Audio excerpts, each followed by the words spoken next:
Yo ho ho. And welcome back again. We are now in the past, within the past, because this game takes place in the past, but like especially in the past now. As we find out, I guess, how this game's main plot got started. Where we find out about our brother's death or something. Sup dog, this is the place. Hello, may I ask if this Wait. is Officer Jones? Oh right, I guess, oh, okay, I see. So I guess since, you know, he's in London now, he speaks English. What an educated fella. Ye are? I am John Shen, brother of Brian Shen. I can't be certain if that's the same voice actor, but if so, that's, you know, that's good English. My close friend Brian Shen's younger brother, John Shen, is about to arrive in London. Please guide him to inspect Brian's death scene and facilitate his access to the case files. Joseph Iscariot Bell. Since it's Joseph's... Scotland Yard, I never heard of them.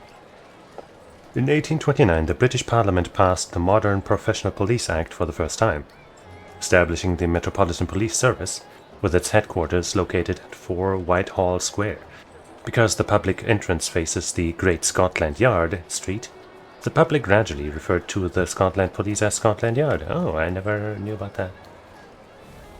Its jurisdiction covers 32 boroughs such as Westminster and Camden.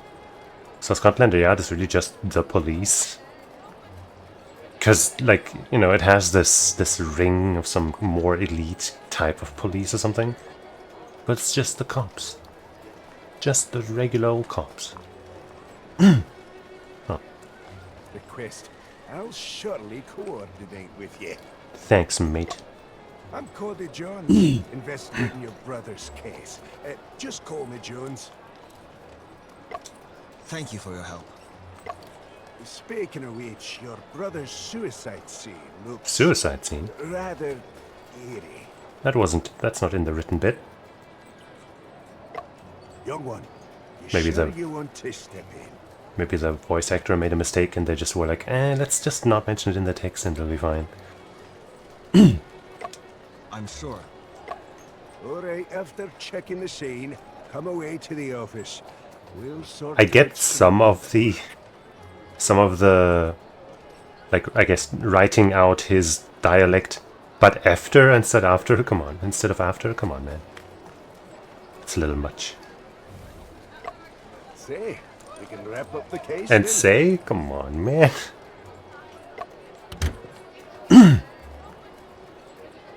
You guys again? How many times you come without invite?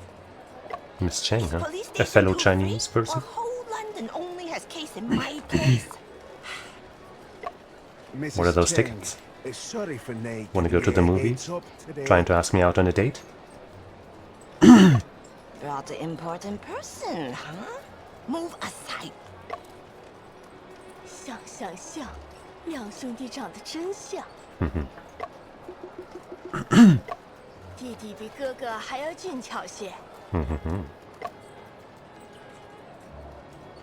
郑阿姨，哥哥之前寄给我的书信中，经常提起您对他的照顾。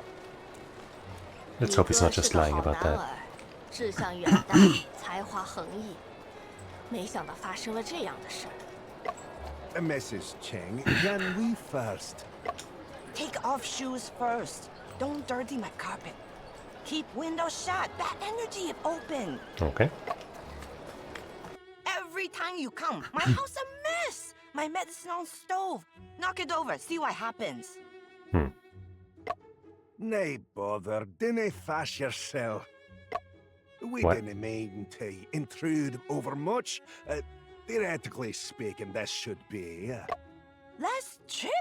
That's not what the signs say. You foreigners, you will have more visits. Aren't you? Isn't this London? I don't think they are the foreigners. All right. Stick close to your esteemed guest. Esteemed guest? Without him, you break my vase today. Compensate me. It's cloisonné. Expensive. Vase? Wow, he really just almost See, broke that I shit. told you. Yikes. 这屋是他的工作室，命案就发生在这里。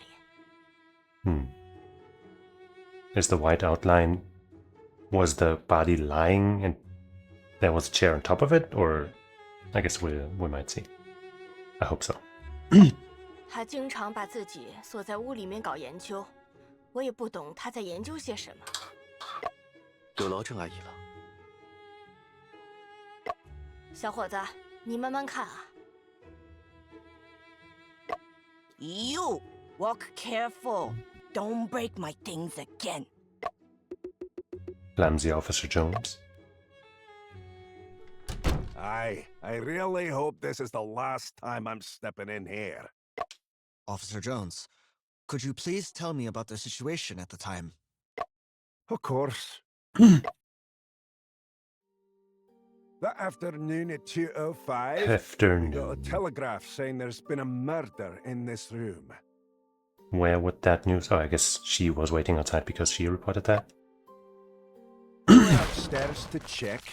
Found the door locked from the inside. Had to break the lock open. What's inside? Who's the other guy? Saw the Oh, victim okay, I see. lying in a rather eerie pose on the chair. Right. I remember now what we learned about that poison. The dagger plunged into his chest. His expression was awfully strange. A lot of pain. But half his face seems to be smiling. What kind of dagger is it? Is there anything special about it? Shen is being rather matter-of-fact and not emotional at all. Nothing remarkable in appearance. Light in weight, but razor sharp.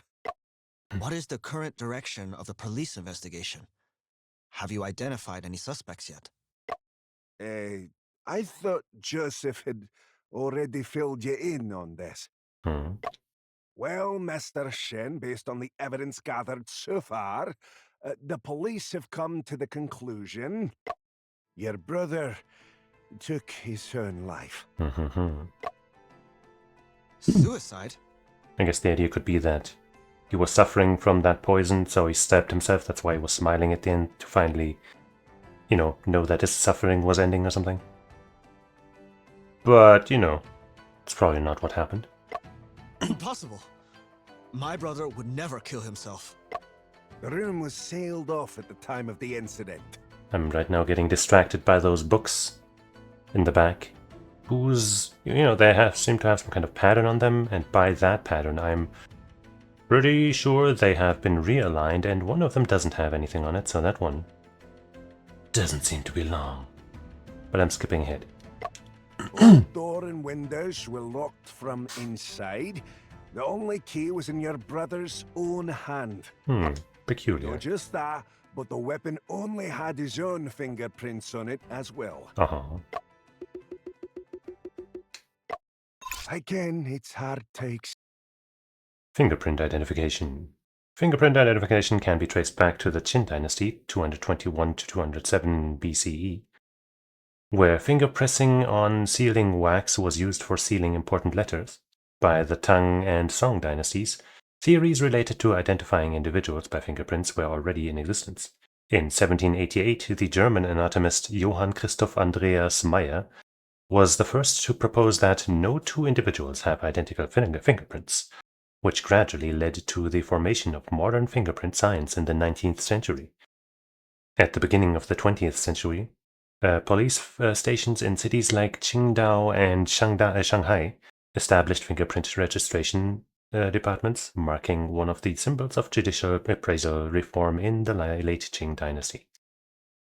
Accept my condolences.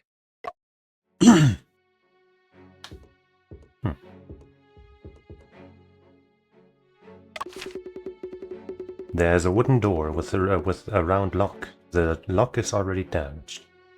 Probably from when it was broken to enter the room.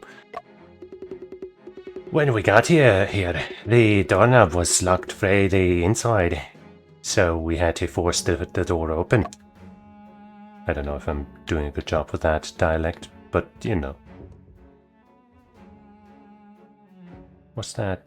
What's that white, like, cartoon bomb looking thing on the ground? You know, the drawing. A lab bench that is filled with bottles and containers.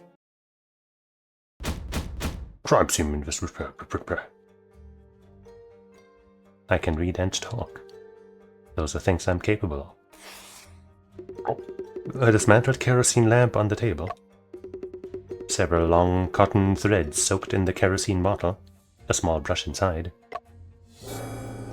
But why? Several long cotton...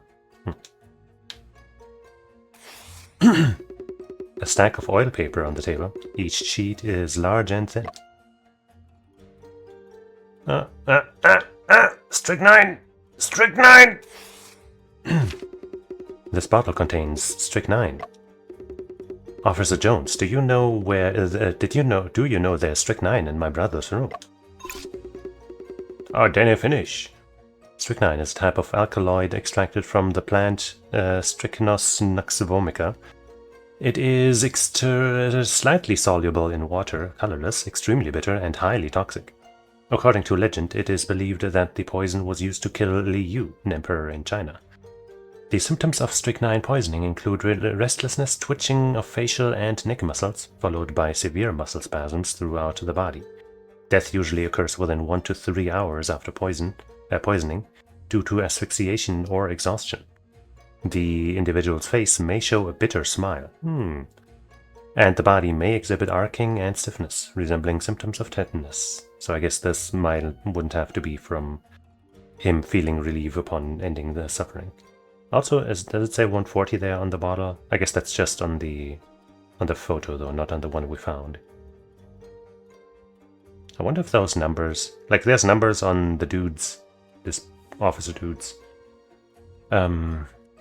Clothing too, 423 I think. Maybe there's a pattern somewhere. We found that 47, you know, earlier.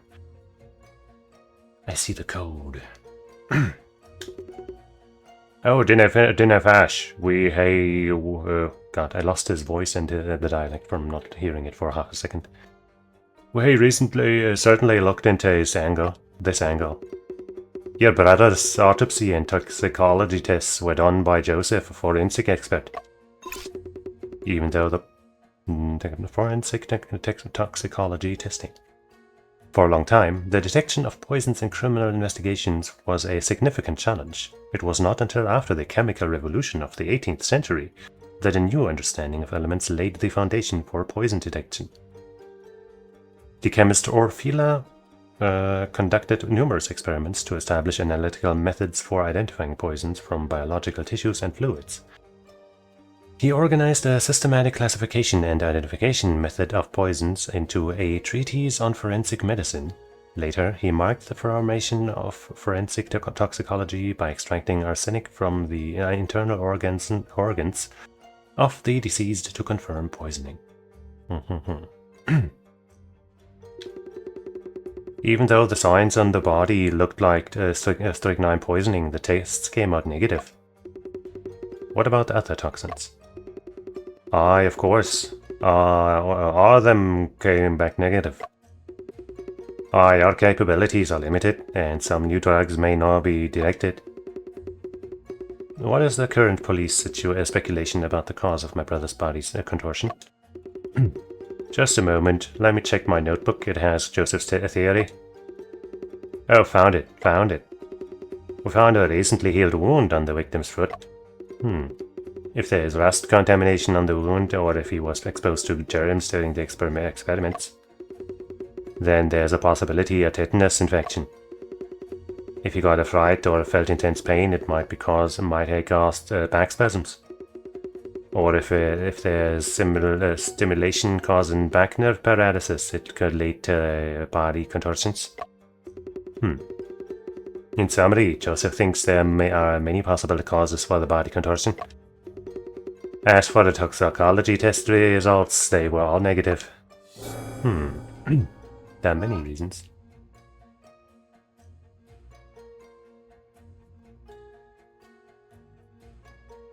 I thought somebody asked for me, but no. There are many reasons for the contortion of the body, mostly related to paralysis of the back nerves due to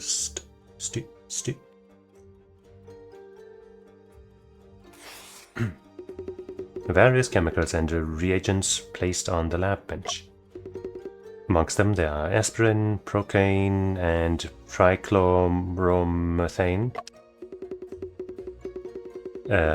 Test tubes contain powdered herbal medicines such as Sophora flavescens and Angelica sinensis. Okay.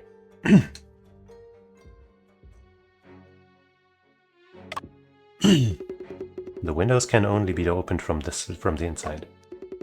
Below is the busy Plymouth Street with fashion stores, jewelry shops, and furniture stores. Not far away are the iconic palace of the Westminster and the Royal Opera House.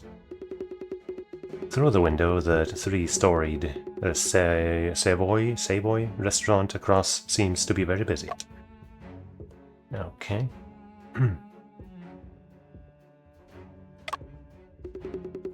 Officer Jones, can I ask you a few more questions?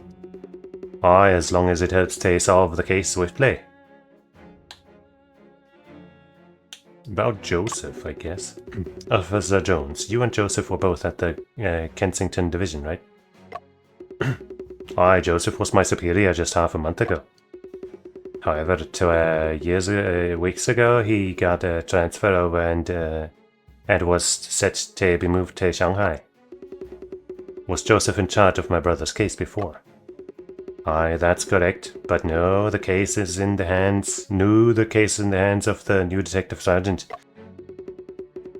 The new sergeant is nae an easy person to deal with. When we gang to the police station later, you'll witness it yourself. Officer Jones, can I...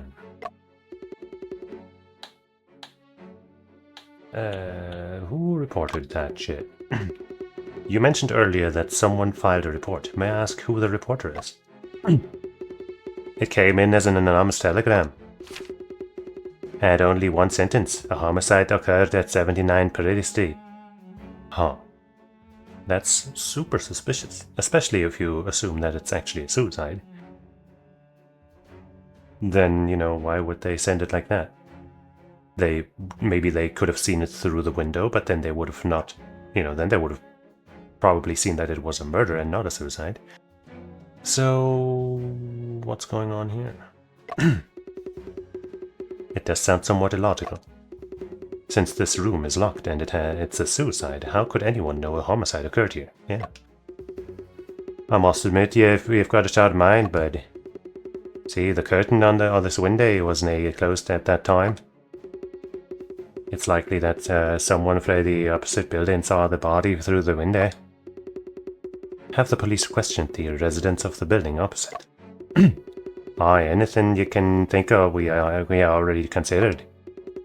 Just gone to that building to look for eyewitnesses.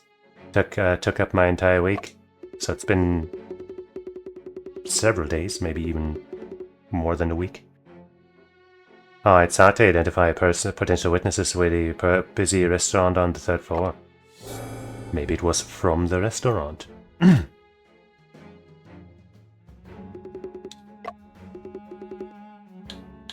So, you got any suspects other than the suicide?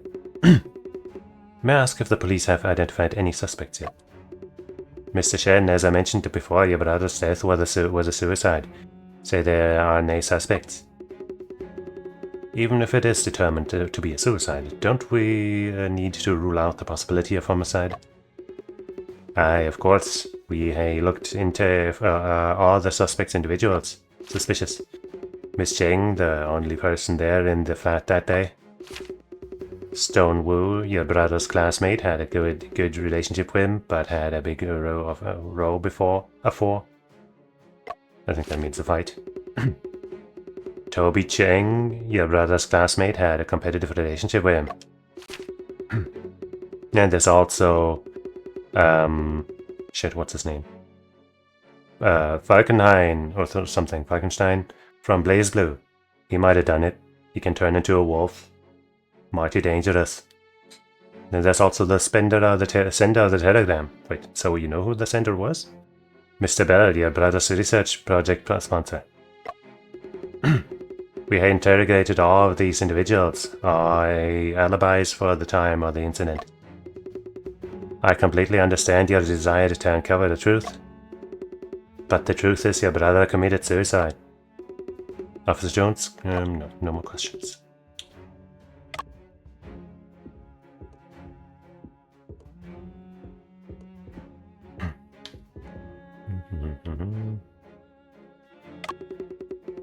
There's a small stool placed between the desk and the candle arrangement. The stool is very small, with a height of less than 20 centimeters. Finally, I found that.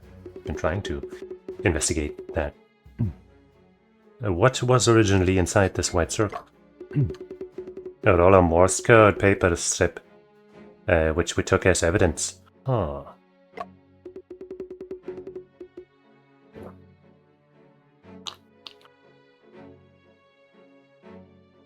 So you found it on the ground.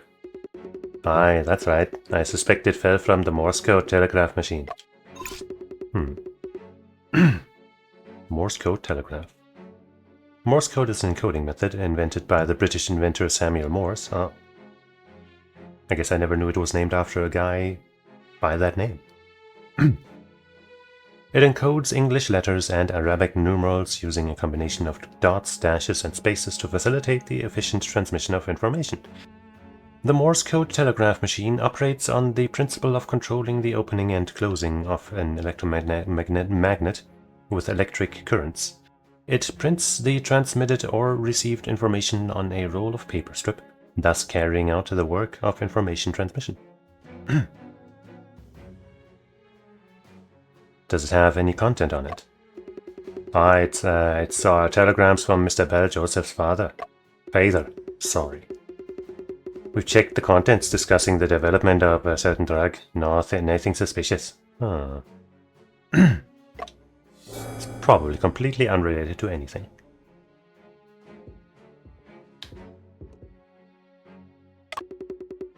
On the top shelf, there are certificates and medals that my brother has received. In the middle, there are some pharmaceutical theory books and laboratory equipment. On the bottom shelf, there are several wax cylinder records, including Autumn in the Han Palace.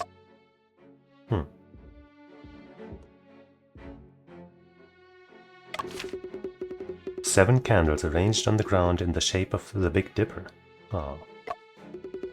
Each candle is securely fixed on the floor with a wax by someone. It looks like some kind of mysterious Eastern ritual. The Big Dipper. 郑平，你还能找到北斗七星吗？ Man, I wonder where it 就在那 is. 里。 It's really hard to find here. Ah, he points at the sky. Good trick. 而顺着 Oh yeah, it's there. It's there. You see? 就能找到北极星。北极星是天空中唯一不动的星，因此出远门的人会用它来指引方向。无论离家多远，只要找到北极星，就能找到回家的方向。 Wow, make a wish right now. Since the candles are arranged in the shape of the Big Dipper, the position of Polaris is... What? Near the desk. Is there anything special about the desk? I didn't find anything so special on the desk either. If I had to say, there are some marks on the candles instead. Tell me quickly. You see the side of this candle? There's a shallow scratch. The yin next day it also has one. The yin? Interestingly, those two scratches are on the same horizontal plane. Like maybe there was some kind of rope or wire you know, stretched across, whatever. Several candles arranged on the floor in the shape of the picture of the murder. Indeed, they are quite suspicious. Could they be traces left by the murderer?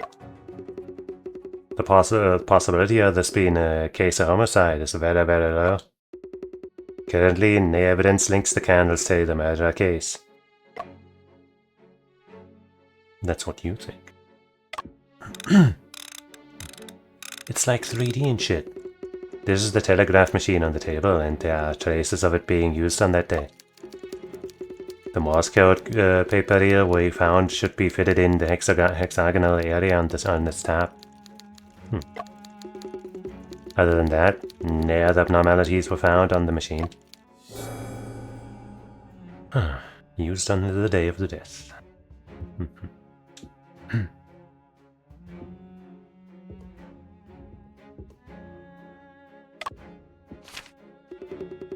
Is this photo of my brother and his friends? There are your brother's classmates. I heard Joseph took the photo. The one in the middle is Stone Wu. He knew your brother from before coming to the UK. It seems I have met him when I was a child. The one on the right is Toby Ting. He's your brother's classmate at the University of London. Okay. A photo of my brother and his classmates, taken by Joseph. Now let's look at those suspicious books. Oh wait, okay, the one that looked like it didn't have anything on it does have something on it, it's just really thin.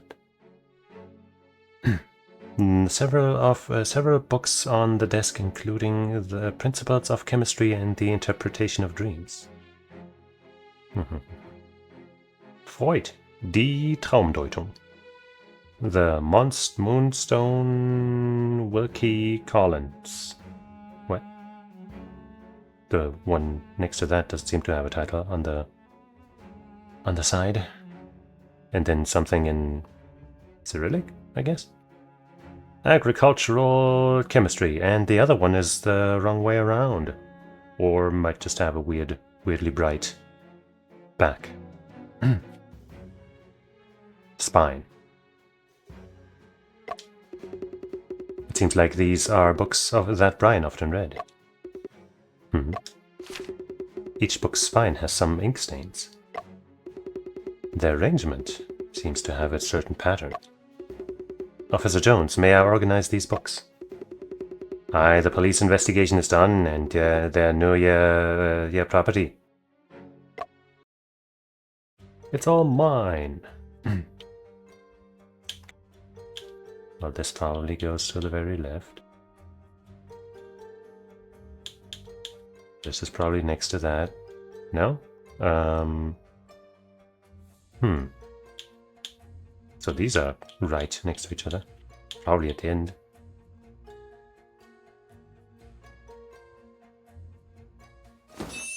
Okay, so there's one missing then, right? Indeed, the ink stains on the books spread diagonally. Something between and die Traumdeutung. These ink stains indeed appear to be flicked from a fountain pen. There's a break in the middle of the ink stain, as if one book is missing. There's an obstruction.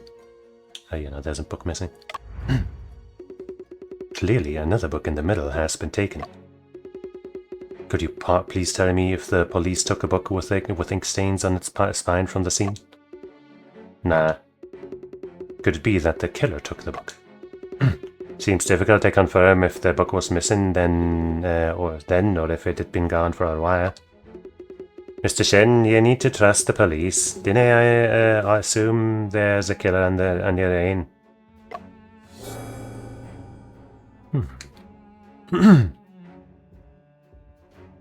But that's kind of what my job here is, Trying to find the real truth.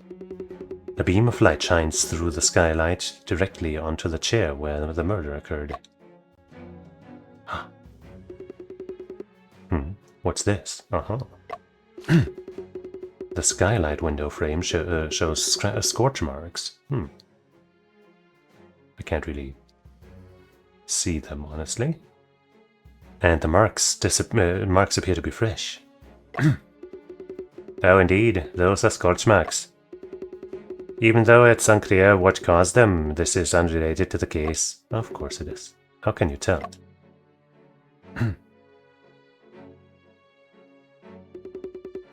The skylight is very high, and without a ladder, there's no way one can reach it. Miss Jenks' house doesn't have that. But somebody could have, dropped a ladder from the top, gotten in and out, and pulled it back up from the top. Or since there are scorch marks, maybe something to do with burning the ladder, I don't know. That probably would have left a lot of stains. Besides, we've inspected the skylight and it's locked for the inside of the house. Thick dust on the glass, no signs of being touched or tampered with. Say it's highly probable that those scorch marks were made before the incident. But they are fresh. Skylight is very high with scorch marks on the frame. The lock showing signs of rust hasn't been opened for years? This is your brother's studio, and the marks on the window are likely caused by experiments. I want to look at that one. Hasn't been opened for years. Okay. Just the body left, I think. Wait. Cylinder. Phonograph.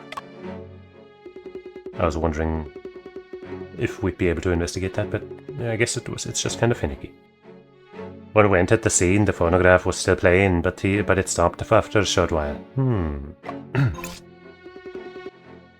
Wax cylinder phonograph. The wax cylinder phonograph, popular from 1896 to 1910, so not for that long. But I guess as far as technology goes, that's not so bad. Was a recording and playback audio device that utilized the principle of converting sound waves into vibrations of a metal needle to record and play back waveforms on wax cylinders in 1877. In cylinders. In 1877, Thomas Edison invented the foil cylinder phonograph, which was prone to damage and had limited playback capability. It was later improved and adjusted to become the all-wax cylinder phonograph, which was introduced to the market in 1888 and gained widespread recognition. Did it stop because the wax cylinder ran out? It has been about 50 minutes of playing. I personally verified this matter. There's a cafe downstairs in this building, just in floor below. Staff reported continuous opera music from this room, 1:40 to 2:30 p.m. that day. That's, just about 50 minutes. Did they hear any other sounds? Nah. Mr. Shen interested in listening to phonograph content? Yeah, of course.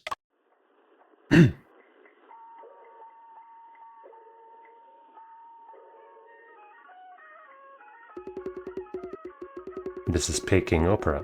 The content sounds somewhat familiar.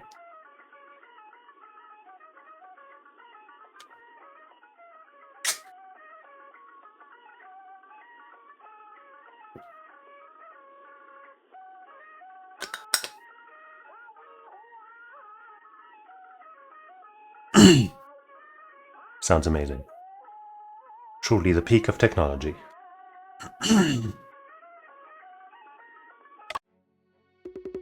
The phonograph is playing Peking Opera 7-Star Lamp. Okay. Peking Opera 7-Star Lamp. A traditional Peking opera play, also known as Kong Ming Begs for Longevity, adapted from the novel Romance of the Three Kingdoms. It has the star of Zhu Zhiliang.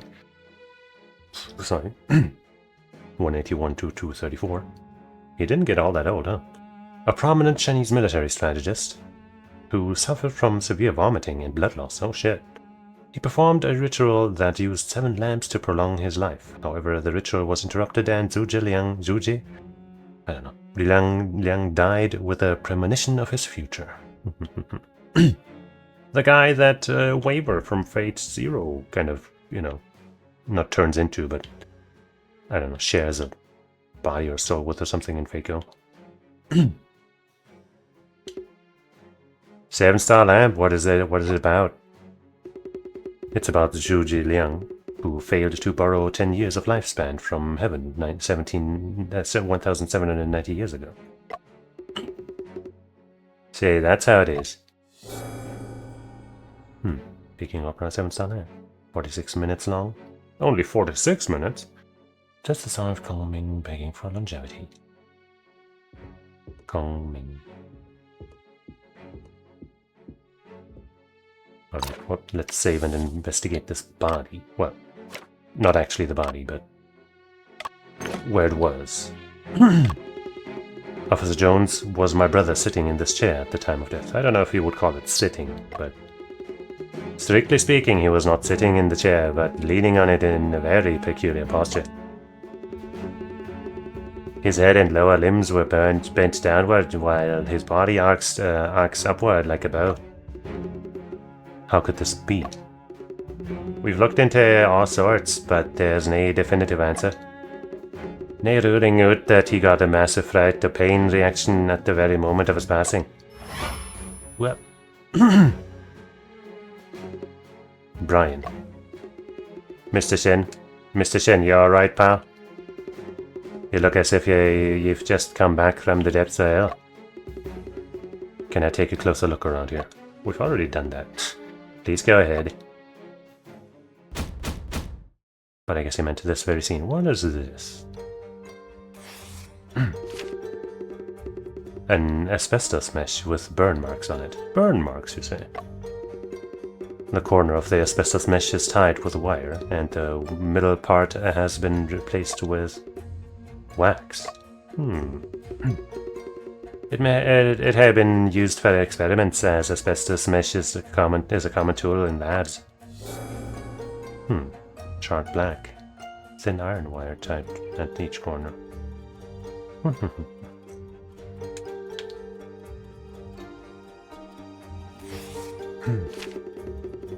An unburned scrap of paper, seemingly made of oiled paper. It seems that there was some writing on it, but it is impossible to recognize it. Huh.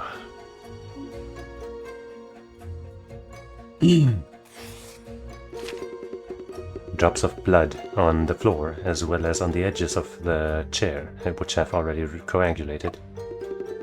There were no bloodstains in the room except near the chair. Officer, how were the bloodstains distributed on my brother's clothes at the time? There were a wee bit of bloodstains on the clothing near the dagger, but aside from that, there was no clear flow direction, no tail right, up nor down.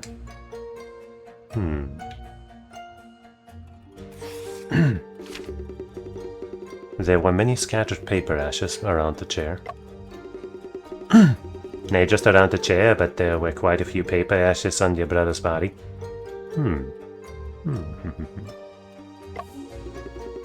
I heard in the East you burn paper during ancestral worship ceremonies. Do you reckon this has any connection to your brother's passing? Ancestral worship ceremonies. Indeed, Miss Cheng mentioned that August 15th, according to your calendar, is a special holiday. What? That day was the Ghost Festival, and also the anniversary of my father's death. Huh. Hungry Ghost Festival. The Hungry Ghost Festival, also known as Zhongyuan Festival, is a traditional Chinese festival observed on the 15th day of the 7th month in the lunar calendar. In ancient times, during the 7th month of the lunar calendar, the emperor presented the newly harvested grains to the ancestral temple to repay the blessings of gods. Ghosts and ancestors. In Buddhism, believers held a Bon festival ceremony on the same day, according to the Ulambana Sutra, offering sacrifices to monks and returning merit to their parents. In Taoism, it is said that the Emperor of the Central Plains, the highest official in the land, forgives the sins of the dead on this day. People offer flowers and fruits, set up altars, and recite scriptures, praying for the Emperor to forgive their ancestors and also save other souls. Uh-huh. So are you suggesting that on that day your brother was performing ancestral worship for your father? It's not possible. Our relationship with our father was not good, and we have never done such a thing before. Maybe he was just feeling a little more sentimental than usual, you know? What about that? Is this shape a key? Aye, we took it as evidence in our investigation. This is the sole key to the room, and we discovered it gripped in Brian's left hand. There were only your brother's fingerprints on the key.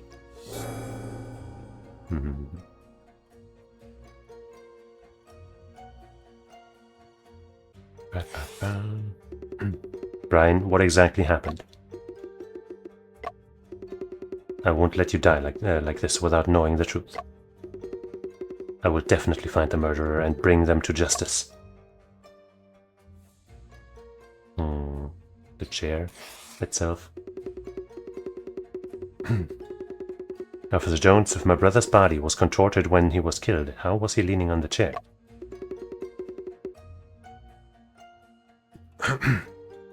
Let me do a wee sketch for you. Nice drawing. Here's how he and the chair were set up at the moment. The victim's body and the chair found the fine equilibrium, a delicate balance. Well, I'm not sure if that was a coincidence.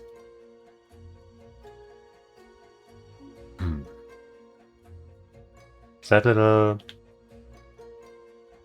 bit there, is that intentional? When my brother's body was found, it was contorted.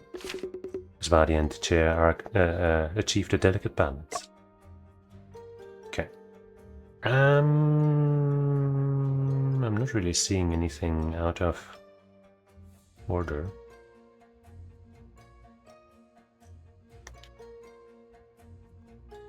I mean, the stain here was already included in this, but I'll still check it, I guess, just in case. My brother's body was found, it was contorted. Okay. Ah, no, I didn't mean to do that again. The legs, I don't know.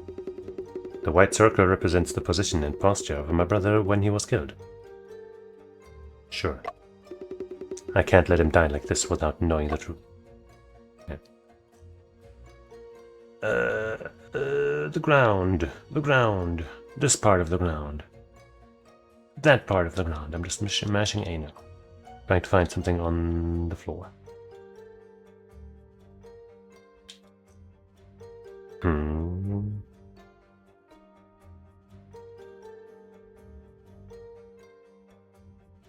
I genuinely don't see anything. Anything else? Maybe the charts put bits here, not this individually.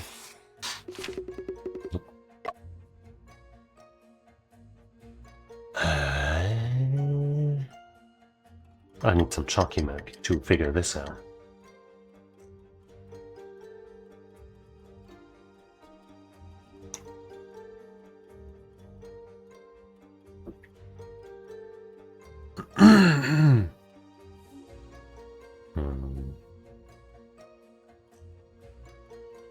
I guess there's a bit of a scratch mark here, maybe?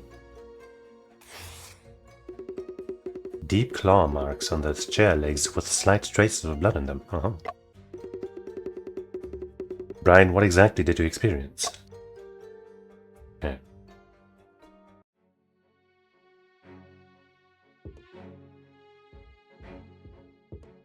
I guess we can leave this room and see if we can find anything else outside.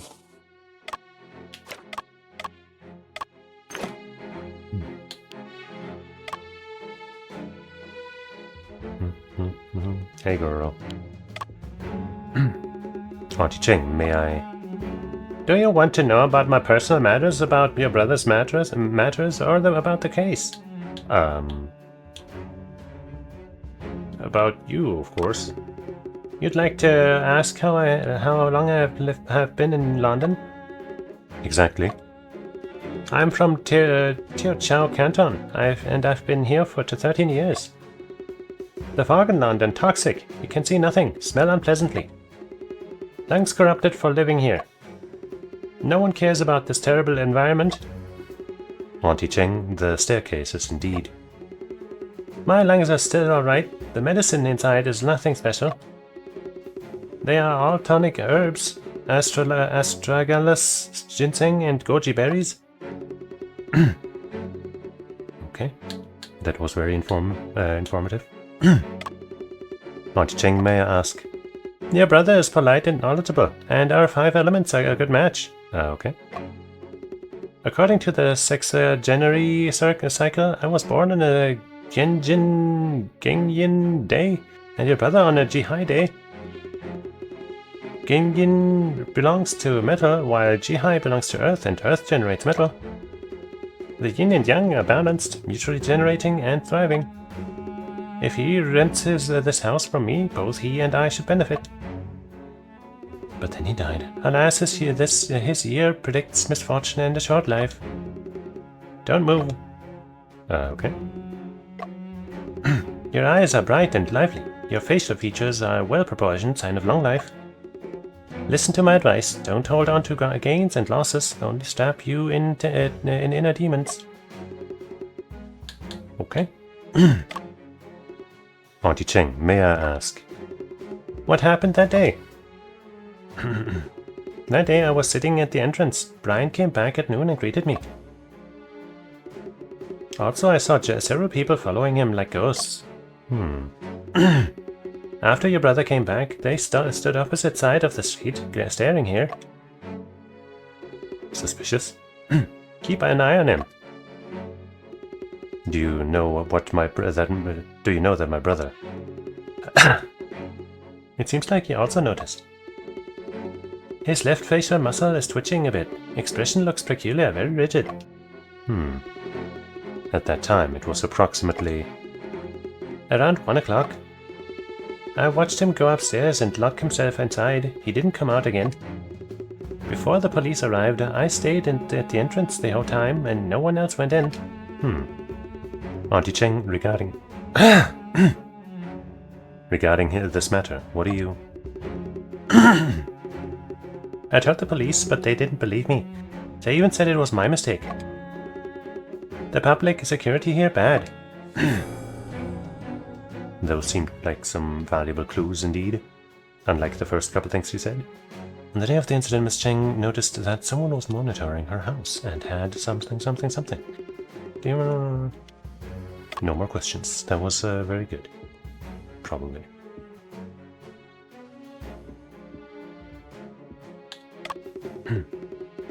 A wooden miscellaneous cabinet.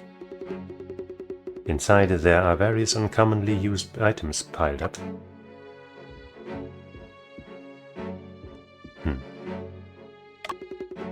There's a statue of Kuan Yu placed as an offering on the ancestral altar. In front of the statue is a censer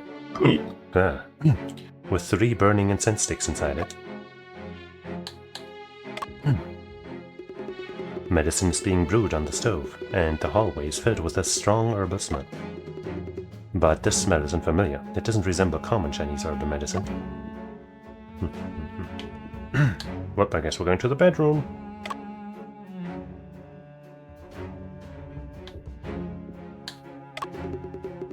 These are Brian's coat and hat.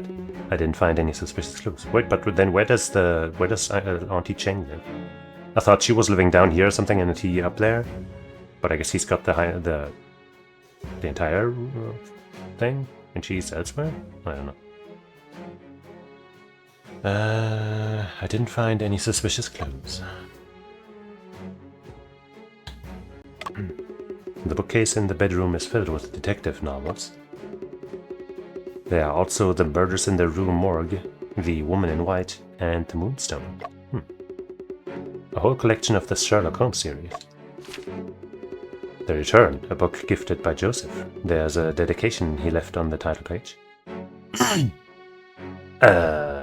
Brian, welcome back to the Conan Doyle Circle? Enjoy the return, Joseph. The return of Sherlock Holmes.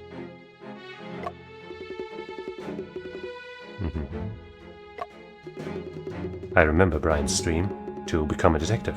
Huh. Well, I guess we did that in his place. This is Story of a Girl. 爹爹，孔明灯真的能实现愿望吗？当然可以。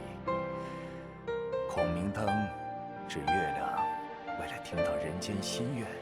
Yes, the relationship to the dad wasn't always bad, at least. 真的吗？月亮会听到我们的心愿？ Yeah, man, the moon is a mad stalker. Very creepy. 会的。你把心愿写在灯上放飞，月亮就知道了。那我要成为像徐霞客那样的旅行家。哥哥，你的愿望是什么呢？我的愿望是成为一名侦探。哥哥，什么是侦探呀？ Somebody who kills and eats travelers. 侦探也像旅行家一样四处冒险，但他们总能发现别人注意不到的细节。这么厉害！那我想当侦探旅行家。好啊，我相信一定会实现的。 Wow, he fulfilled his dream. 孔明灯飞起来了，爹爹，快跑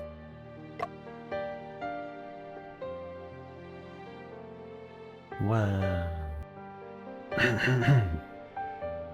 It's a full moon. That means the stalker moon's eyes are wide open. This was taken before my father. This photo has been with my brother all along. Before your father what?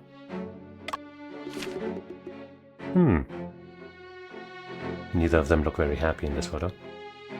This photo. This is probably the only family photo. If it weren't for our father, the family wouldn't have fallen apart. Now, even you have left. The only family photo we have, with the side with my father hidden, folded away. Oh, it's folded, okay. I was wondering if he just had the other half, but yeah, it's folded. This is... It's my brother's diary.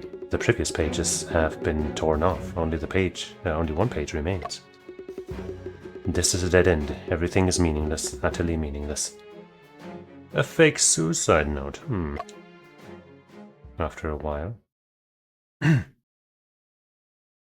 have already checked everything.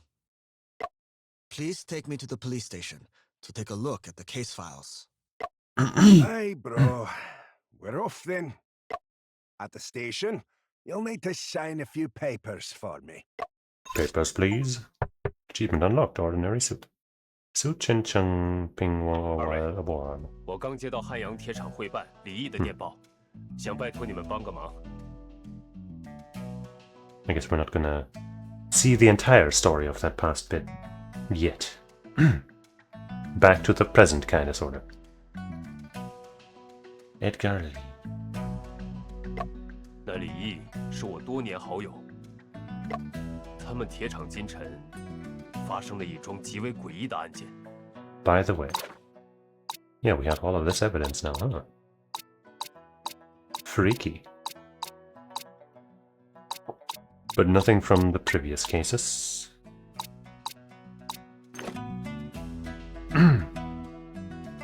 Mysterious incident. 汉阳铁厂，我早就想去汉阳铁厂看看了。先生，我们接下这桩委托吧，反正也顺路。好，那我们即刻出发。 All right. Detective does what detective is. Early 20th century, Wuhan.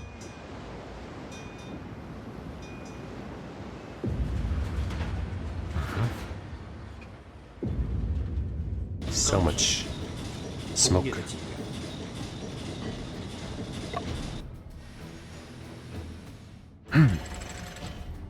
吴越春秋中有对干将莫邪炼钢法门的记载。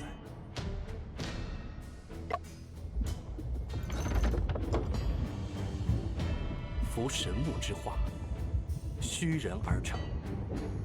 As human sacrifice. 我本以为那只是古老的传说，但它却在今时重演了。 Wow. Ah! The Haunted Furnace, Chapter 3. 先生快看，前面就是汉阳铁厂，咱们赶紧进去吧。 But I'd rather go to the beach. I can't. 二位就是船长引荐的侦探吧？我是汉阳铁厂会办李毅。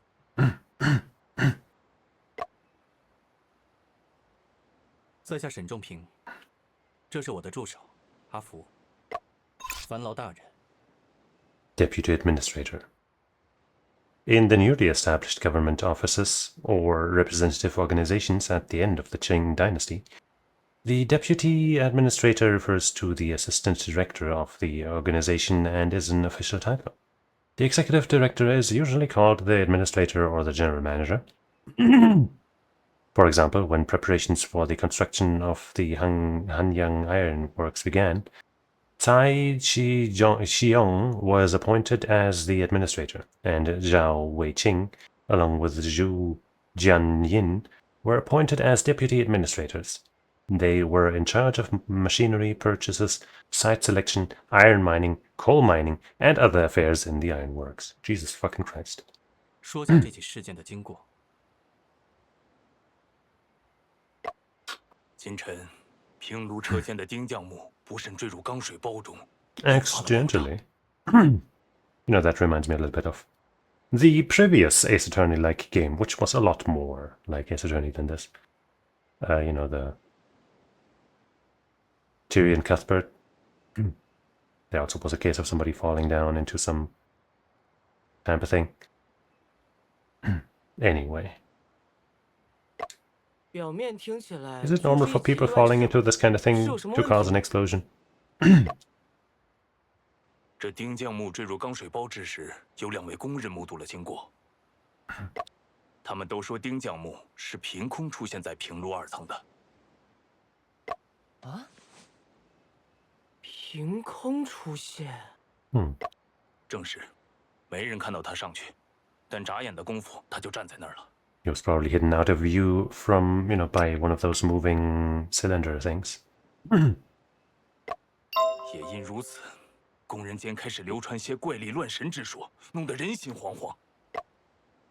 此事确实颇为蹊跷。眼下消息一夜夜外传，再拖1日，恐又会生出许多事端。还望沈先生于今日之内查明情况，以安定人心，恢复生产。 放心交给我们吧，会办大人，我家先生可是专业的。那就有劳2位了，本办还有事在身，失陪了。All right, the place is ours. 我还没来得及问具体是什么流言呢。我们先去事故现场看看吧。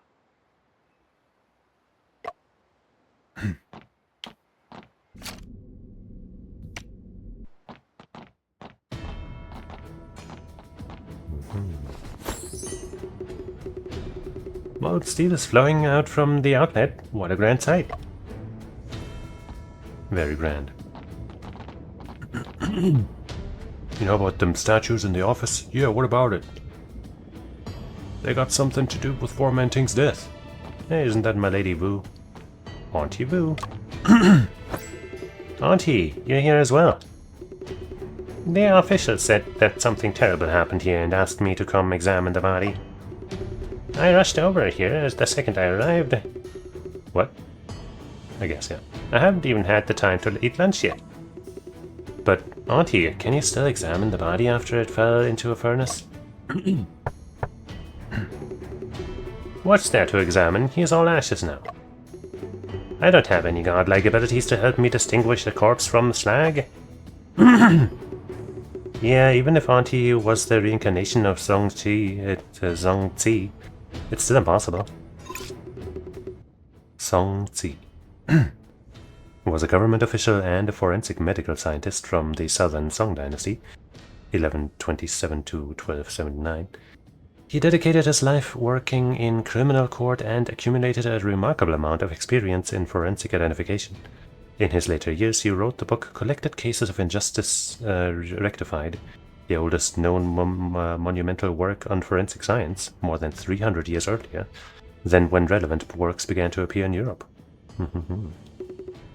At least you get the point, unlike them. So it seems like you two are overseeing this matter as well. That is correct. Auntie Vu, do you have any information on this case? The deceased is called Ting Ta Feng. He was 45 years old and the foreman off the factory floor. There are lots of rumors about the cause of this incident, but most of them can't be taken seriously. Auntie, have you heard the rumors too? Come on, tell me. You little rascal, why are you always so interested in chasing shadows? Without an autopsy, it'll be even more difficult to uncover the truth. You're right, Auntie. He fell from the second floor, so you should go there. No need to waste your time here. But I'm sure there's stuff to see here too. Auntie Vu is the corpse mixed with the slag. Still thinking about an autopsy? If you could separate them, I'll examine the body for you. It seems that we will not be able to obtain any clues from the corpse this time.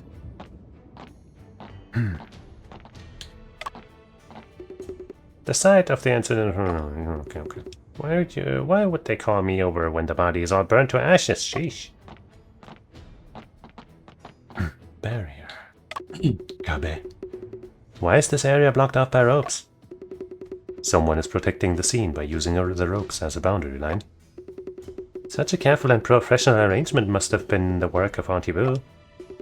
Stop licking my boots, it was already like this when I got here. Huh? Who could it have been?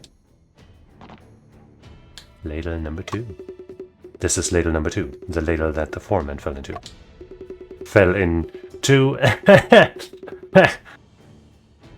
The ladles are 2 meters tall and can hold up to 30 tons of molten steel at a time. That's a lot of steel.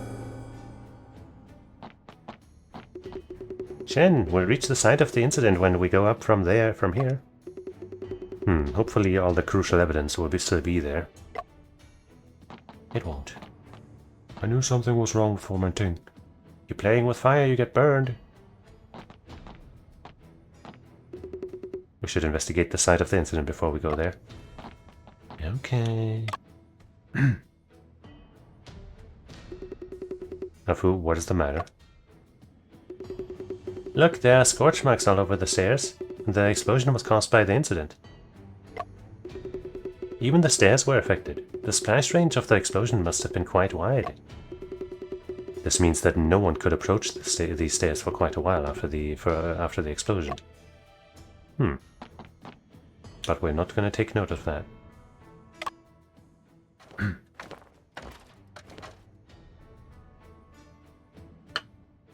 Lever. Afu, is this lever used to open the molten steel outlet?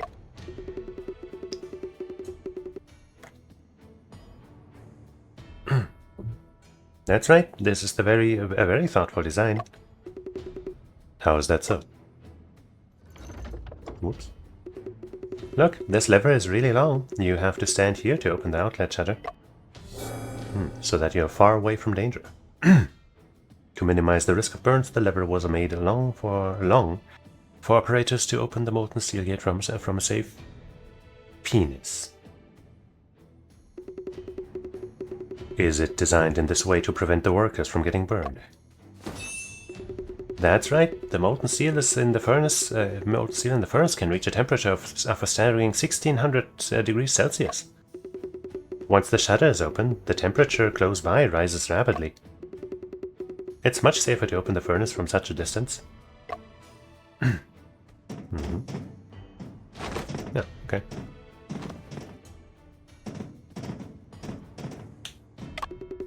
This is where Foreman Ting's falling incident took place. You are able to see the workers in the opposite metal casting area from here. You can also see the ladle directly below. It's ginormous, like a well. When the incident happened, the well was filled with red-hot molten steel. It sure looks like the entrance to hell. No, this is the entrance to leading to the truth. Shen, let's begin investigating. What do we have here? Shen, there's some grayish white powder underneath the railing. Why does there always have to be some kind of white powder, huh?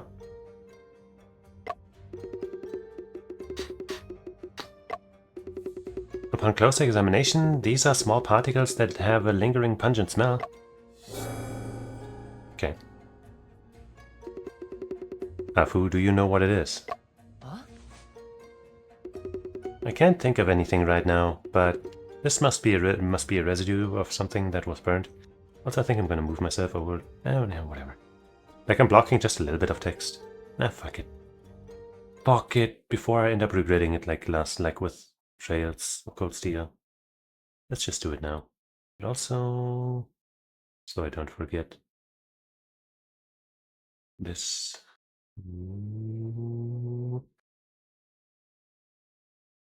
Oops, let's test if that works properly.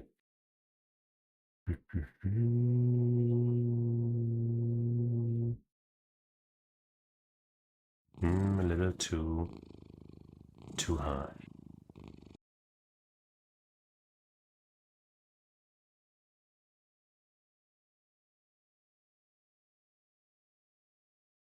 Good thing I have infinite points. I guess that works. There. Perfect.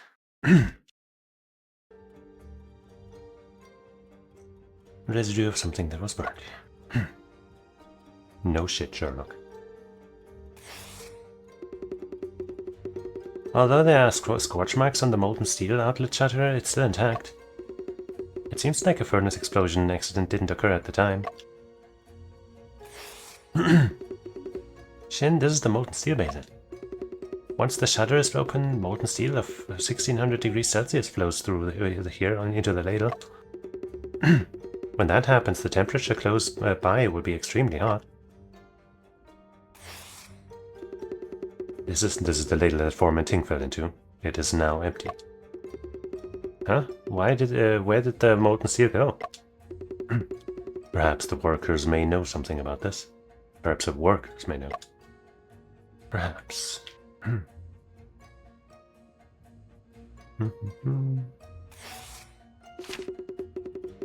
A section of the railing next to the molten steel outlet is missing. You're right. Judging from the structure, there should be a movable crossbar here. This design makes it more convenient to clean the molten steel outlet. But where did the crossbar go? Could it be that it fell into the ladle? Could be. This detail is quite suspicious.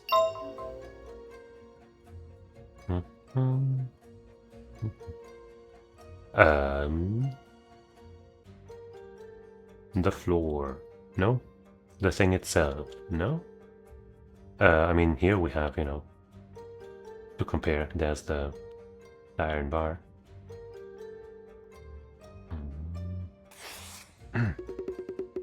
Data.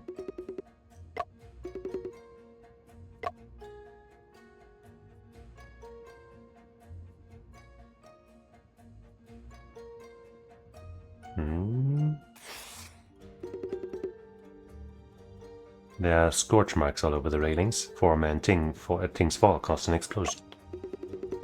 Afu, although quite a few people have mentioned the sound of an explosion on site. Could it be possible that the explosion occurred first, then Ting fell into the molten steel after? The human body contains a lot of water. When water meets molten steel, it will vaporize and its volume will expand at 1,000 times. So if a person were to fall into molten steel, it's bound to cause an explosion. Okay. So that is a natural thing. Then if the explosion occurred first and Ting fell after, there would have been 2 explosions. However, the workers only saw 1 explosion. It must have been caused by Ting's fall. 100% correct.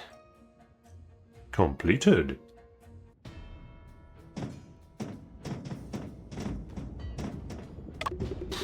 Afu, are these big crane hooks used to transport the ladle? Yep, these are the crane hooks of the bridge crane. It can lift up to 50 tons of load.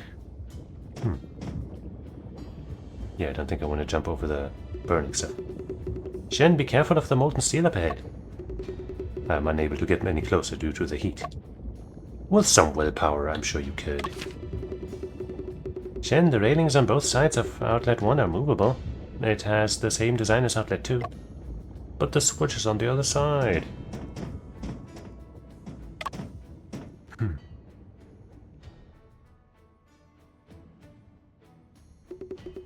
Shen, this is the charging area behind the furnaces.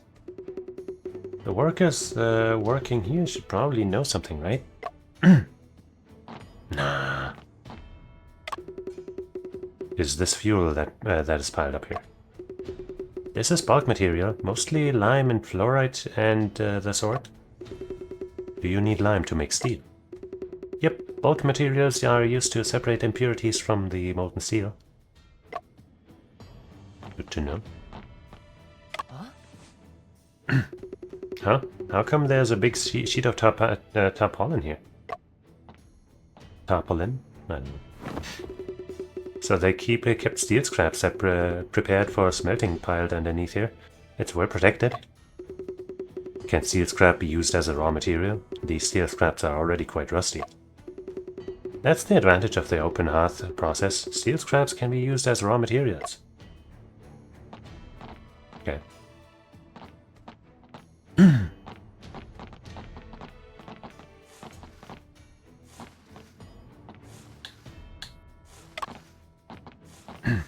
Fess up, asshole!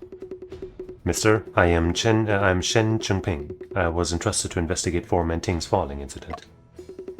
Could I have a moment of your time? Don't call me mister, I ain't used to that. I'm just a furnace charger. The name's Li Chenhai. You can call me Old Li. Ask all you want, gives me time to rest a bit. Hey, what about you, eh? Miss Old Li, what are you mainly responsible for? Being old, I guess. I'm responsible for charging the furnace. I'm also in charge of opening and closing the outlet. Does charging the furnace mean to add fuel to the furnace? Not fuel, but bulk materials. Look at that. Blast furnace, molten iron, metal mixer, fluoride, limestone, iron ore, steel scrap, manganese ore, silica, sand, open hearth furnace, steel barrel, aluminium granules, magnesium silicide, slag, steel ingot, and the roiling mill. There's also ferrum or something, manganese. Kind of almost scratched out. If you want the steel to be of high purity, you need to add bulk material every now and then. Are there any other workers on the second floor platform? There are a few helpers, but last night was just a trial production. I didn't ask them to come. It takes 4 hours to purify steel in the furnace, so it's enough for me to handle alone. You don't look so well, dear Oldie. Haven't you rested? I just pulled an all-nighter and was going to rest today, but then the incident happened. Those punks don't have the guts to work, so they're just grabbing onto me and training me dry. Once Shen gets to the bottom of this, you'll be able to take a break. Take a break? That's just like looking forward to seeing the moon on New Year's Eve. Don't count on it. Ask all you want. Oops. How do you feel about that guy? What kind of person was Foreman Ting? He's a stubborn, one-track-minded guy who's not so popular. He's so obsessed with steel technology that he'd even forget to pay our wages, eh? Ever since he started worshipping the gods, he became even less human, even provoked. Worshipping the gods. Huh? Provoked what? Never mind. There's no point in talking about this since he's already dead. No, that's exactly why there's a point in talking about it. About that worshipping stuff. Odely, please tell us more about the four men worshipping gods. We need to have a comprehensive understanding of him. You also think his death is related to that statue? Statue? What statue? The other people down there also mentioned some kind of statue. He must have been possessed to provoke that sort of thing. They all say that it's easy to invite a god, but hard to send one away. If you neglect them, you could be possessed by an evil spirit, or worse, you may get killed. Huh? Old Lee, you still haven't told us what Foreman Ting was worshipping, though. No, I just can't. It's unspeakable. I advise you both to stay away from the shrine in the office. Alright, we definitely won't go there. Were you working here when the incident occurred? I've been busy working here since last night. After pulling an all-nighter, the molten steel in furnace number 1 was finally ready. Once the ladle was filled, I checked the quality of the molten steel and closed outlet number 1. After that I came back, started the autoloader, and started preparing for the next batch. I was shoveling materials into furnace 1 and suddenly heard a boom. I saw furnace 2 emitting smoke. The molten steel splashed everywhere and the railings on fire. I thought it was a furnace explosion, but it wasn't. Someone opened the outlet in advance. How could you be so sure that someone else had opened it? The lever was in the buckle, so someone must have done it. Is it possible that you opened it yourself, but then forgot about it? No way. I couldn't have opened up furnace number 2 after I just finished working on furnace number 1. After I finish work on furnace number 1, it takes 1 hour to begin work on furnace 2. Is this why you think Foreman Ting pulled the lever himself? I don't know, but it could only have been him, right? Throughout this process, did you see Foreman Ting? Nope, I didn't see him at all. Who's that lady? Actually, I only knew what happened after I heard old Chow and the others talking about the incident.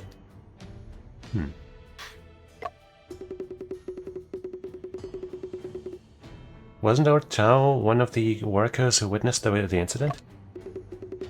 Yeah, I heard him say that Ting appeared next to the molten steel outlet out of thin air. Everyone's guessing it was the 5 ghosts teleportation magic. All in all, it's strange business, I tell you. Definitely ghosts involved and such. I finally get to see an autoloader with my own eyes. So this is what the structure of a crown block is like. Crown block. A crown block, also known as a bridge crane, is a type of hoisting equipment installed above workshops or warehouses to lift heavy objects. The structure of a crown block is similar to a cable car. However, what moves along the cableway of the crown block is not a carriage full of passengers, but a trolley connected to the lifting device.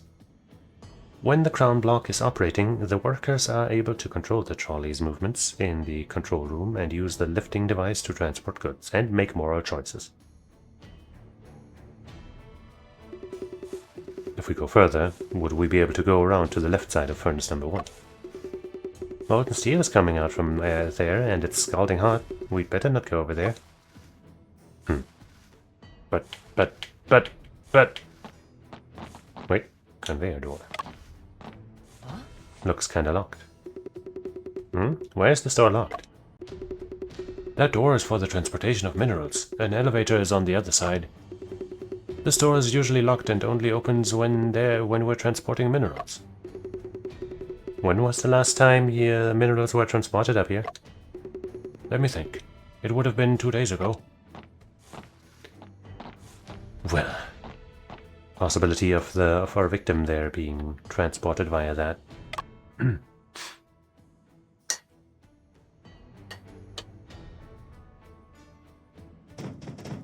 Oh, that just brings us back. I thought we were going somewhere new. But yeah, I guess that makes sense. Yeah, right. We went there from here, and so we can... That makes sense.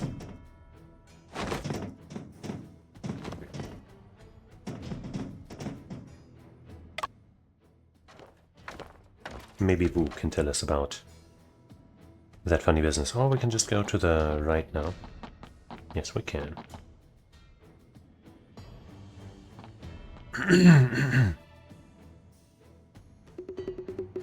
After something like this, our wages are being paid early, Supervisor. How about... We'll keep your mouth shut. Just take the money and go.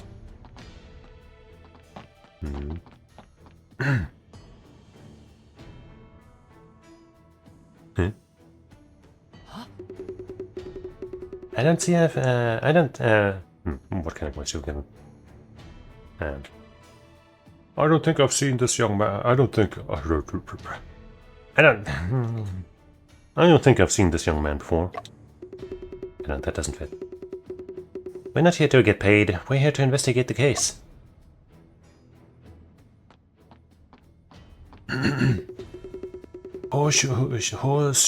Suheng. This is Mr. Shen and his assistant, Afu. They are here to investigate the matter of Foreman Ting's falling incident. I see. It's a pleasure to meet you. I almost forgot this important matter. Suheng. Please make a deposit for Mr. Shen. Your Honor, I cannot accept this for nothing. Mr. Shen, I will reward you properly after you find out what exactly happened. Well, you need not refuse, Mr. Shen. The sooner everything is clear, the less damage the ironworks will have to sustain. Shen, it seems that if we don't accept this money, Mr. Deputy Administrator can't be at ease. Alright. Bribery!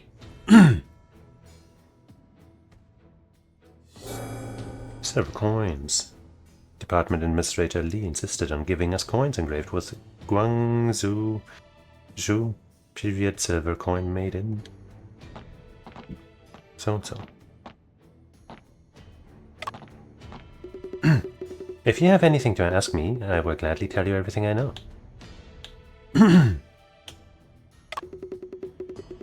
What are your duties, Mr. Ho? I'm the supervisor of funds. All things related to money here fall under my responsibility, such as bookkeeping, managing bills, as well as the purchasing of goods and materials. And paying wages. You're a smart cookie, young boy, but I'm not the one who's in charge of paying the wages. Usually the workers' wages are paid by the foreman directly, but that's why I'm doing it. I just heard from the workers that the wages for this month are being paid earlier than usual. Indeed, Mr. Li has instructed me to do so, hoping that this will calm everyone down. You two probably don't know that the Siemens Martin furnace in this incident was very expensive. After the incident, people on the factory floor were terrified, causing production to stagnate. Understandable. For each day the furnace is not in operation, thousands of silver coins will be lost. No wonder Mr. Deputy Administrator seemed so anxious. If you have anything on... How was your relationship with Foreman Ting, Mr. Ho? My daily work intersected with Foreman Ting's, so I guess we were quite familiar. What kind of person was Foreman Ting? He treated people with a bit harshly, so he was not very popular among the workers. However, I know that he was just too obsessed with studying metallurgy. Obsessed with what he loved? I totally get him. I heard that he had a habit of worshipping a statue. Do you know when it started, Mr. Ho? If you're asking about the statue, it's a long story. The quality of our steel products was notable, so we didn't have a steady flow of funds. Mr. Shen imported German Siemens Martin furnace, a German Siemens Martin furnace, and ordered Mr. Li to improve quality. Siemens Martin furnace, also known as an open hearth furnace, is a steel-making furnace named after the inventors Carl Wilhelm Siemens and Pierre Emil Martin. The open hearth process was developed to enable the use of any proportion of pig iron and steel scraps as furnace charge to produce various high-quality grades of steel, greatly reducing production costs. However, the disadvantages of the open hearth process were evident.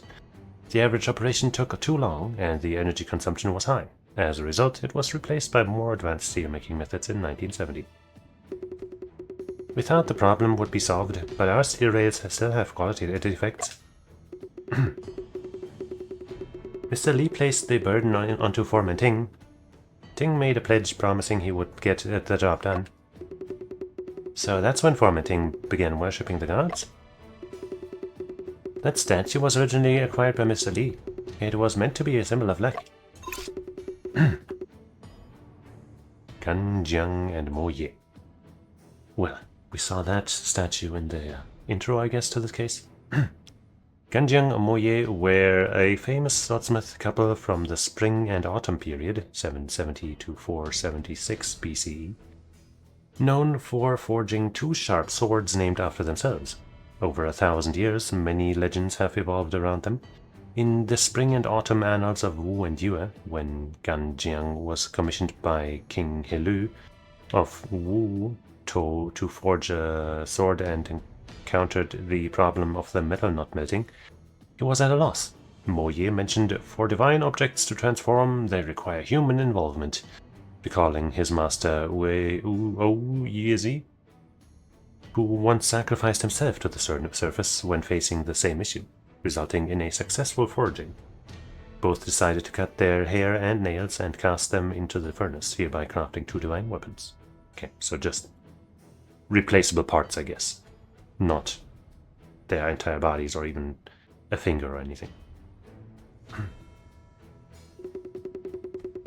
Who would have thought that Foreman Ting would become obsessed with worshipping the gods? He often closed himself off inside the office all day long. I mean, obviously one of the ideas he would get from this is that he jumped in there of his own free will because he was so obsessed with that legend. But, we'll see. He became unusually thin and pale with a withered face, and he kept on mumbling strange things. What did he say? I don't quite remember. Something about Chinese teachings and Western teachings. Oh, Chinese teaching traditional values for foundation, Western ideology for practical use. That's it. He said to make steel in Hanyang, do as the ancient Hanyangers do. Well, I don't get that at all. I regret that I haven't paid more attention. Otherwise, none of this would have happened. It's maybe not your fault? I don't know yet. You could be the murderer. Were you present when the incident occurred, Mr. Ho? I was checking inventory and only heard a bang. When I got there, the fire had been put out. I didn't know until after that it was... Mr. Ho, when and where was the last time you saw Foreman Ting? I ran into him yesterday evening, right around here. It was almost payday, so I was busy verifying the account book. I went to double-check workers' attendance with Foreman Ting. But when I met up with Foreman Ting, he still appeared absent-minded. He didn't respond when I called out to him. He walked into the office and locked himself inside. Everyone knows that he locks the door when he's worshipping the gods.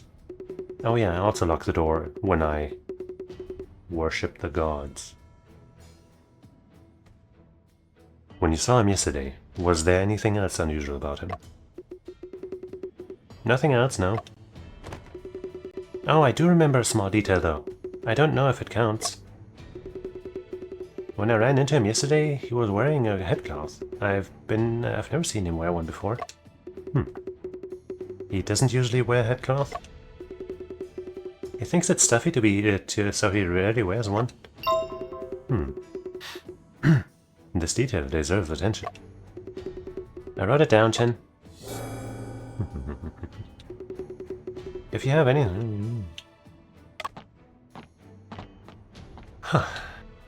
Li, apparently, and not Li the First. The incident is a serious matter. If there's anything you want to know, Mr. Shen, just ask. Mr. Li, I heard that there was something wrong with the quality of the steel rails. It's hard to explain. I heard that the hardest part of steelmaking is removing the phosphorus. Fragmentation easily appears in steel with high phosphorus content.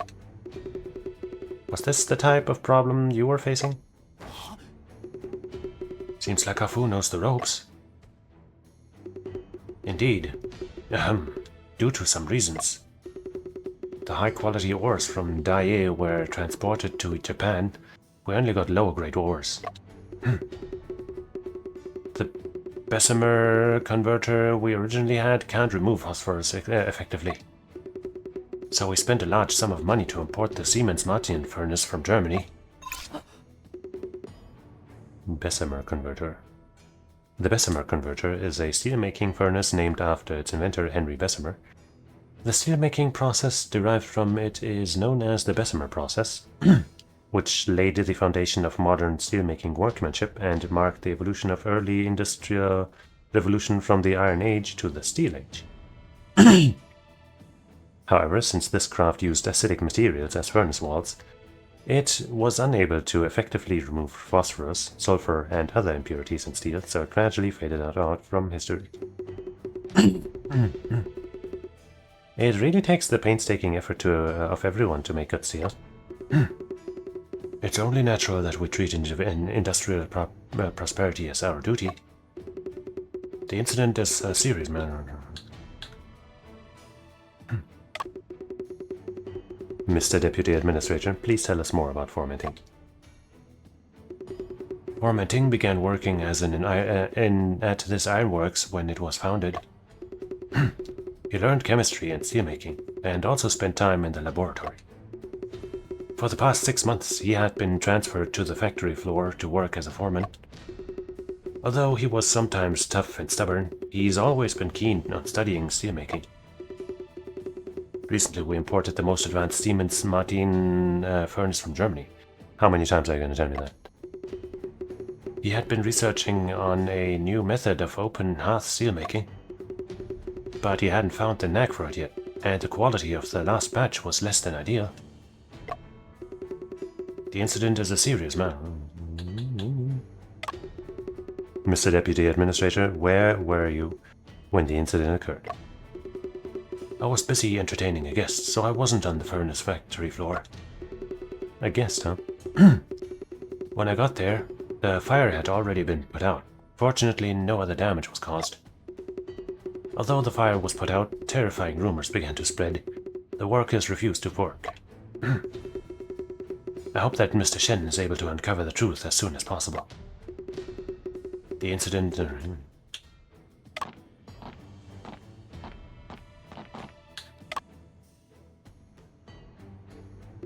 pretty big thing. The roar of these machines is deafening. Good thing we can't hear it. Shen, this is the sound of the industry's heartbeat. Okay. Why did Mr. Lee make us cast these ingots? Keep your mouth shut. Someone's coming. Yeah, I'm coming.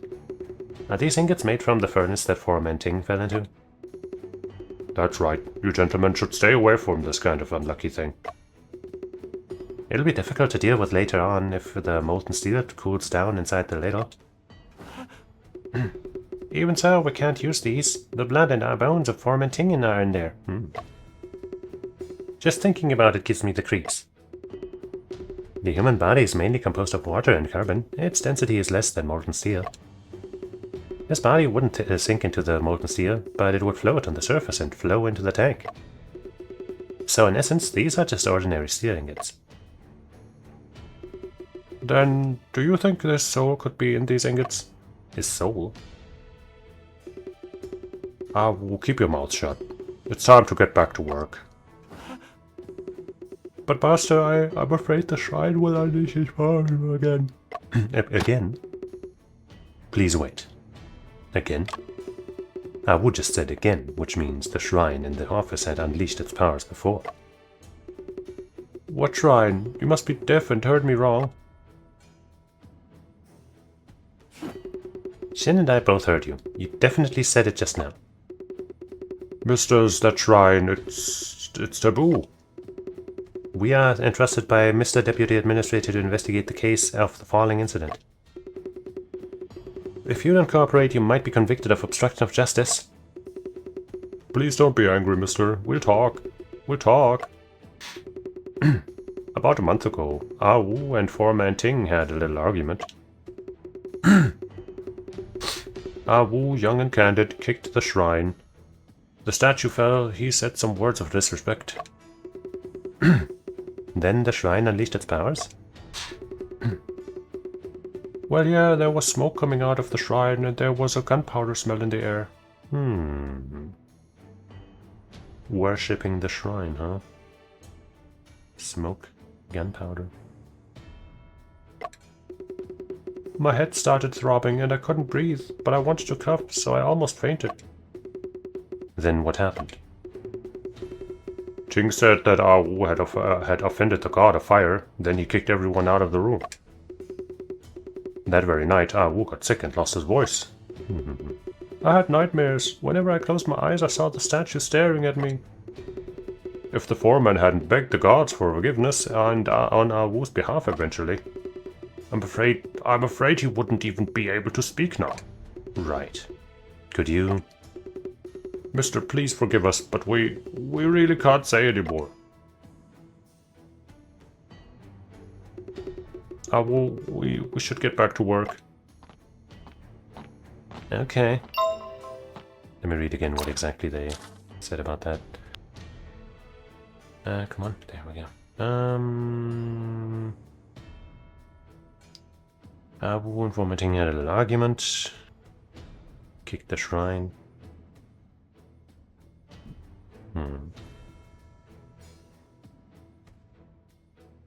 Investigate now, okay. Smoke coming out. Okay, what? I didn't miss anything. The doors are locked. It's off limits to loiterers. I'm not a loiterer. Mr. Patrolman, why is this door locked? What does that have to do with you? Sir, we are entrusted by Deputy Administrator Lee to investigate the Foreman Ting case. Oh, so it's Mr. Detective. Then of course I'd have to help you out. However, this room is impure. Impure? Everyone knows deep down how Foreman Ting died. Beware of the shrine in that room. We're not scared. Let us in to have a look. Thank you for your trouble, sir.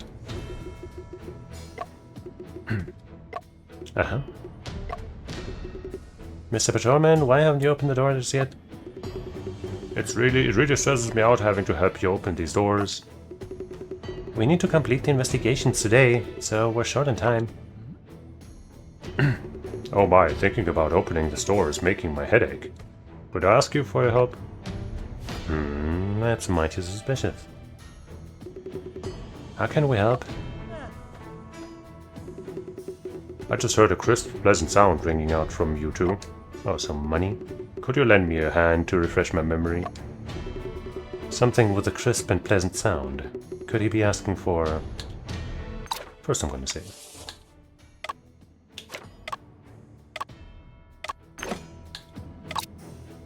Maybe some shmoney? Or he wants the greyish white powder. Afu, hand it over to him. Scoundrel.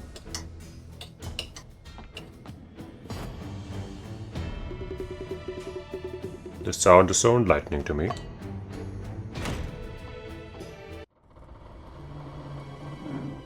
Spooky.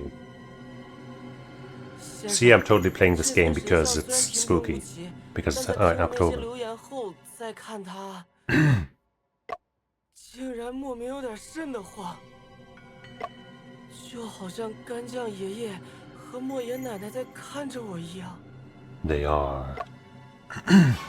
Ah, 谁允许你们随便进来的？ it's that girl we saw in that flashback. 你说呢？难道是莫言奶奶？ What are you calling a grandma? Achievement unlocked. Shine upon arrival. 不必再装神弄鬼了。 The calm, intelligent, and eloquent something is what it said on the Steam achievement. Young lady, please stop playing tricks. She's cute 谁装 and 神弄 pretty 鬼 in this version. 若不是想捉弄人，为什么不开灯？我刚调查完这里，就要离开，是你们 She's 自己 got that 硬闯进来的。 that three mouth. You know the one. On the chibi version. On this close up, she's more of a beaut, but always cute. But to leave, 怎么，小弟弟，你被吓到了？才没有呢！没被吓到的话，你叫谁奶奶呢？ 先生，我们开始调查吧。调查？ But I want to get to know 调查什 her. 么？早上的坠楼事件吗？对啊，是理会办专门请我们来的哦。什么？他答应给我独家的呀？你是哪个报的？ So she's a writer. 小姐误会了，在下沈正平，是一名侦探。这位是我的助手阿福。原来是查案的侦探啊！误会了，我是护报的记者文可欣。不过，在这个案子里，侦探先生已经没有什么表现机会了。啊？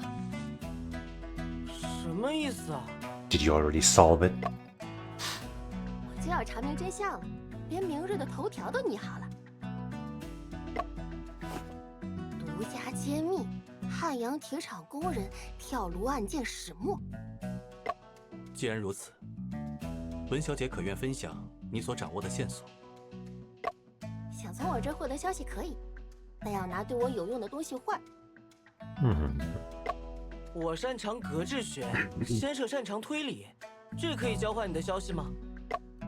格致学好，帮我的文章补充些理论知识。 Geiji studies, science. Geiji, or the investigation of things to extend knowledge, originates from the phrase the great learning. To extend knowledge to the utmost, one must investigate the principles of things. It refers to acquiring knowledge through the exploration of the nature of things. In the late Qing dynasty, Geiji studies broadly encompassed disciplines such as mathematics, physics, chemistry, and biology. In 1875, Shanghai Polytechnic Institution, an early institution for cultivating scientific talent in China, was established. The following year, British scholar John Fryer and Chinese scientist Zhu Shou founded the Chinese scientific journal, the Chinese Scientific Magazine, facilitating the spread of scientific knowledge in China. You can start asking me questions now. So about you, Miss Wen, why are you here at the Ironworks? The Ironworks has just won orders from the Yangtze Railway and the Canton Hankow Railway. Railways in the late Qing dynasty.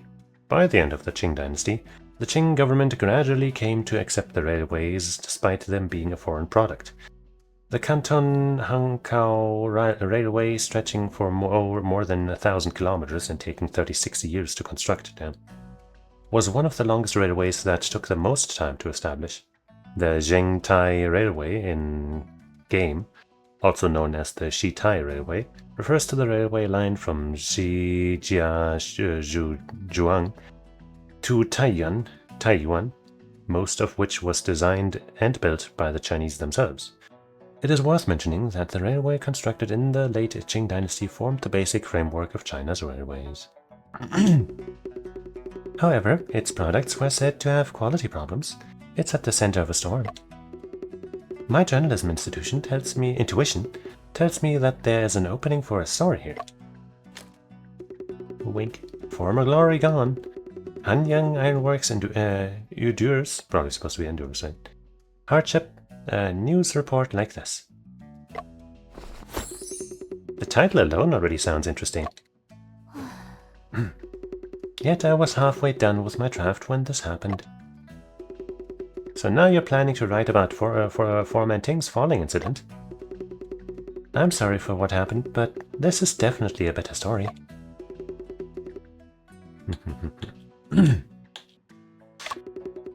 What were you doing at the time of the incident, Miss Wen? I was originally planning to take some photos of the factory floor this morning.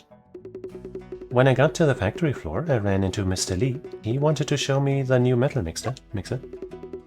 It wasn't long after we left the factory floor that we heard an explosion, and we hurried back. Miss Wen, did you arrange the rope barrier at the site of the incident? That's right. If the site is damaged in any way, the news report might be inaccurate.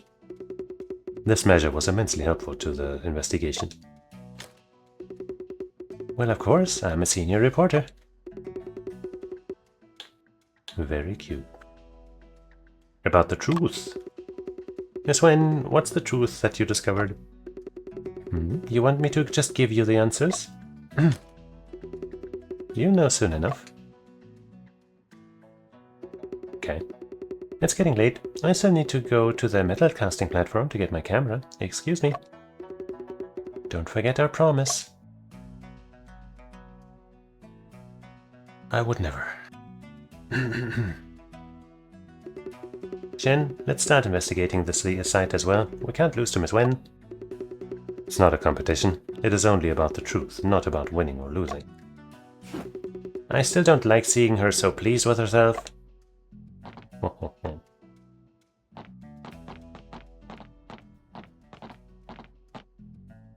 Board of name badges. Here's a board name made of copper with several rows of hooks on it. Looks like workers need to hang their names badges on this board when they are on duty. The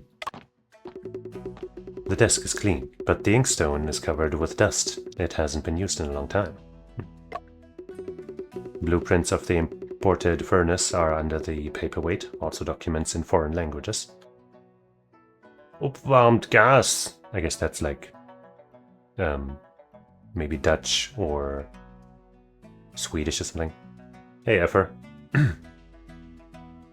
Verbrenning. I guess that could be Dutch. That sounds almost German, but it's not German, so it's probably Dutch. Impurities rise in the bottom right there. To the top of the... Swedish, dang. It was Swedish and not Dutch after all.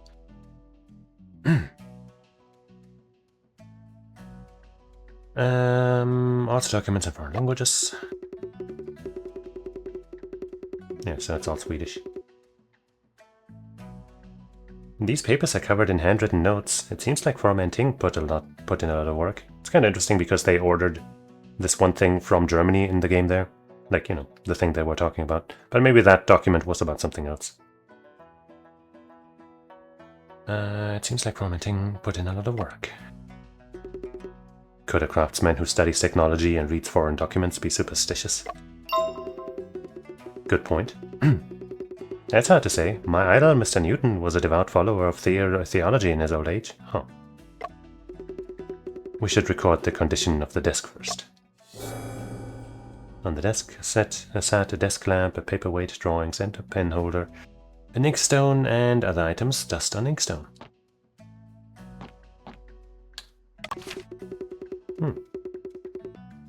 Shen, this is the floor plan for the factory floor. Combustion? Verbrenning means combustion? I mean, it makes sense. They're talking about furnaces and stuff.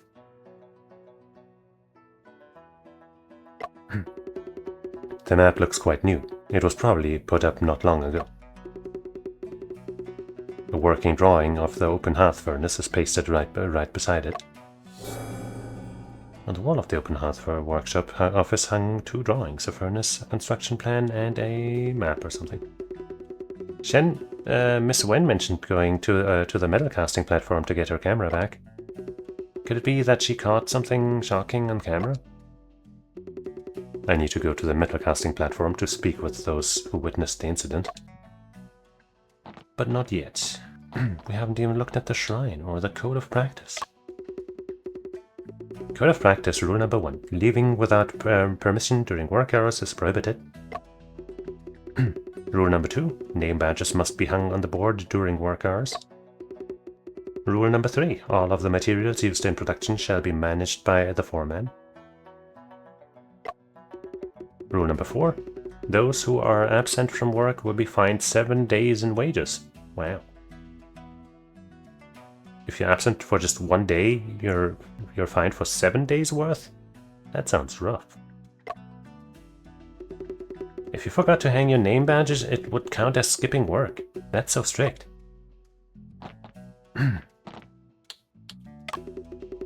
Shen, there's a Western wall clock here. The engravings say that this was a gift from the Wuhan Chamber of Commerce for water transport. Huh. The shrine is dedicated to the statue of Ganjiang and Moye.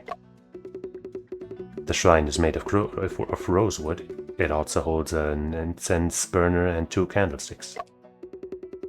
A copper incense burner with 3 sticks of incense placed vertically. Okay, I thought we'd investigate that specific bit a little more thoroughly, given its apparent importance. But I guess we'll find out more later. Shen, the dock is right outside these doors. We will go out there after we finish investigating this case. Alright.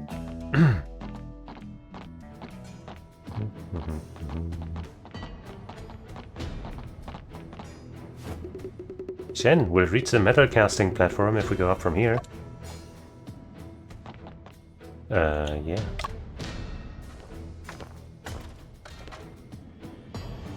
Let's find our lady friend. There's the camera. Scorched. Oh no. Shh, someone's coming. Why do people keep coming up here? I just shoot away a woman and now 2 more guys show up. It's time for us to start casting ingots, so go back down right now. Awu, it's the detectives. You have to speak more politely. Huh? Isn't that Awu and his master? My apologies for disturbing you both. I still have a few more questions to ask. You're too kind, mister. Just call me Old Chow. If there's anything you'd like to know, we will definitely cooperate with you. What do the 2 of you think of foreman? We don't have any particular thoughts about the foreman. What about that fight that Wu had with him, huh? He got what he deserved. There's nothing more to say about it. It seems that the 2 of you don't like foreman very much. From his point of view, anything anyone else did was always wrong. He just didn't like us. Well, there's no fault in the foreman having been strict with his demands. Everyone did as he said, but the last batch of steel rails still got screwed up, didn't it? He was just picking holes. If there's anything you'd like to know, we will. So, Awu probably didn't like him. Or Chow maybe also, but Awu's being so stupidly honest about it, he probably isn't a killer. Were you 2 the ones who witnessed the process of Foreman Ting's falling incident this morning? Yes. If I could trouble you 2 to please tell me what you saw and heard at the time. This was the first trial production since the furnace was shut down and renovated. Just when we began casting, Awu suddenly said, "The foreman is watching us." There he was standing next to the outlet. Molten steel was coming out, and yet he didn't even mind the heat. So he might have already been dead. Or in death-like state. Are you sure that the person you saw was at the time was Formantin? I'm sure he was leaning on the railing at the time. He looked spiritless, and he kept staring downward. You didn't notice Formantin before this moment? You did not notice? No, he just appeared there out of the blue. The railings are super hot when molten steel is pouring out, but he didn't care at all. If he wasn't possessed by something, then what? Oh, Chao, you said earlier that when you saw Formantin, molten steel was coming out. Did you see Formantin or anyone else open the molten steel outlet shutter? Nope. When we began casting, both molten steel outlets were closed. I remember clearly. I don't know who did it. It wasn't the time to open the shutter yet. And then? And then I just watched as the railing he was leaning on disappeared. Disappeared? You mean the railing broke off and fell into the molten steel along with them? No, it disappeared. It just vanished into thin air. Maybe it melted and he was... like... I don't know, he was... in his person he had something... I don't know, man. He would have melted if he was hot enough to melt steel, I think. So probably not that. I was watching the entire time. I didn't see anything else fall in. Mysterious. Oh, Chao, did you also see the railing suddenly disappear? I didn't see it as vividly as I would, but... the foreman was indeed leaning against the railing, and then he suddenly fell into the ladle. Then it exploded. Then fire was everywhere. When I looked again, he was no longer there, and there was no railing either. I mean, it could be that... I don't know how these railings work, but I guess the way it looks, it couldn't have, like, you know, just gone sideways, I guess. Did you notice anything unusual about him this morning? He was wearing a headcloth that he usually doesn't wear, nothing else. Yeah, I saw it too. Gentlemen, we're about to start casting soon. Just go back down already, don't be in our way. Wait, but I haven't checked the camera, okay. Oh, the ladle's coming.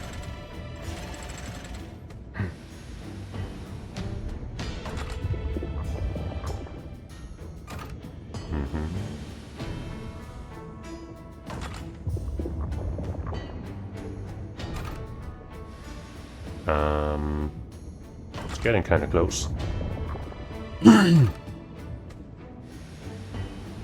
What are you two doing here? It's too dangerous to stay here. Sirs, my apologies, wish I had something. But I haven't checked the camera yet. Ah!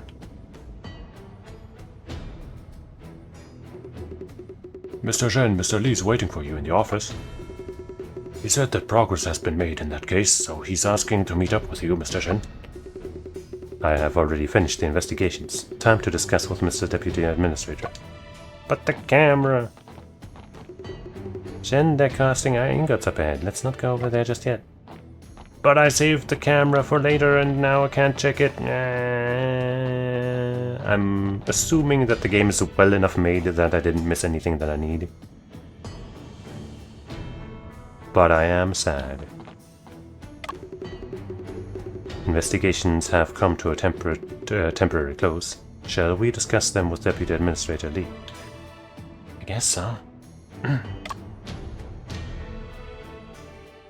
本记者已查明丁匠木坠炉一事始末，诸位不妨一起听听。本记者，请说说你的发现吧。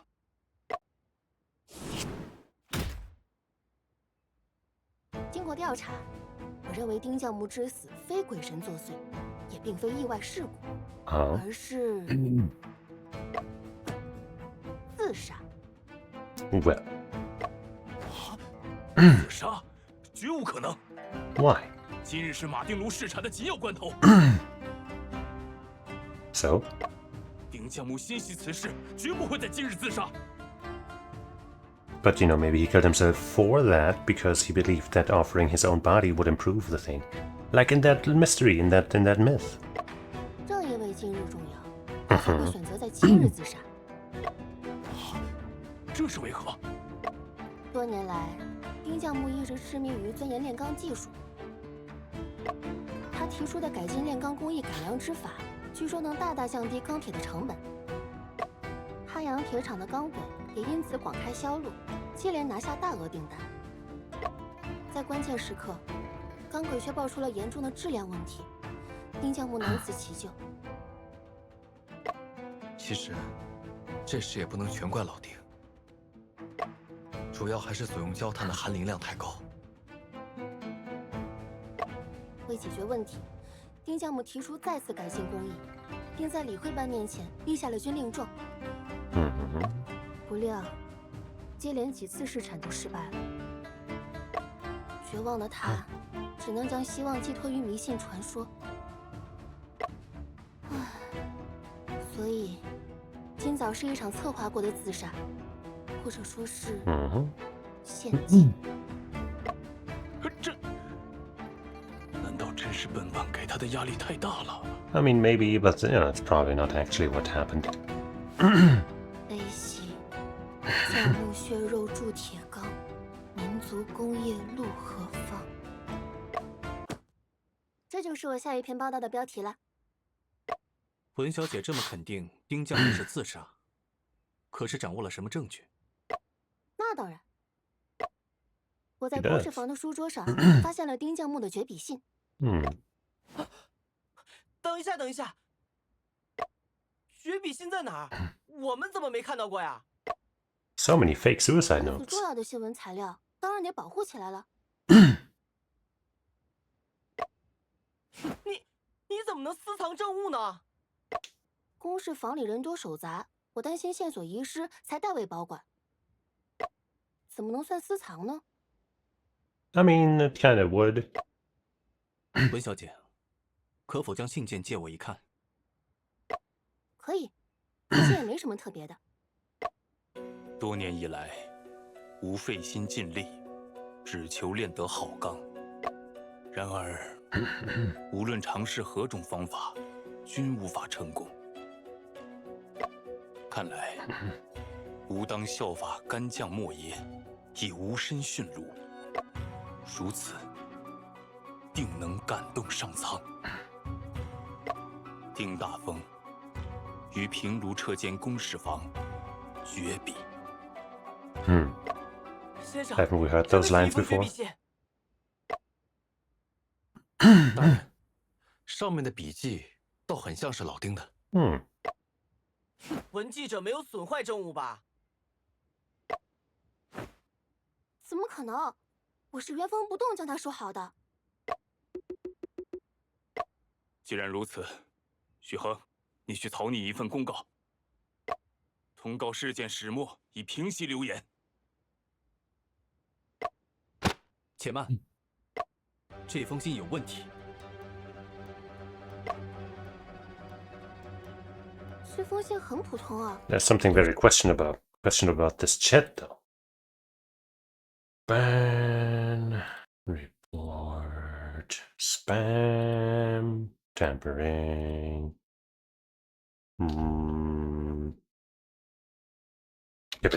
Just mash. Next, verify report block close.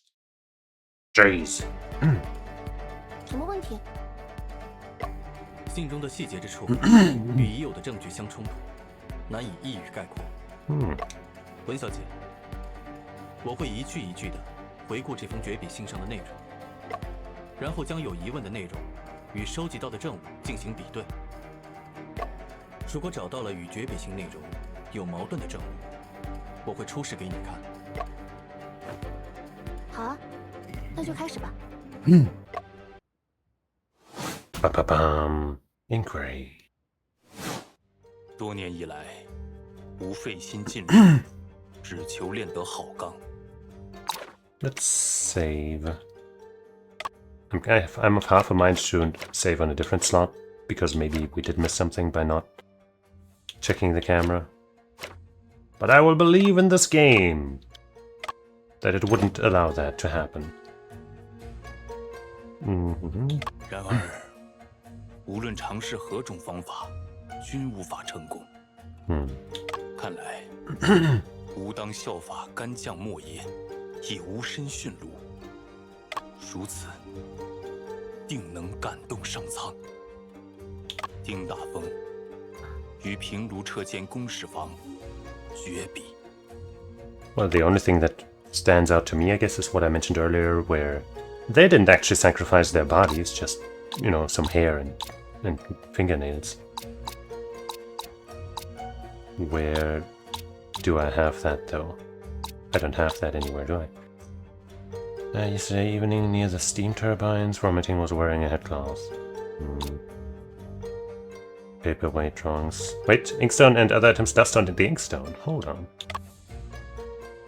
In the office off the furnace factory floor. Wait. The date, I guess, would be the most compromising part. Many years after. Maybe that's the one. But where do we present it? Last words of written in, I guess, here. Right, because if it's written there, then it could only have been with this. But if this hasn't been used in a while, then, you know.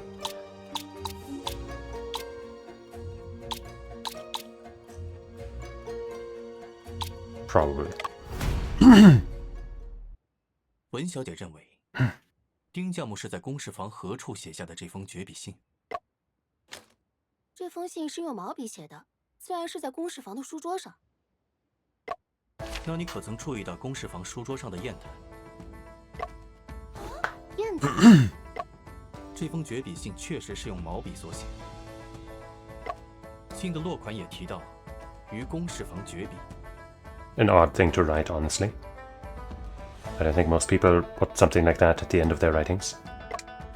可公事房中仅有的砚台上。 Dear Mr. and Mrs. So-and-so, I write to you today to inform you that blah blah blah blah blah blah blah. Best regards, me. Written in my room, wearing my underpants. Goodbye. That's how I shall construct all of my letters from now. My emails, whatever. Layer of dust. 显然许久未被使用。这两者之间存在明显的矛盾。这封信不是在公事房写的。Unless they had a different ink source, something. 铁厂本就多灰尘，就算有积灰也很正常。但桌面上并没有多少灰尘，那座神龛更是一尘不染。可见，只有砚台许久未用。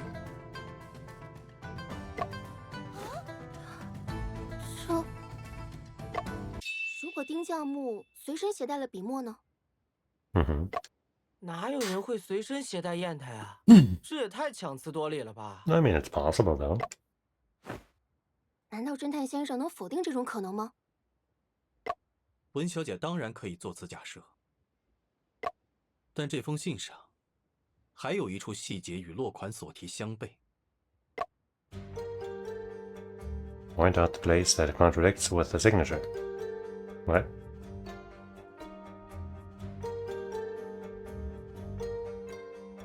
Huh? What?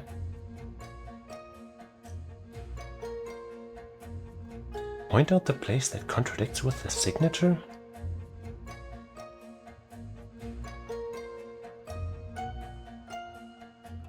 I have no idea what they want or what they mean, honestly.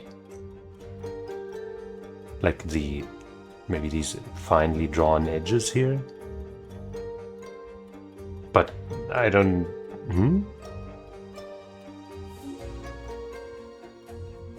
Oh, well, surely I'm not supposed to be able to read this.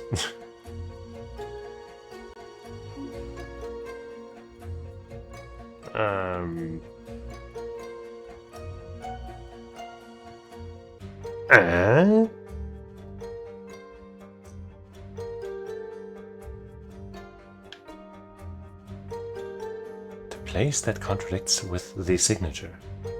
feel like this is probably just another, maybe another not so great translation or something.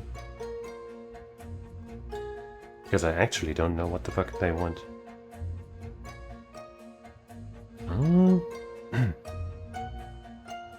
I don't want to use the hint button, but I feel like in this moment it's kind of like, what the hell do I do? But I'll try the edges of this thing here just to maybe if that counts. 本班没看出什么相悖之处。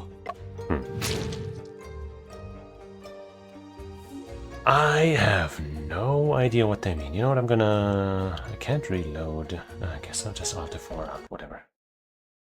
Then I have to redo the previous part, but that shouldn't take too long.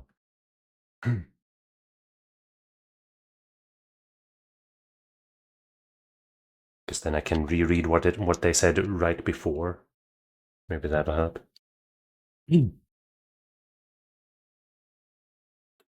Schmörders on the Schmankschmee Schmörber.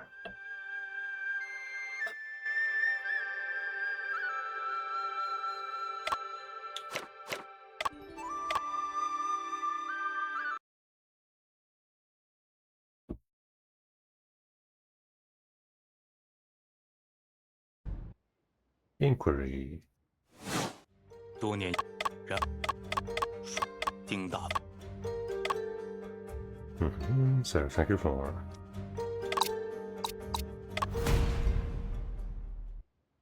文小姐，这封那你可曾注意到砚台，这封绝笔信确实，信的落款也提到，公式显然这两者，铁厂本就夺回，但桌面可见。如果丁将木 I'm gonna save here.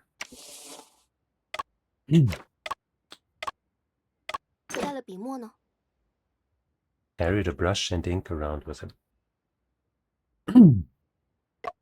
哪有人会随身携带砚台啊？这也太巧！难道侦探先生能否定这种可能吗？ Well, I mean, can I check the letter again? No. 文小姐当然可以做此假设，但这封信上还有一处细节与落款所提相悖。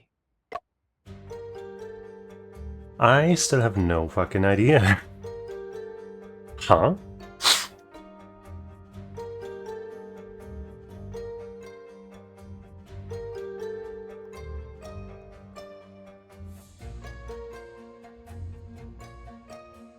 I mean, I guess just the fact that it's folded. Why, you know, if it was found here, then... And he wrote it here, then why would it be folded? But that could just be because she folded it to take it along with her. But I guess I'll point out this most folded part. 沈先生是说折痕有问题？正是。文小姐曾说，为防止证物被破坏，特意将信 As it 原 was, 封 okay. 不动 Did 地 she 收 say 好。 that? 因此，这折痕并不是文小姐造成的，对吗？没错，折痕不是我造成的。 Okay. 你发现时， Sorry. 信被平摊在公事房的桌上，对吗？是，到底有什么问题？信纸有折痕，折叠信纸一般是为了方便携带。若信真的是丁将木自尽前在公事房写下的，又何必要把它折起来，多此一举呢？ He could have just had a habit of folding things, you know, that could be a quirk. A tick.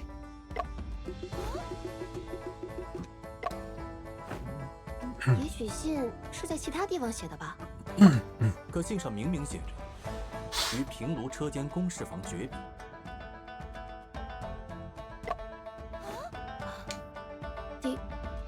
的确如此。难道这封绝笔信是伪造的？没错，有人想要掩盖丁将木死亡的真相。什么？丁将木之死有何掩盖的必要？他跌进炉子时，工人们看得清清楚楚啊。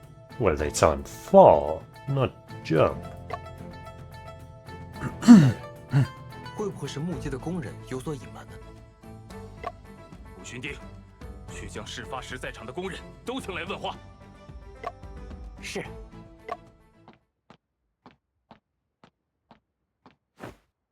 侦探先生，关于绝笔信的问题，你还没有完全说服我。我们谁都无法准确揣测一个人临终前的心境。丁匠木为方便自己，而在其他地方写好信，然后放到公事房里让人发 But 现， then why would you 也 write 是可 that 能 thing 的 at the end? 这个可能性虽低，但的确存在。所谓孤证不立，此信还需结合其他证据，再做追究。Indeed. 那便将绝笔信之事暂押，先探讨其他疑点。好。大人，老赵和阿武到了。进来吧。What's up? This is our third time talking, eh? What a pleasure. 你们二人再将早晨的情形复述一遍，不可遗漏任何细节。一上午都说了很多次了。阿武，好好回大人的话。哦。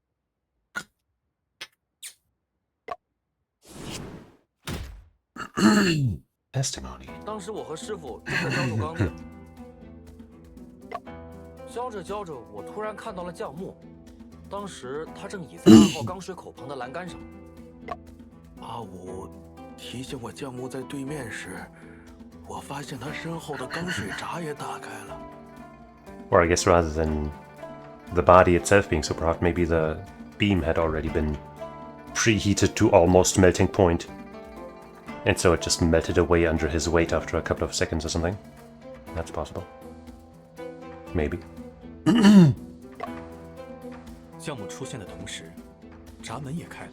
Or rather, bent away under his weight. You understand what I said?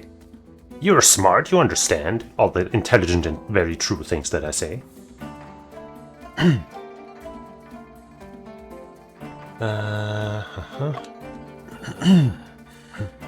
我想，应该是他自己打开的吧。然后，过了不久，匠木忽然扑了下去，紧接着，钢水包就炸了。两人刚刚的说法中，存在一处隐蔽的矛盾，与这一件证据有关。 Let's find it. 当时我和师傅正在浇筑钢钉， Casting ingots. 浇着浇着，我突然看到 Ingots isn't a spell, you can't cast ingots. Haha! Caught you in a lie.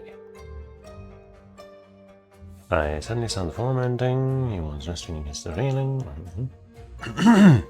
这个时候，我发现匠木身后的钢水闸也开了，应该是他自己打开的吧。 Opened it himself? That's unlikely.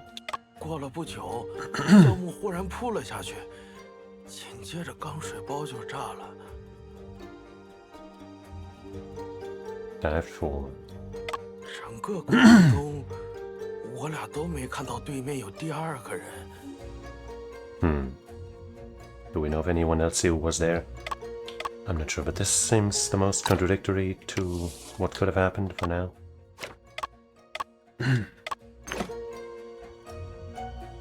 He likely opened it himself. The lever was made long proper.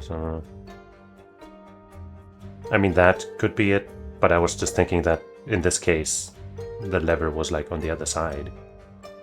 So he wouldn't even have been able to reach it from there. But it could just be this. But also, do we know if anyone else who was there? Evening near the steamer, where Martin was wearing a headcloth. I don't think we have anything like that. So let's just present this here, and if it's wrong, then I will die and cry. Yeah. 钢水闸不可能是丁匠木自己打开的，现场绝不只有他一人。为什么？钢水闸的拉杆很近，若想拉开它，必须站在钢水槽的另一侧。但是两位工人看到的，却是丁匠木出现的同时，闸门也开了。这不是一个人能做到的。不一定是完全同时。毕竟我和阿武也不是一直盯着对面看。侦探先生，丁教木先拉开闸门，再快速走到钢水包前，不可以吗？不可行，因为现场存在此物。The reason why it was impossible to reach the ladle that quickly? This thing?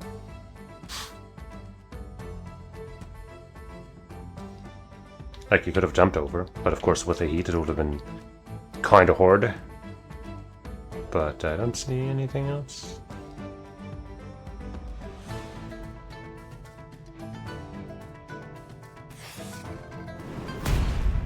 Alright. 刚才说过，丁匠木操作拉杆后，必须跨过钢水槽才能走到坠炉的位置。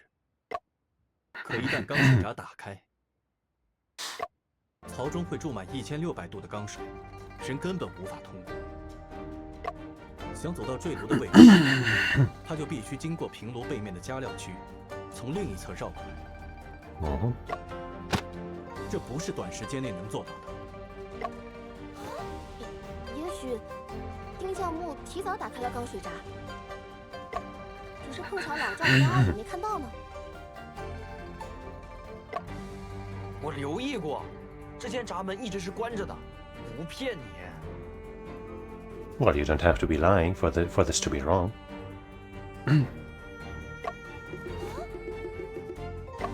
即使老赵和阿武可能会漏看，丁匠木经过加料区时，还会遇到填料工老李。可老李却对他的出现毫不知情，这又如何解释呢？ They're all in on it. 难道是五鬼搬运？是不是神像显灵了？作祟的不是鬼神，是人心。在丁匠木坠楼的现场，一定还存在另一个人。Some very Detective Conan, you know, shadowy, culprit-looking ass. 当丁匠木倚靠在栏杆上时，是他拉开了闸门。等一等，炉子的正面有老赵和阿武看着，背面有老李在。如果现场真的存在另一个人，他怎么可能不被人看到？只要利用这件证物，他就能巧妙地将自己隐藏起来。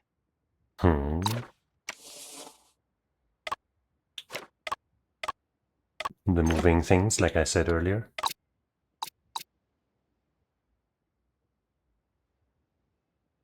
No, they're not those.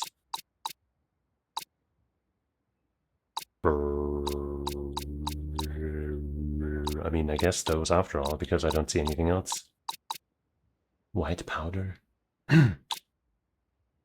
Not the money, probably.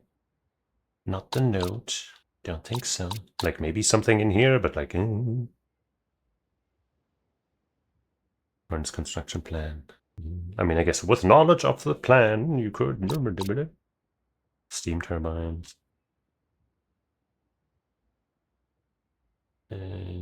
Let's just try this.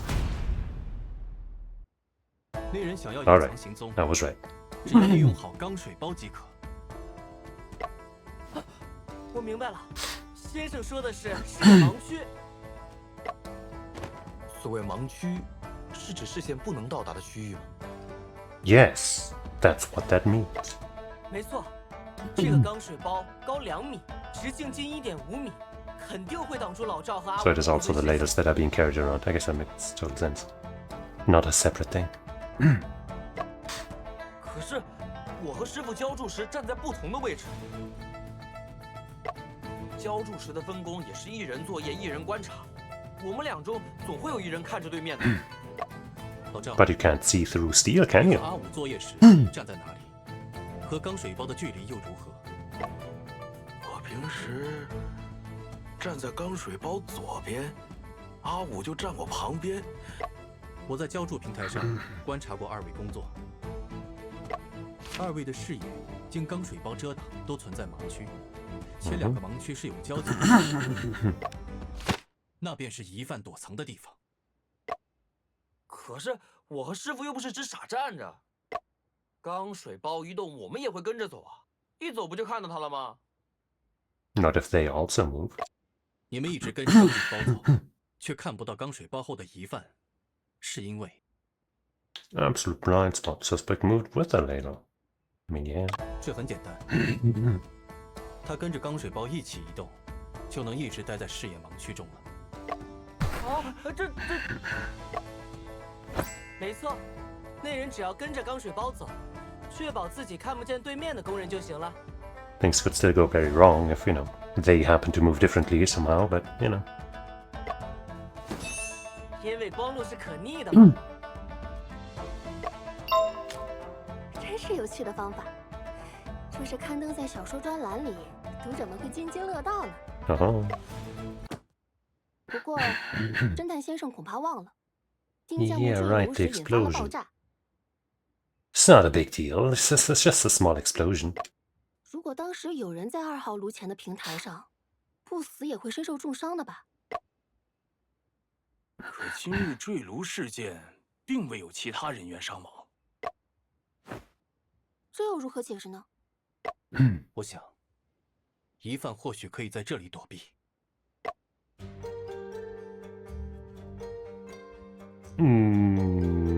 To the side here. There's no markings there. Not down the ladder, probably.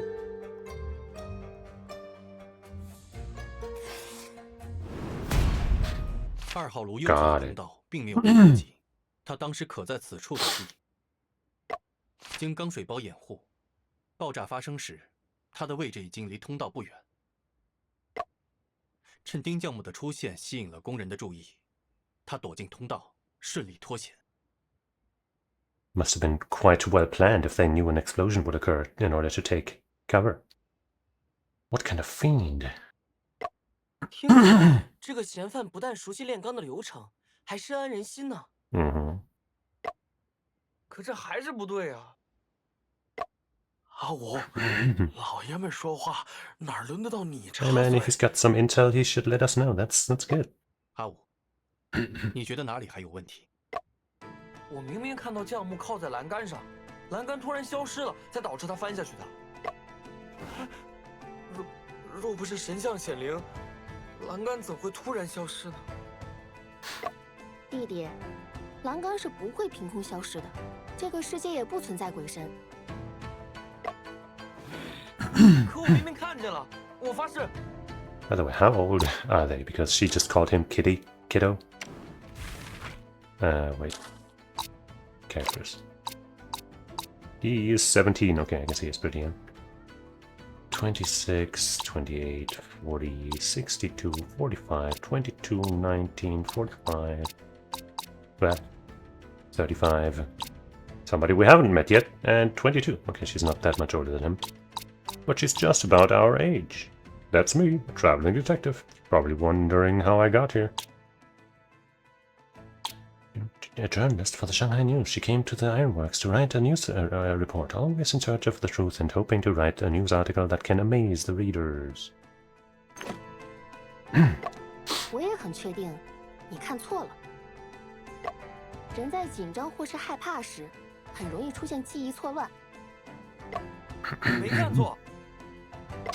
文记者为何如此确定阿武看错了？昨天傍晚我拍照时，那里就没有栏杆了。The rating was already missing. 晚上值夜班的只有田料工老李。我问过他，他没去装过栏杆。不信的话，你看这张照片。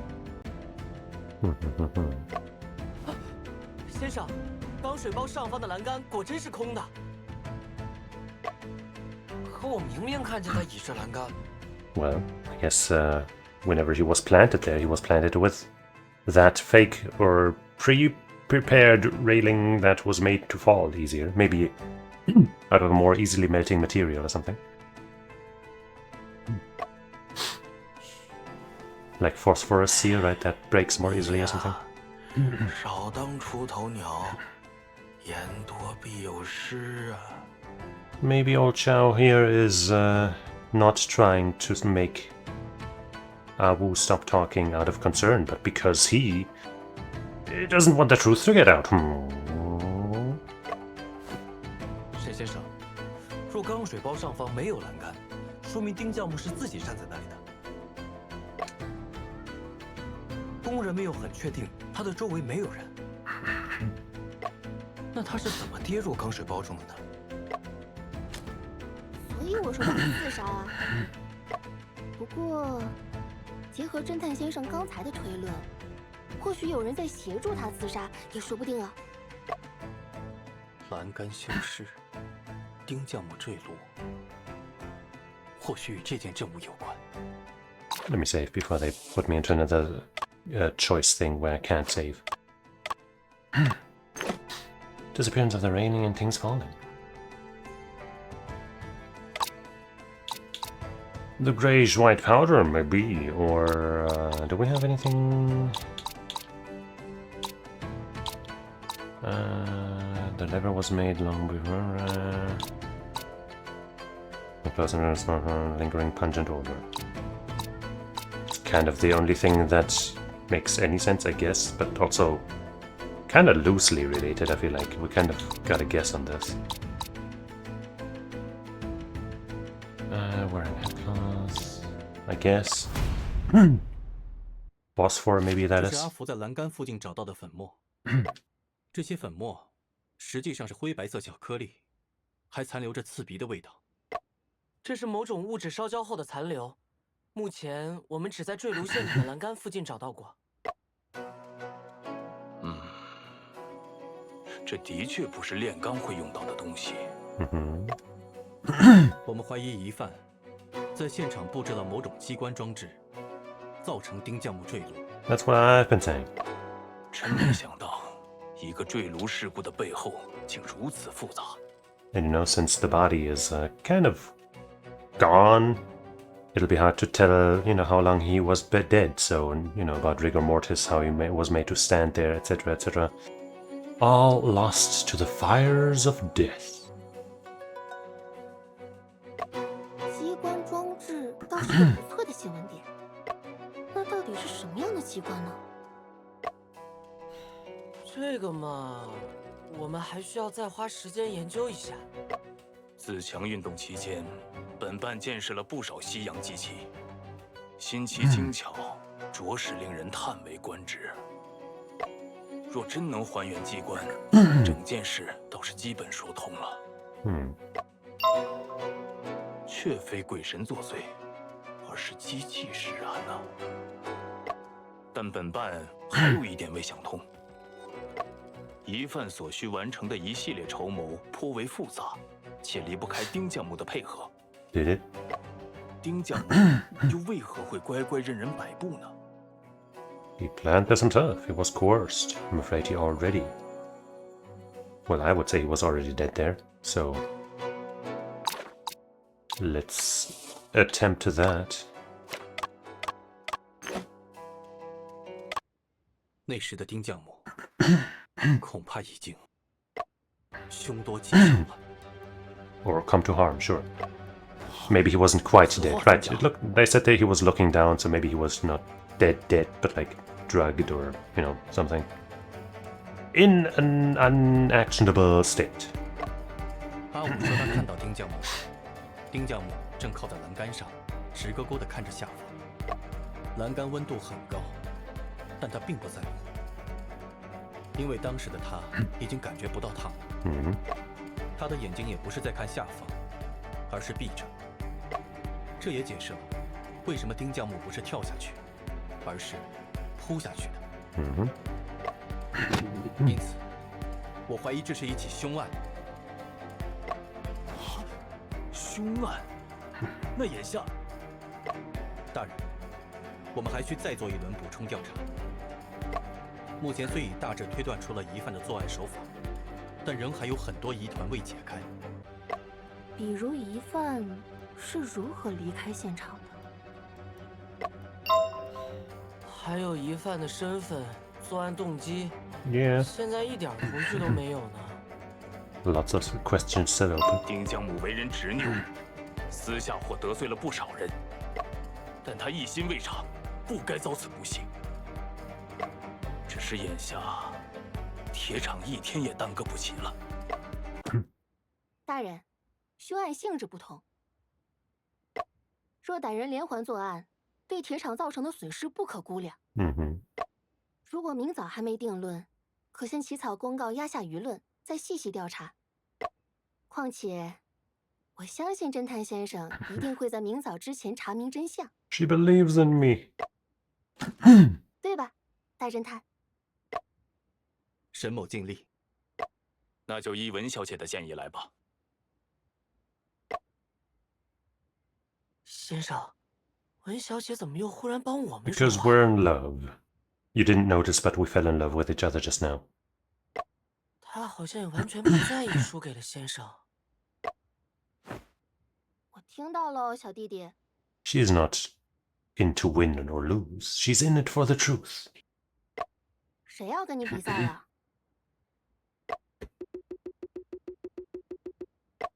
对文小姐来说，更看重的应该是新闻。坠炉事故玄机藏，揭示阴谋侦探忙。这个标题怎么样呢？ Logan. Back to the investigation. 我们接下来怎么办？ Give up. 若坠炉事故发生时，丁将木已经遭遇不测了，说明平炉2层很可能不是案发的第一现场，得想办法找到第一现场才行。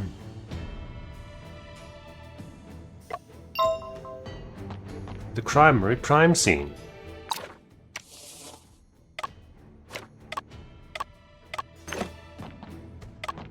Lovely.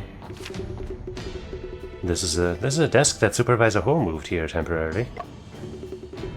There's a headcloth on the desk. Supervisor Ho was using it to bag the money. There's an account book next to it. Let me take a look. Old Lee's wages were deducted a lot. The reason is because he skipped work multiple times.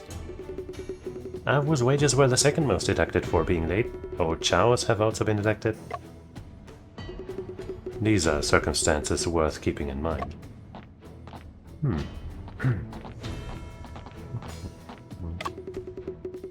Steel ingots casted from molten steel in ladle number 2 after the incident. According to Afu, the remains of the deceased will not be within them.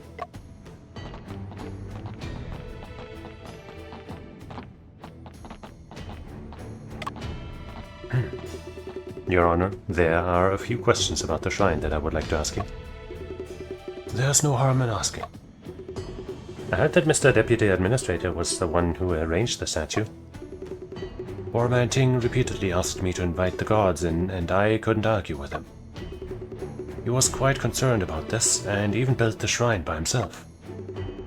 Who would know that after the gods were invited in, all these terrible things would happen? So Foreman Ting built the shrine and the altar by himself. Shen, we didn't check the altar beneath the shrine earlier. No matter, feel free to investigate it. There we go.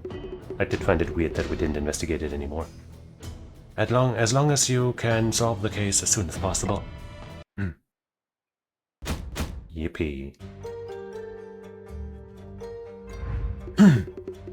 A wooden altar, so simple in structure that it doesn't even have a drawer. Almost looks like we might be able to move the lady's neck, or head rather, or the thing that the dude is holding. A statue of Ganjiang and Moye. It's just a normal statue with no mechanisms or secret compartments, are you sure? There goes my idea. There's half a stick of red candle on the candlestick that has already been put out. There's a... There are 3 sticks of incense placed vertically on the incense burner.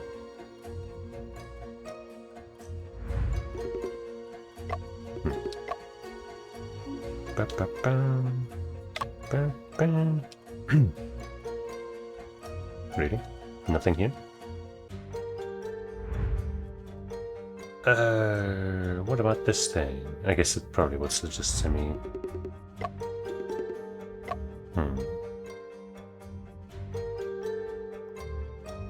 Oh, I can use the right stick to turn this thing a bit. Haha.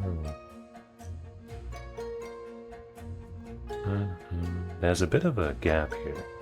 I don't know if that's intentional. Nope, apparently not.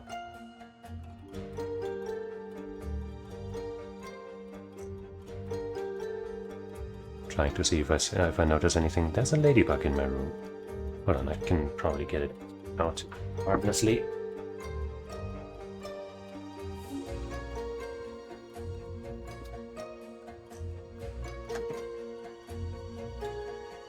Nope, it's not leaving. Wait, where did it go? Ah, these fucking dumbass bugs, man.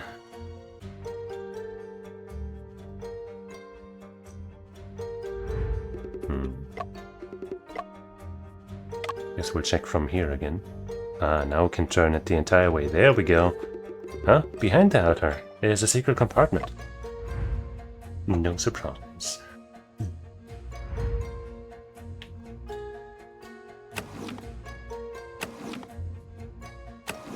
Okay. Come on, move a little faster. I guess I could use the mouse, but I refuse.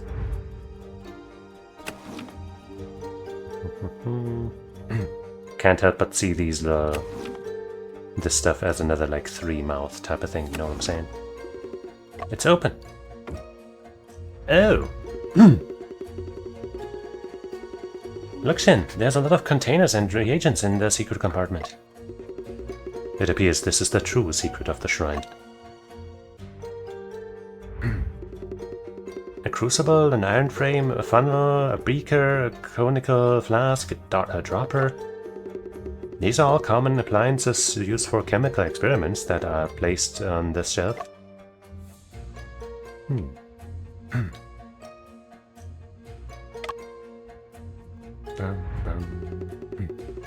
There are 3 bottles placed on the shelf, one of which has been placed at the mouth.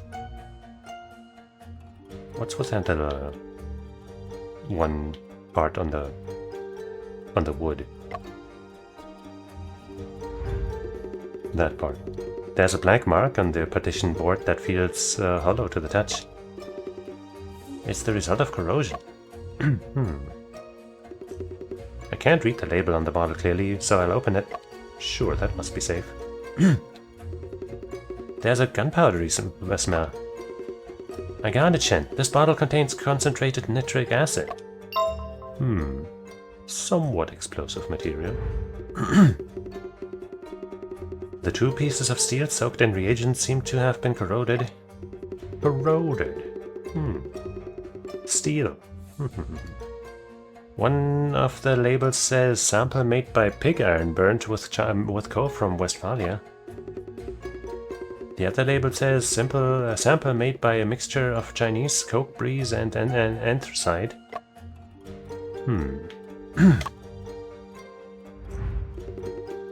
Ammonia, sodium hydroxide, there are all kinds of reagents placed on the shelf.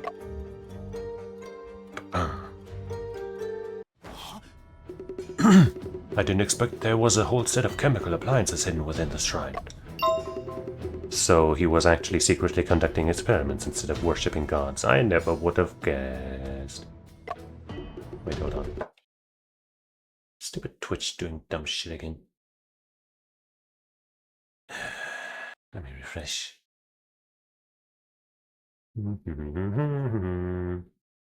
There we go. Don't know how long that has been going on. But whatever. I never knew any of this. Mr. Deputy Administrator, would it be possible to ask you a few more questions? Oh, go on, Mr. Shin. Has Mr. Deputy Administrator ever seen these chemical appliances in the shrine? I gotta sneeze.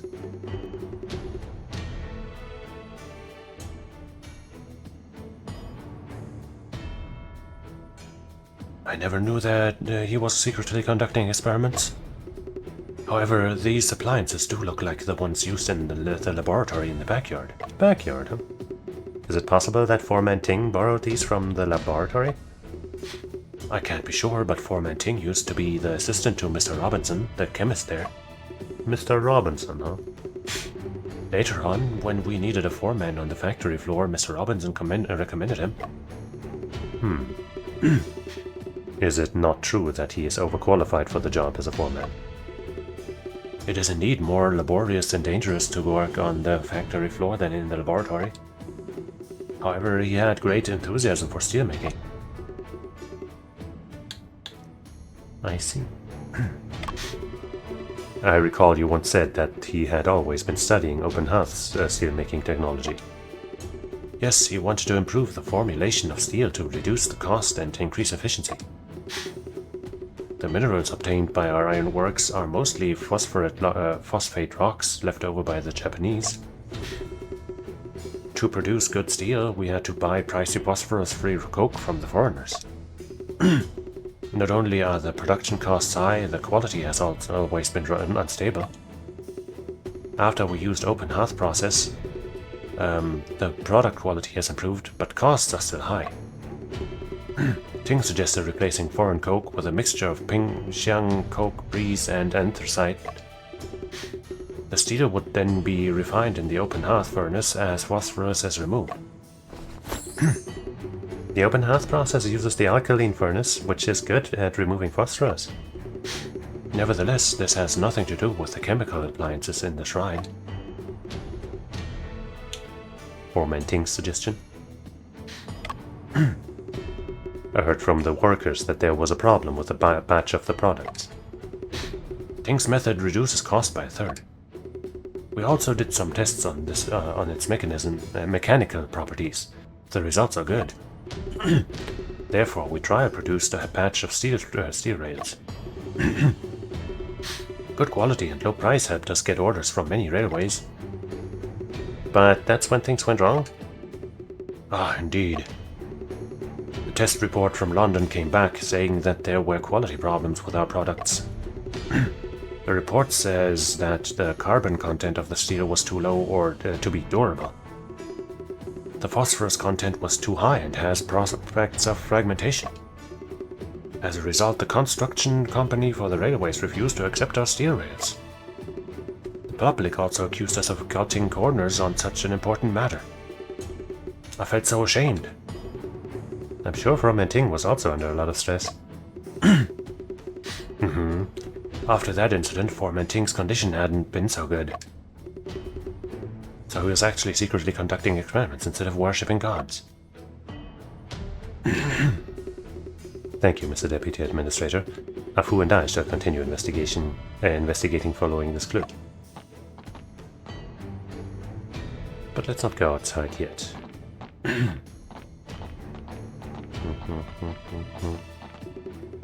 Shen, the door leads to the backyard. Let's head over there and take a look. Alright. Alright, I guess if I must.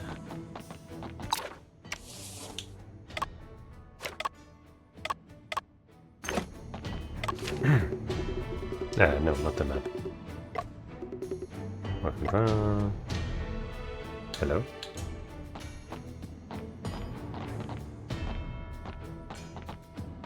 Huh?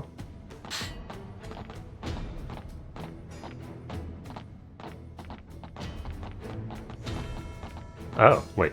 Oh, this way, I guess. Sorry, I thought they meant that other door.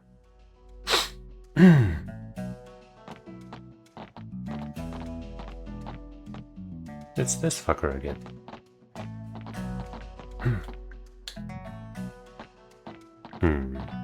Lots of stuff to see again.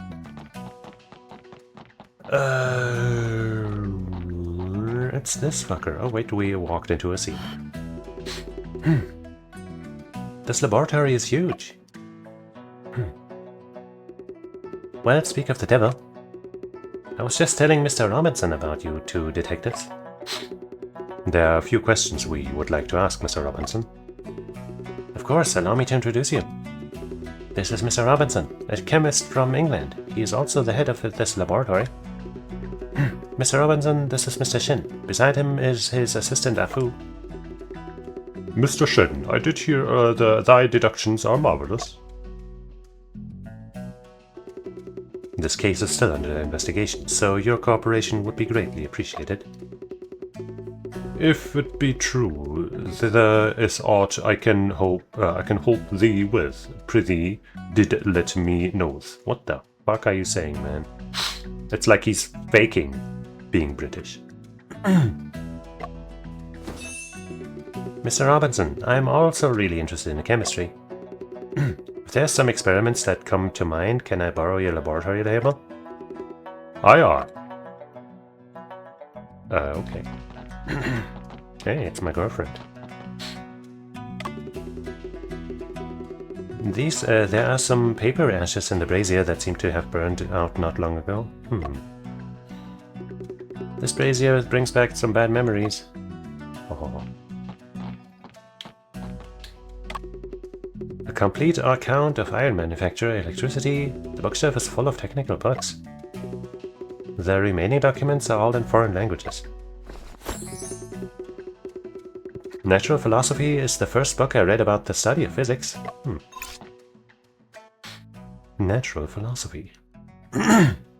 Cool cover art.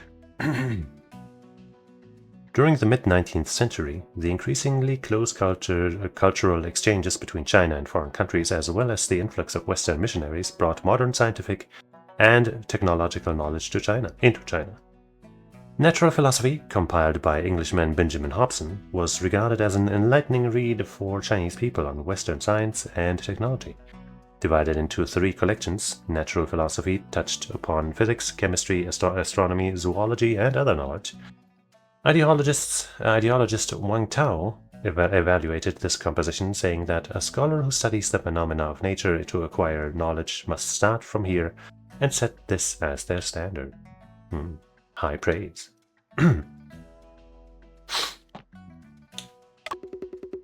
A stack of documents, a bottle of ink, and a quill pen are placed on the desk. Test report. Huh? This is a chemical test report for steel. Sample made from Westphalian coke. The results relate only to the tested sample as received. Approved by Sir Robinson. Steel in this report is made by using coal from Westphalia. All indexes are up to standard. Steel in this report was made by a mixture of Chinese coke, breeze, and anthracite. What a shame! Due to the high phosphorus content, fragmentation easily appears in the steel. Just like what they, were told was faulty about the rails they made. It seems that the choice of fuel really affects the quality of the steel. Can I look at that portrait? Yes, I can. Look, Shen, it's a portrait of Zhang Zhidong. Mr. Zhang advocates education and industry. He is a person I admire greatly.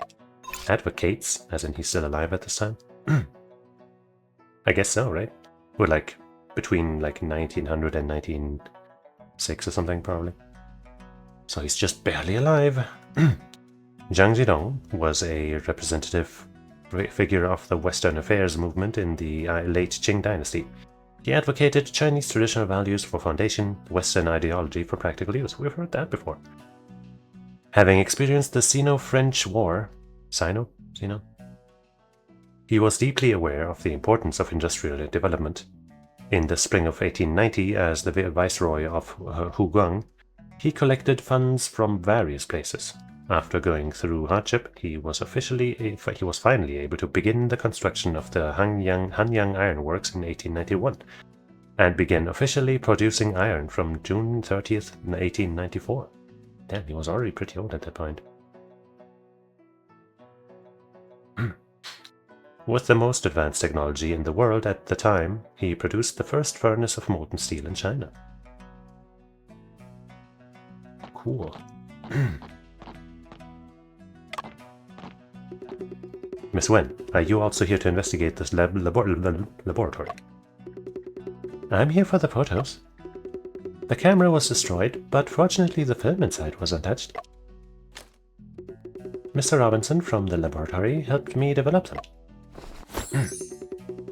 What kind of photos did you take? Can we have a look?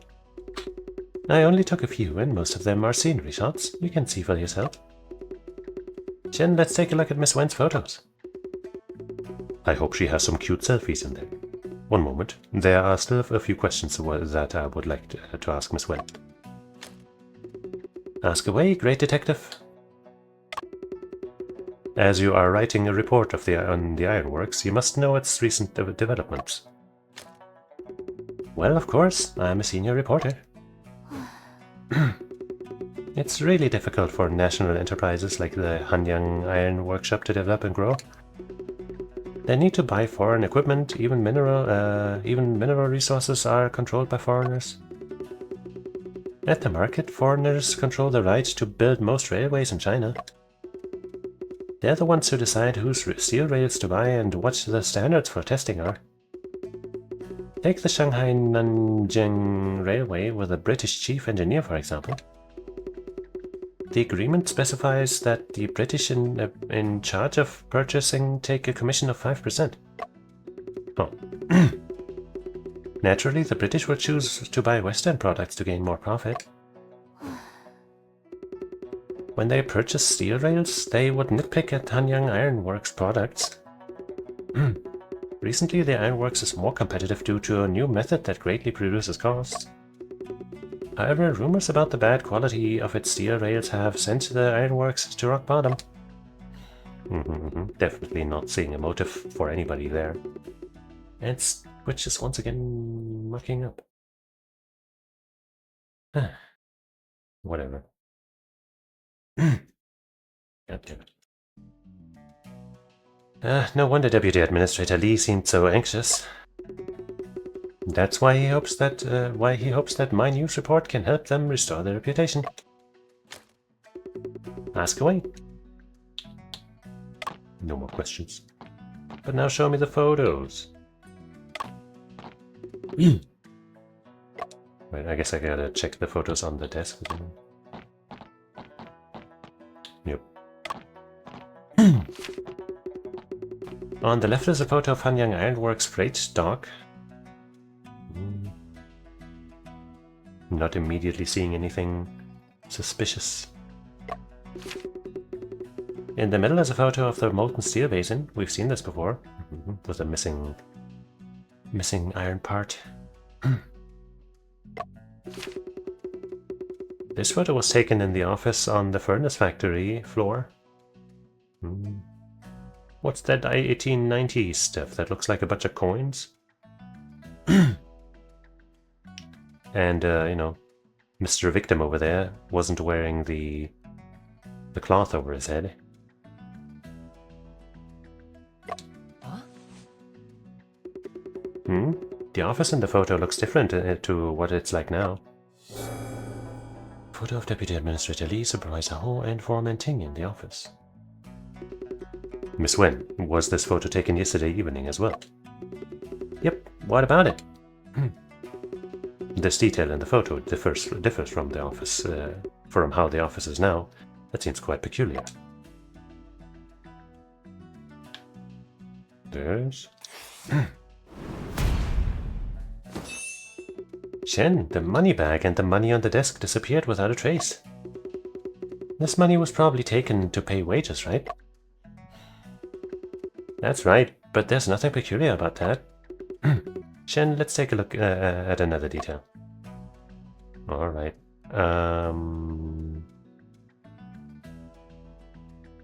These two were there.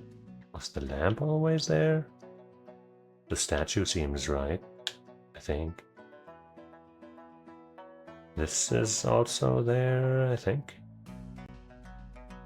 Not sure about this lamp. Chin, I don't think that's the right spot. Okay.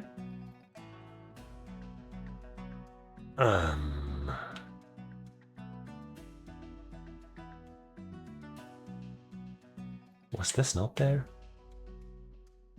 These were... Wait, no. Was this next to that? I can't check my inventory. Wait a second. No. Wait, I can close, but then it kind of... Like, I have to...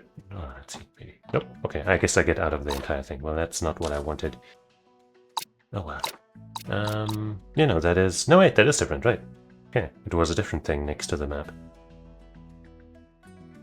Oh.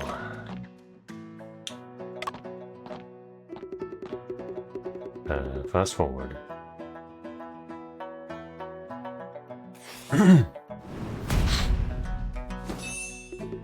Shen, the blueprints on the wall changed. In the photo, a flowchart of the steelmaking process was placed above the map. But now it's a working drawing of the open hearth furnace. Furthermore, the map in the photo looks evidently more worn down. Who did it? Why would they suddenly make such a change? When the incident occurred, I was in the office. The blueprints were switched out then. Shen, do you think this could be related to Foreman-Ting's death? Probably. It is hard to believe that there's no connection whatsoever between these two. Could it be that the suspect did it? We cannot rule out the possibility that Foreman-Ting did this. Well, what the fuck? That was kind of a jump scare. Replace the flowchart with a working drawing. That was kind of spooky, man. 能不能不要顾左右而言他？回答我。丁项目有必要把流程图替换成施工图吗？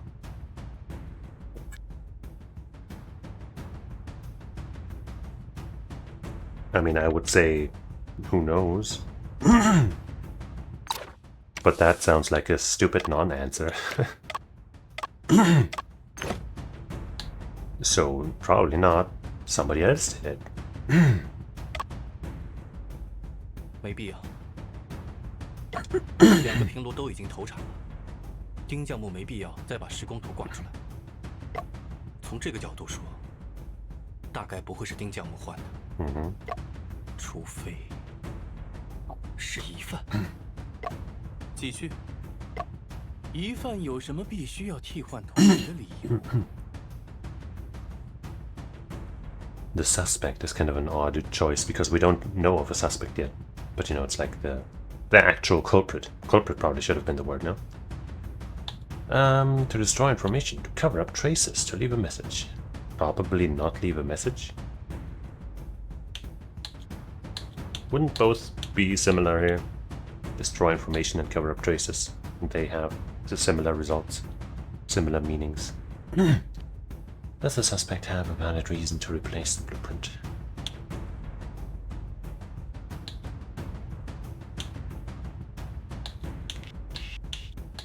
Cover up traces, destroy information. Oh, why not both? It's both, right? Both mean the same thing here, kinda. I'll pick this, and I'll be sad and mad and die if this is wrong. 难道是为了掩盖墙上的痕迹？不对，图纸的大小和张贴的位置都没变。疑犯有什么必须要替换图纸的理由 ？All right then. Basically same thing. But sure, fuck you. 纸上有些信息是他不希望我们看到的，为了销毁他们，才把2张图纸都替换了。所以呢，是什么样的信息？照片中的2张图纸并没有特别之处，上面没有手写的痕迹。那张地图甚至跟现在的地图是一模一样的，除了破旧些。这说明？Huh? What's concealed was left alone?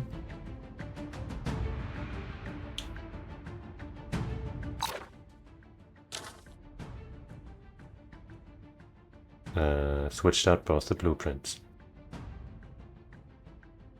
Nothing special about the 2 blueprints in the photo, no trace of handwriting on them either, aside from that's worn out state. The map is the exact same as the map on the wall now, which means... I mean, it wasn't left alone because it was switched out, right? So... It was concealed? 也许信息是通过某种隐蔽的方式存在的，比如用特殊方式才能显现的墨水。又或者，纸张经过了某种特殊的处理。假设真有那么隐蔽的信息，也不用换图纸啊。这说明。 I think these questions are just fucking poorly phrased, and the answers are also not well placed.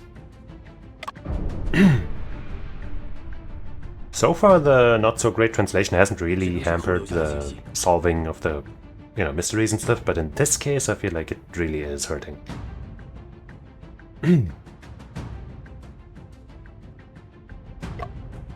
说明，从昨天傍晚文记者拍照片后到今晨，这期间，被撕掉的图纸上出现了新的信息。所以，新出现的信息是什么 See about that? See, with what he just said, what's left alone doesn't make any sense to me. Whatever. 可能性太多。不，疑犯隐瞒证据的理由只有一个。 为隐藏的证据暴露他的罪行，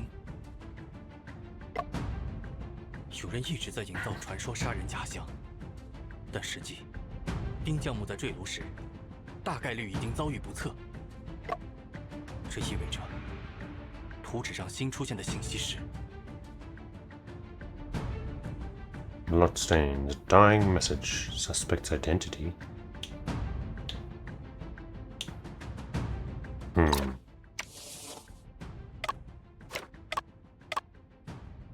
I can look at it, right? Details. I mean, I guess if bloodstains were found there, then it would show that he died here, but then, the bloodstains probably would have only landed on those prints, so that's kind of unlikely. Dying message? The identity?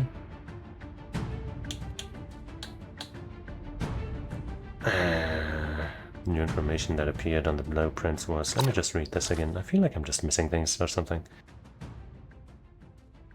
New information appeared on the blueprints that were torn off. What is this new information? Too many possibilities. Yeah, exactly. No, the suspect has only one reason to hide evidence. Hidden evidence will reveal a crime.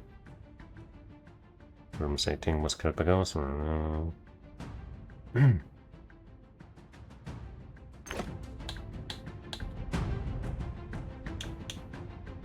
I mean, if it's, to hide their crime, I guess it would be bloodstains, even though the way he was seen by those people, they would have noticed if he had been bleeding or missing a part or something, so...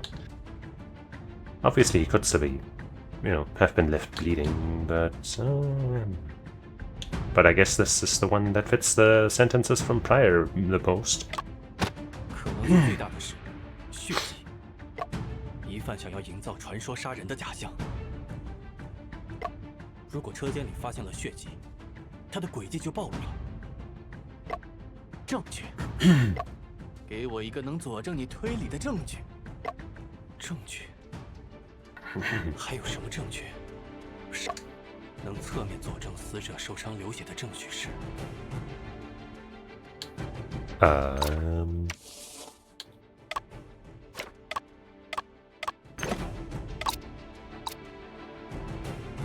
？Indirectly prove that the deceased was injured and bleeding.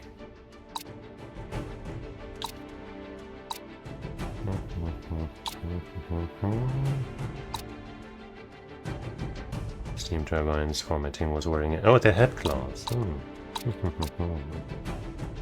Sure. If it was a head wound or something. 是的。早上丁将木很反常地戴了头巾。头巾的作用，可能是遮挡头上的伤痕和血迹。不过，这还不足以证实刚刚的假设。可惜，尸体损毁了，否则一验便知。Maybe Wu has found a way. 即便是假设，它至少能说明，案发的第一现场很可能就在公事房。Shen, are you alright? Did your headache act up again? I'm fine. Just now, I have understood something. It is most likely that the office was the primary camp scene. The blueprints were switched out because blood splattered across them. Whoa, so that's what it was. However, it is just a hypothesis. We need to find a way to prove it. If blood splattered onto the blueprints, we should be able to find bloodstains on the wall. But we didn't find anything at all, so it must have been wiped clean. Do we have any of that good stuff, you know, that luminol? Probably not during these times. If only we could find a way to test for it. Maybe we do. There are several test tubes and a scale on the laboratory table. Mr. Shen, what else would you like to know? Mr. Ho, you seem to be quite familiar with Mr. Robinson. I speak a bit of Mr. Robinson's language, so sometimes I can help him with communications. Mr. Robinson is a very interesting person. I really enjoy talking to him.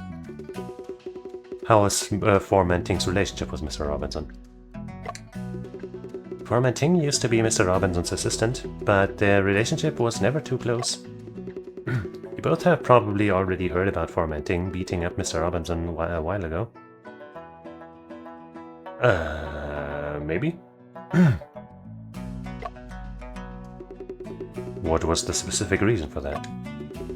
Formanting came to ask Mr. Robinson in private to help him test the steel made by his methods. Mr. Robinson agreed and ran tests over and over again, but the results were unsatisfactory. Formanting was quite stubborn and insisted that Mr. Robinson was being half-hearted. Mr. Robinson only meant to help, so naturally he resented Formanting's accusations. Mr. Robinson's words became quite harsh. Formanting was so angry that he beat up Mr. Robinson. The matter was only resolved when Mr. Lee stepped in. After all, Formanting was just too eager to achieve success. Mr. Shen... No more questions. Never gonna ask a question again. I'm done with questions forever. If it be true that there is aught I can help thee with, prithee do let me know. I hate you. Why do you talk like that? Mr. Robinson, could I ask you to give us an introduction to the tasks of a chemist? To be able to smelt metals, 'tis behoveful to understand the composition of the minerals. Behooveful, sorry. Here deciding the ingredients, proportions, and which refining process to use it. Mr. Robinson is saying, before steel making, we need to know the composition of the minerals. I got that. Then we decide the ingredients, proportions, and which refining process to use. He is responsible for running tests on the composition of various minerals through chemistry. So Mr. Robinson is also in charge of chemical testing for the quality of the steel rails, right? We doth not have the arts to explore the caliber of steel rails. What Mr. Robinson means is that the Ironworks laboratory does not have the credentials to run tests on steel rails. Credentials? Railway constructors, mainly foreign companies, have their own preferred testing institutions. The test results issued by our Ironworks are unable to get approved. Thee speaketh the truth, Ho. Okay. I heard that he once served you as your assistant. Why was he transferred to the factory floor? Ting was very talented. I applaud his contributions as mine aid. He doth help me in many ways, and in returneth I eke did giveth him bounteous rewards. Co-equal so, he did maketh an unforgivable misprision? I don't know. He was a cut purse. He did steal my notes, which hath multitudinous data of the essence. He eke did steal laboratory instruments, then did return them the next morning. Oh me, the gods. Doth he truly bethink yond I would not find this out? Everything hither hath a fixed placement. I did know of his trickery aforetime. It sounds like Formanting just wanted to gain more knowledge. The lab hath its own rules. I doth not like people who doth not follow the rules. I muse going to worketh on the factory floor wast the superior answer for ting. I think like a lot of the grammar of this supposedly olden English isn't even right. Which makes sense if it's people who don't even know English that well, that they would be even worse at making a, you know, a fake olden thing. A variety of reagents are displayed in this cabinet. Hydrochloric acid, nitric acid, sulfuric acid, ammonia, hydrogen peroxide. They really do have everything. Fuck you, PC. I still don't know what that sound is. Afu, what kind of experiments are these reagents used for? They're mainly used to test the composition of minerals and steel. I see. Well. Shen, are you alright? I am. Fine. I just remembered a few unpleasant memories. This is a horror game. As long as you're fine. Shen, I just found a bottle of reagent that's quite rare. Perhaps it can be of use. Shen, I've got an idea. In my father's notes, I once read about an ammonia powder that glows when it reacts with blood. I never thought this laboratory would have it. See? This one. The scientific name of it for it is 3-aminophthalhydrazide. I can try to prepare a blood detection aid reagent. That would be wonderful. Let's go borrow Mr. Robinson's laboratory table. If he agrees to let us. Without talking, preferably.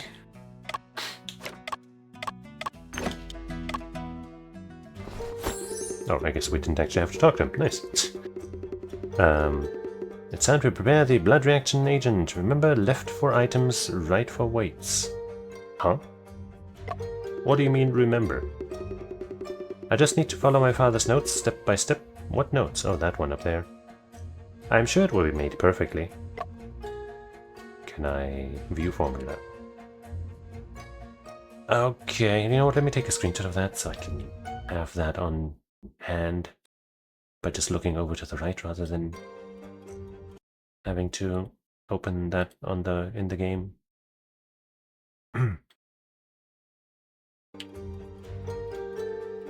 So 2.2 grams of luminol. I guess these are also the steps. Like first we need the luminol, then some now, and then some H2O. Don't know what that could be. And then some H2O2.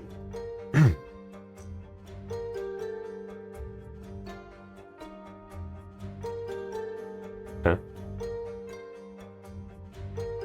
Okay, I guess I'm just not left and right as in the buttons that I use, but what does this do? Nothing. So what, we want 0.2 grams of luminol. Luminol. Huh? Huh? What if I start with this? It said right for the weights, right? Okay. Oh wait, I guess I fill this in here. No? Hello? Ah, okay. I guess I have to start with this to get the right amount. And we put this in here, I guess? Okay, now we need 6 grams of the other stuff. 5 plus 1. Can I get both at the same time? No, I can't. You know, I'll use the mouse. Wait. No, I can't use the mouse.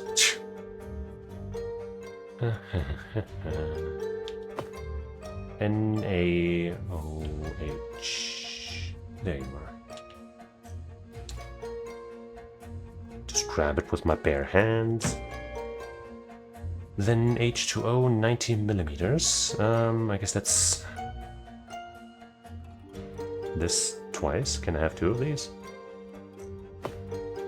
No.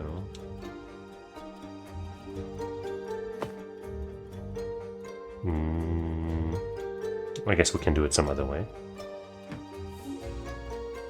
How's it point? No, it's 90 millimeters. So, wait, milliliters. Wait, milliliters? Wait, the last 2 are in milliliters, not in grams.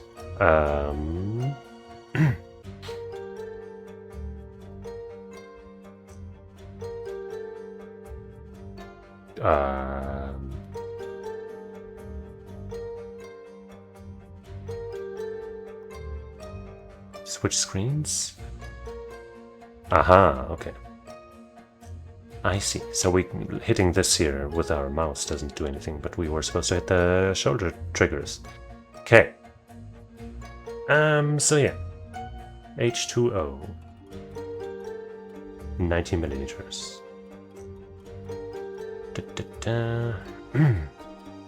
We could just do 3 units of 30, I guess. H2HISO. Number 1. What? It's not wrong, you asshole. I think the components I'm using aren't quite right. Let me do it just to be safe. Oh, come on. Okay, so we can't do this, do it like that. But we could do, well, 50 plus 30 isn't 90, obviously. I guess, right, I can just do 30 in here, 30 in here, do that 3 times like that, I guess, rather than putting it directly into that. That's a little more tedious, just 1 step extra, I guess, so it's not so bad.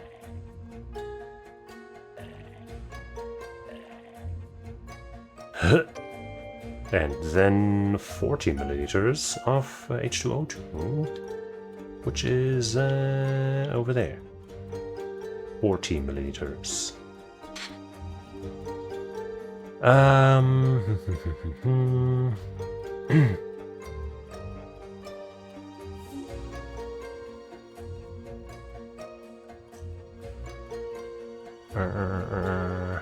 If we fill this with 50 and then pour that in here, we'll be left with 20.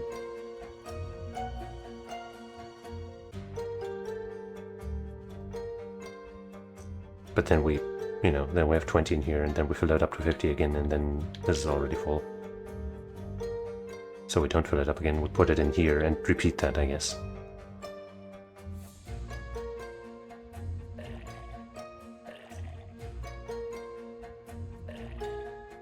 Can I just get rid of this?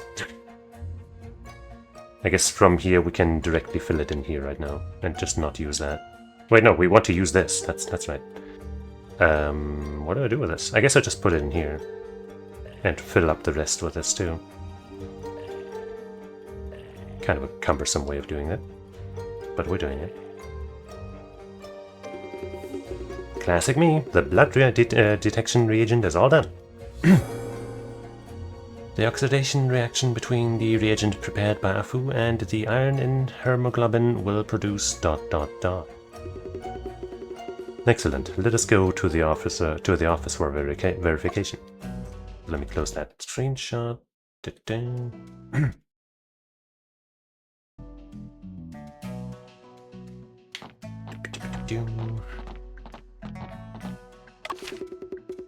Hanyang-Juin, 1894. This monument was erected when Hanyang Ironworks was first put into operation. At the time, there were quite a few foreign engineers who came to work at the ironworks. Wow, it's real. In 1894, the Hanyang Ironworks was officially put into operation and a monument was constructed for commemoration. Many skilled workers from overseas were introduced at the beginning of the establishment of the ironworks. To thank them for their remarkable contributions, the upper half of the monument was engraved with Hanyang in Pinyin and June in French. The pointed hammer and flat hammer at the center was the emblem of the Hanyang Ironworks. The lower half of the monument was engraved with the olive branch symbolizing peace and friendship. Unfortunately destroyed by the flames of war, this monument is now lost. Womp womp. Good old war, can always count on that shit. These gunny sacks are filled with lime. Okay. Sup, dude? How's the investigation going, you guys? We're still investigating, and there's some questions we wanted to ask you, Mr. Patrolman. However, we're short on time, so we hope that you can be straight with us. Where's this coming from? My headache is sometimes good and sometimes bad. Then, is it good or bad right now? With a murderous ass suspect on the loose in the ironworks, Mr. Lee is already troubled enough. If there's anything you want to know, you can try asking me. Did Formanting ever have a problem with anyone? There's quite a few. Let's count Ah Wu in first. Was it because Formanting was strict and paid Ah Wu's wages late? Not entirely. Ting was stricter with Ah Wu more than he was with anyone else, so Ah Wu hated him. Formanting came from the backwater countryside and was the youngest in his family. In the past 2 years, his family died of illness or old age. He was the last one left. He was also an old bachelor. There's no one to even handle his funeral affairs. Ah Wu was also born to a poor family. He is clever. Everyone knows Ting treated him like his son. Oh.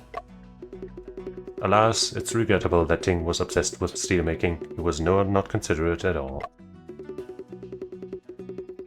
Obviously he meant well, but sometimes his words sounded harsh and mean. That's why Ah Wu kicked over his shrine a while ago. So Formanting was really quite alone. It sounds so pitiful. Other than Ah Wu, who else did Formanting have to have a dispute with? Old Lee is also quite stubborn, so these two stubborn old men often fought. Also, a while back, Formanting even beat up that foreign boss from the laboratory.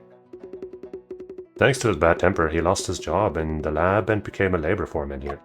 He lost his job.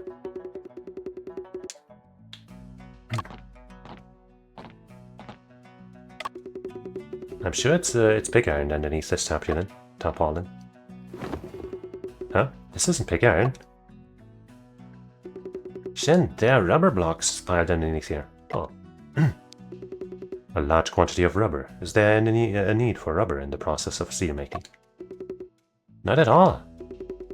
These rubber blocks belong to Mr. Lee. They're just temporarily stacked here. A fu under our feet. Huh?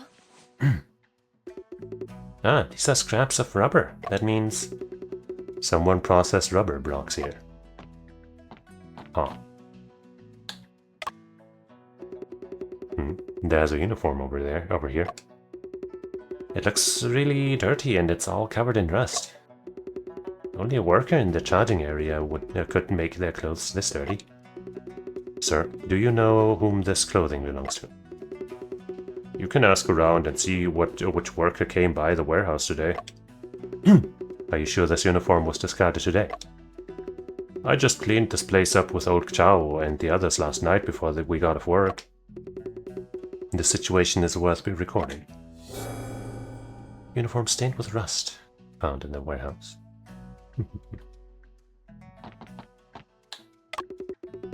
A file, a screwdriver, a saw, a wrench. There are a lot of tools placed on top of this chest. I guess they're not important.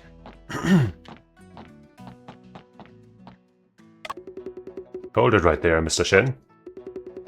What's wrong, Mr. Patrolman? You can't go through. The elevator leads to the second floor. The conveyor door is locked. Even if you went up there, you'd have to come back down. A likely story.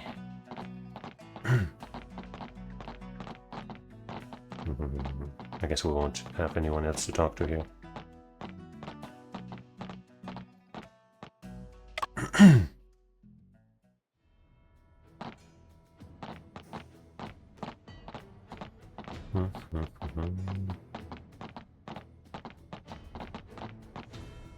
We talked to you already.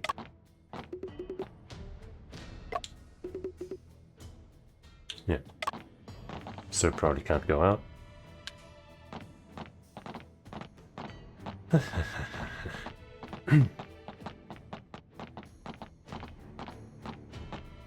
heard Foreman Ting got killed by somebody.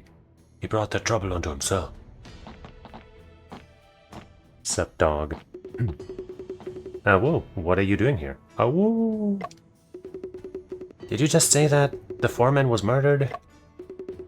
At present, it is highly likely that he was murdered. Mr. Shen, you'll believe what I say, right? Yes. Totally. I remembered something strange. My master doesn't let me say much, and I'm not sure if this is important or not. There's no one else here, I will be at ease and tell us. This morning, I noticed that the crane hook was not stationed at its usual position. Where is the crane hook usually positioned? It's supposed to be between furnace number 1 and furnace number 2. But when I got there this morning, I saw the crane hook stationed in front of furnace number 2, in front of furnace number 2. Huh? Is it possible that someone used the crane hook during working hours?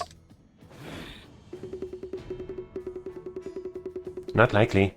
No one would move the crane hook if we weren't casting ingots. So you suspect that someone used the crane hook last night to make rubber? I don't know. That's right. Thank you, Awu. This really helps with our investigations. Anyway, hurry up and find that murderer. Not sure how that fits in with anything yet, but I'm sure it'll be of value. This was the ladle the foreman fell into. Oh, my girl Vu is gone. Since there's no body to examine, Auntie Vu already left. Bummer. I heard Foreman Ting's death was influenced. By who?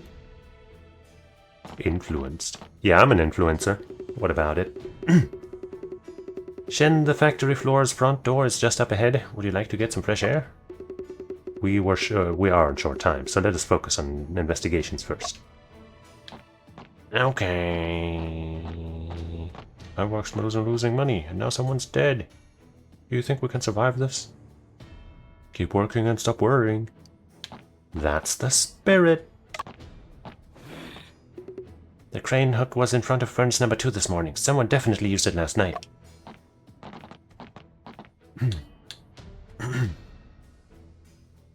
Yenu? I thought he was Av.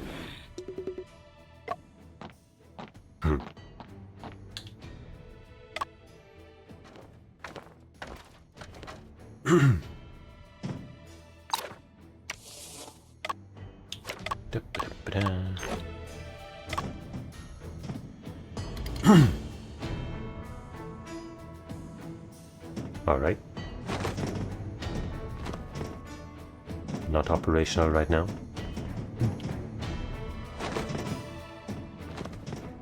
Weren't able to go here last time. How exciting. But we still just end up in the same place.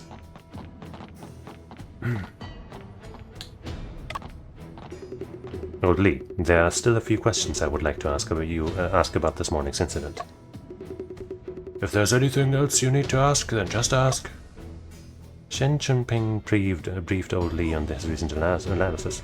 So you're saying Foreman Ting was murdered? It wasn't because he provoked that thing in the shrine? Of course, we went to the office and nothing happened. Old Lee, between last night and this morning, have you noticed anything unusual? Or perhaps have you heard any strange noises? Nothing unusual or any strange noises. Were you working at the second floor furnace area all night? Yes, sometimes I take a break, but I never left, not even for a second. He spent the whole night on the second floor and found nothing unusual. That conflicts with the report we just heard. Probably.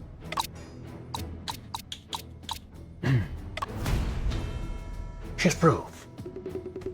The movements of the crane hook are exceedingly noisy if you were really here all night. How could you have not known that someone used the crane hook last night? Unless you were the person who moved the crane hook. It wasn't me.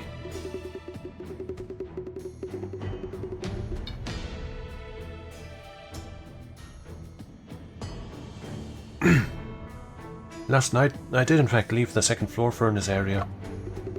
Where did you go? I stayed up past midnight. I was very hungry and I went to the dock to have a midnight snack. No way. If you left, who was looking after the furnace? The furnace could be unattended for an hour after materials are shoveled in. Patrolman Koo can prove it. Whenever I'm on duty, we go to the dock together around that time, I swear. I'm not lying.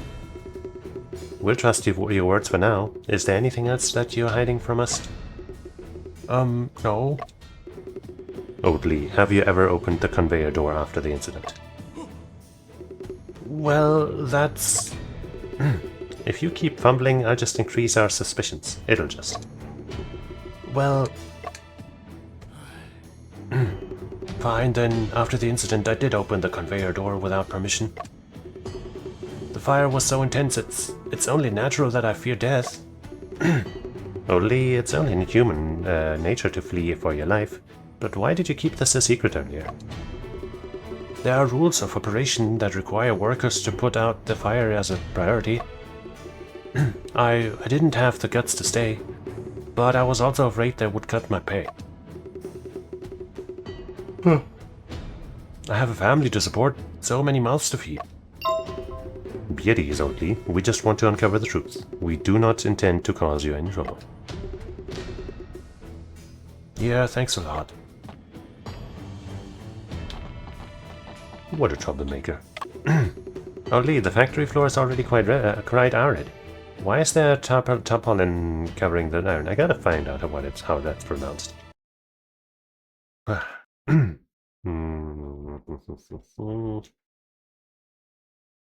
Tarpaulin. Tarpaulin. Tarpaulin. Alright.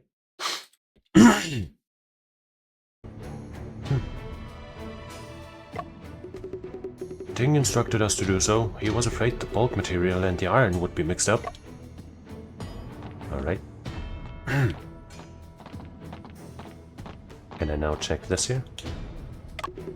Oh, Lee, did you lock the conveyor door at a later time? Yes, it's embarrassing to admit. Are you the only person who holds the key to the conveyor door?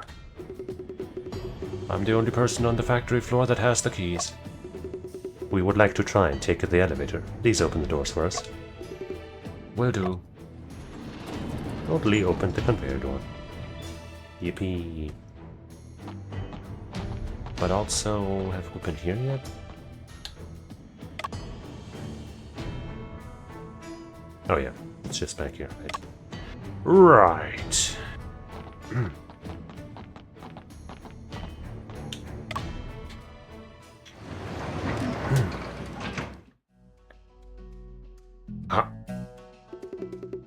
How did you two come out from there? Magic? We're investigating every nook and cranny that seems suspicious. Like you.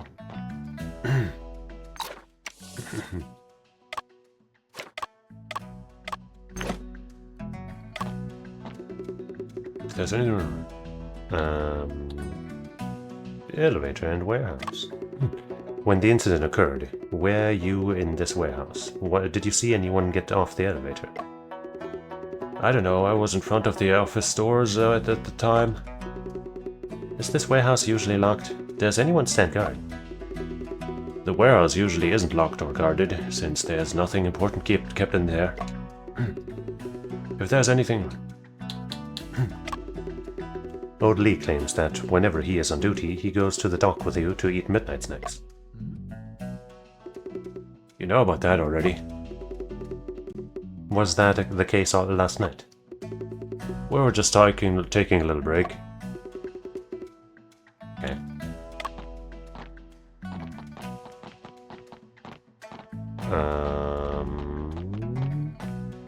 I guess we can check this here to maybe see where to go next. Suspect may have set up some kind of mechanism at the site of the incident. Shen, once I saw those rubber blocks, I understood everything. Oh yeah, I guess I could have been rubber. The pungent grayish-white powder we found on site was the residue from the burning rubber. You mean to say that the murderer had set up a rubber rod there as a railing? I mean, I was kind of right, you know. It just wasn't a steel thing. But rubber would be, you know, would bend and melt easily. The rubber I have seen in the past is soft and capable of supporting the weight of a person. What we found in the warehouse was not just ordinary rubber, but vulcanized hard rubber. At ambient temperature, it can sustain a person's weight and won't easily become deformed. But once the outlet shutter is opened and the temperature close by rises rapidly, the rubber will then soften and deform, causing Formenting to topple over. From a distance, it would seem like the railing had suddenly disappeared. It appears the murderer is very familiar with what is stored inside the warehouse.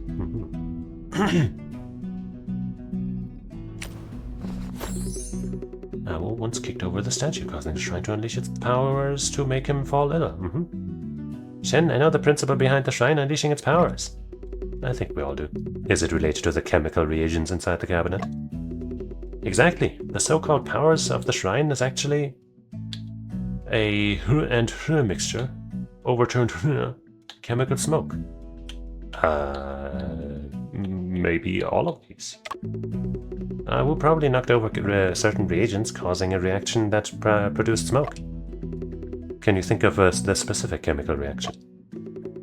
What did the workers actually perceive? Smoke or fog? Shen, you asked me too soon. Give me some more time to rethink this. Exactly, so, am I just supposed to guess or know somehow? This mixture, of course. There was concentrated hydrochloric acid and concentrated sulfuric acid in the cabinet. When hydrochloric acid and sulfuric acid meet, they produce a large amount of white fog. The fog is irritating to the throat, which should be the reason why Wu fell ill. Then how do we explain the smell of fireworks on site? Right, I forgot about that. Shen, okay, well, I guess let's just try the other one. Or we just actually don't know yet. Remember when Wu kicked the shrine? I bet he accidentally knocked over the concentrated nitric acid in the cabinet. The acid has a gunpowder smell. When it evaporates, it produces a yellowish white smoke. If that is the case, then Wu fell ill because he inhaled acid. Was I supposed to remember that nitric acid was the one? Like, I might have remembered if they had put nitric acid there, but was I supposed to remember the fucking chemical, label for it? Because I sure didn't. But then Wu fell ill because he inhaled acid. Yes, nitric acid harms the respiratory tract. Wu was close by. He probably inhaled a lot. They are afraid of ghosts and don't know chemistry. It's easy for them to be superstitious. Fu, that was good deducing. Hehe, classic me.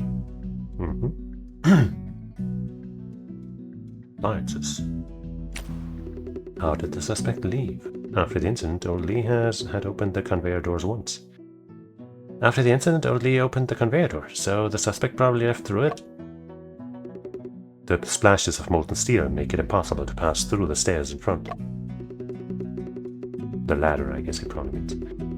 For a long time after the incident, the conveyor door was the only way to leave the second floor.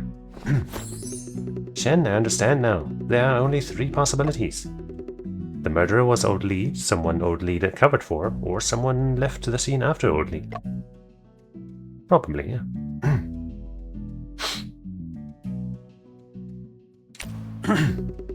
Formenting is really unpopular. Nobody likes him. It feels like everyone has a motive. Like everyone has a motive. No body, no autopsy. There's no way to know what an unforeseen mishap Formenting ran into. Shen, how are we supposed to find the primary crime scene? Right, we were supposed to go there. Thanks for reminding me. We don't even know if he was already dead or in a state of unconsciousness before he fell. We need to broaden the scope of our investigation. Let's look into places Formenting had been to before the incident. But we might as well finish this. Identity of the suspect. Well, Shen, doesn't this mean that the person who didn't arrive at the scene immediately after the incident is most suspicious? Person who didn't arrive at the scene immediately after the incident. That is true. Even if that person is not Old Lee, they would be someone who is quite familiar with Old Lee. That is why he could predict Old Lee's behavior and use it to his advantage to carry out the plan. Apparently, worshipping the shrine behind closed doors was just a cover. Or Menting was actually conducting some kind of chemical experiment in secret. But there's a laboratory in the fur factory. Why didn't he just go there to conduct experiments? Obviously, he did not want anyone to know. He must have had a reason.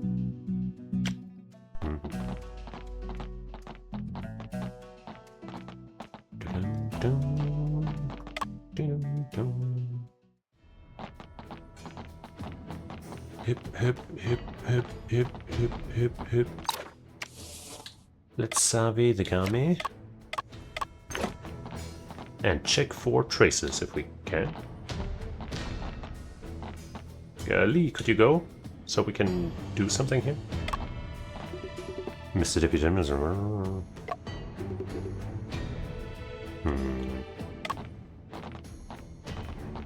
How do we start an investigation here? Wait.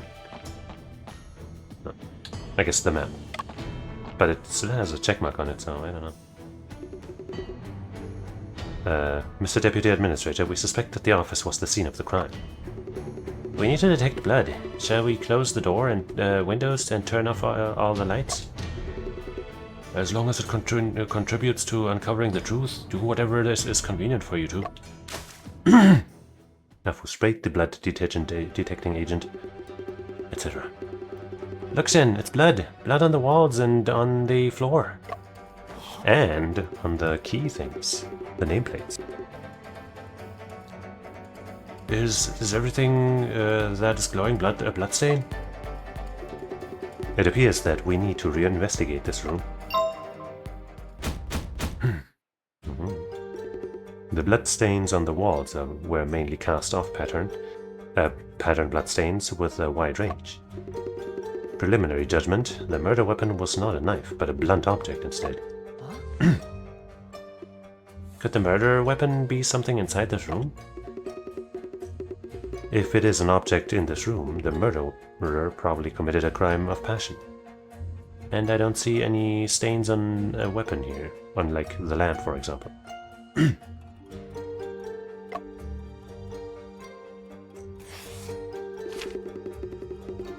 There are 2 long cast-off pattern bloodstains on the board of name badges. The cast-off range is wider than any of the cases I've seen before. Shen, the name badges are blocking the bloodstains. Shall I take them down and test them?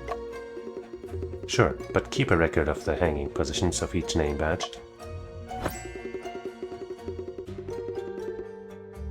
Understood.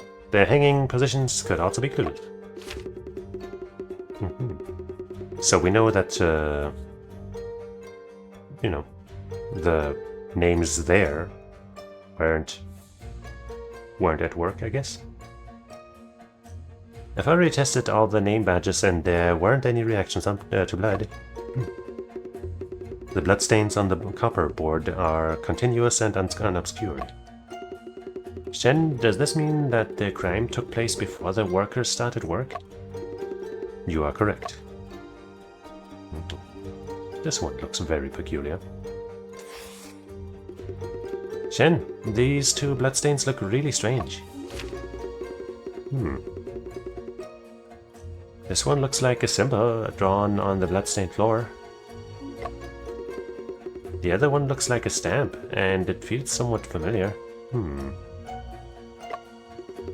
Something that could leave such a large bloodstain should be the murder weapon, right?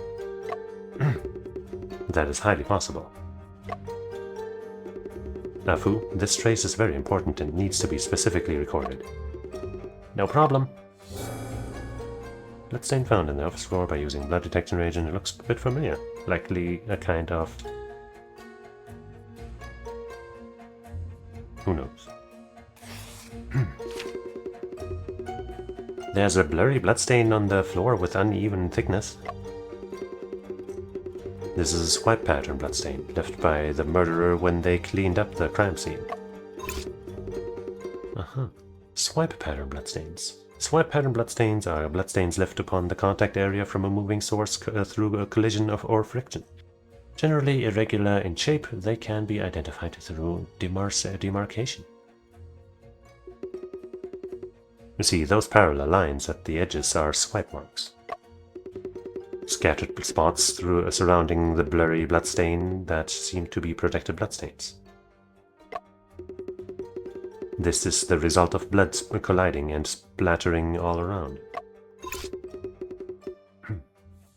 Projected bloodstains. Projected bloodstains are bloodstain patterns that are created when some form of energy has been transferred to a blood source through impact or force, resulting in blood spatters that fall upon surrounding surfaces, generally categorized as impact spatters. Splash pattern bloodstains, back spatters, and expirated blood. Such traces often appear at the scene where the victim is repeatedly hit with a blood instrument.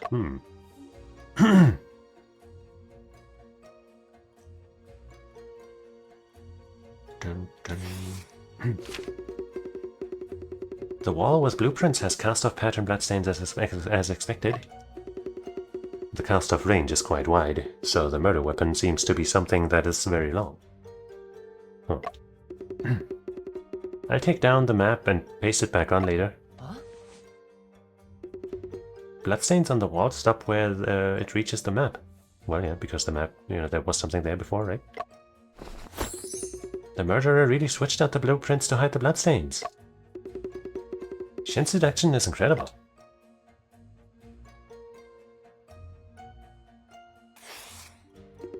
Shen, I have a bold hypothesis. Go on. My instincts tell me that the murder weapon was the statue of Ganjiang and Moye. The weight is appropriate, but the shape seems to be a bit short. You can try to test it. Afu examined the shrine and the statue closely. There's no luminous reaction at all. I guess it wasn't the statue. Okay, so we didn't actually put that stuff all around the room. We just put it, in the corner, and now we're trying to find other spots. If only my instincts were as sharp as Shen's. I do not rely on my instincts to solve cases, though. Can't check the lab.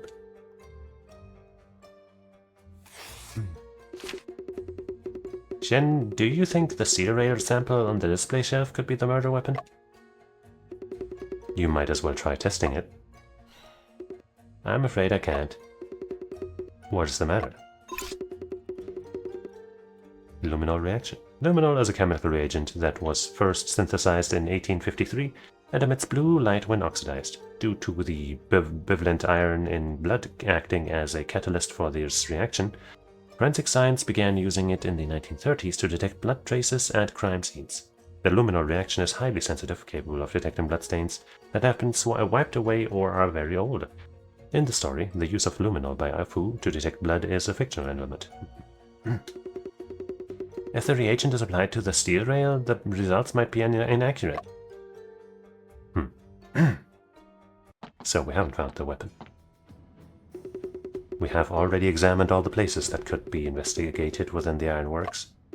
It is time to ask Deputy Administrator Lee to gather everyone for discussion. Me oh my. 沈先生将大家召集于此，想必已有定论。Yes, the conclusion to save. 事不宜迟，还请即刻开始吧。 It's not gonna be fucking the guard again, right? 我们可以确定丁将姆之死是一桩凶杀案。丁将姆这屋的平楼2层视为第2现场。凶手利用机关，使丁将木的尸体于众目睽睽之下坠入钢水包中。所谓凭空消失的栏杆，其实是由橡胶削制的假栏杆。我们在工厂的仓库中发现了一批硬质橡胶块，还有加工它的痕迹。这种硫化后的橡胶在室温下不会轻易变形。当钢水流出时，附近的温度迅速提升，橡胶逐渐变软。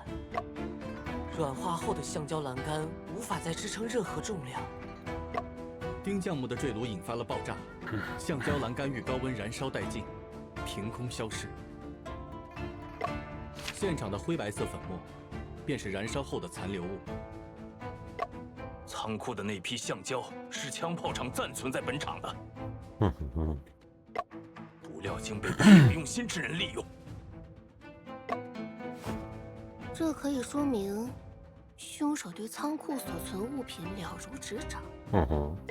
事故发生后，填料工老李难耐闷热，不得已打开过送料门。I mean, the one that I truly think is, or was the most suspicious was Robinson, but I don't know. We'll see. Just so I can say, as you know, I knew it, if it's right. He could not withstand the heat. 凶手只需在老李走后再乘升降机离开，就可以上演一出金蝉脱壳。凶手一直在2层，怎么老李没发现他？因为他找到了一个完美的藏身之处，凶手必然躲在这个地方。This location that I will now confidently point out because I definitely know it already.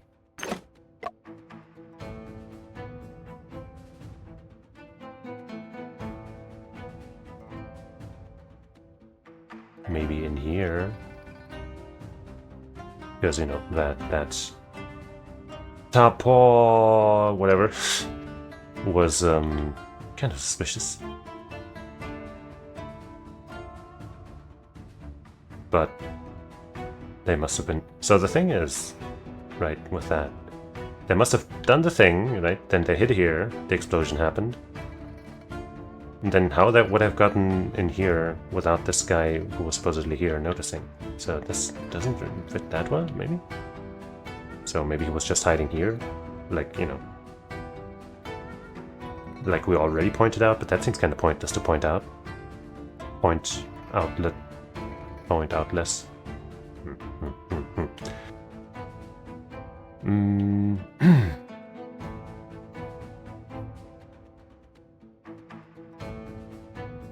This seems pointless, so I'm gonna go with this, but I'm not confident. I was so confident the entire time. 巨大的防尘布，凶手和尸体当时就藏在此处。可填料工要去产料，总会发现他呀。Oh, I guess it was about before, not after the explosion. Okay, sorry.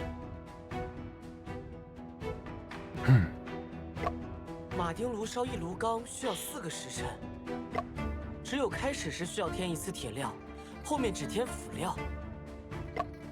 对，填完铁料后就不需要再去了。这凶手倒是很熟悉炼钢的流程。若依沈先生所言，凶手是老李，岂不更省事？也是，整个2层只有他一个人，想藏尸体易如反掌。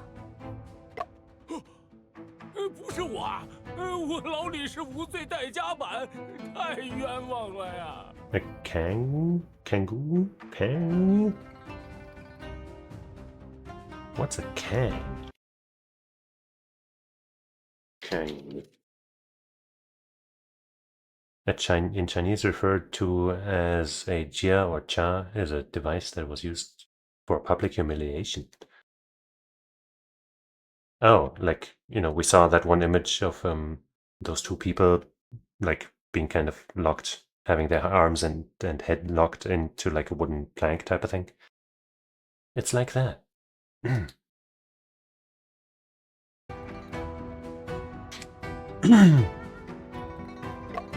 沈先生，这你是最清楚的，真的不是我呀。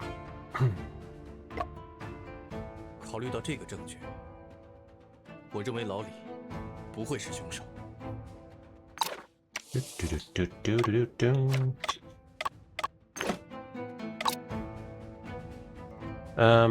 He was not the murderer.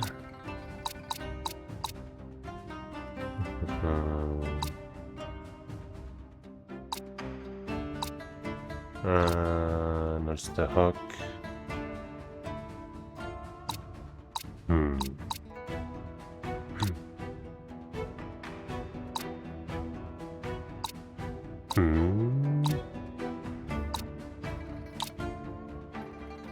Testimony claims to saw fermenting yesterday, running near the steam turbines. Fermenting was running reckless. Fermenting at the office.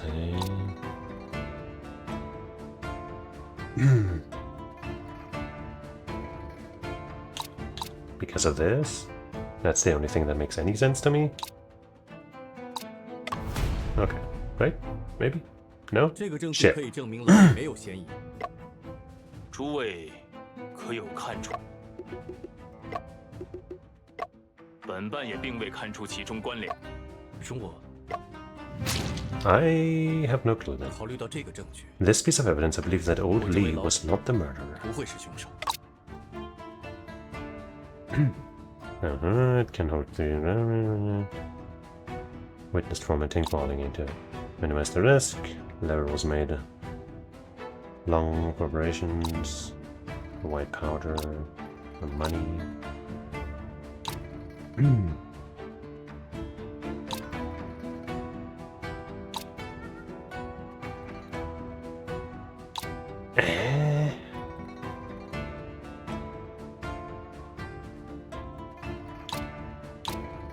Uniform stand with rust.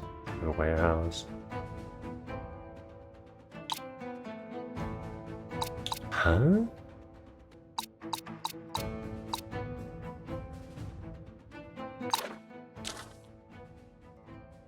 Oh, I made reload so I can find the fucking statement better.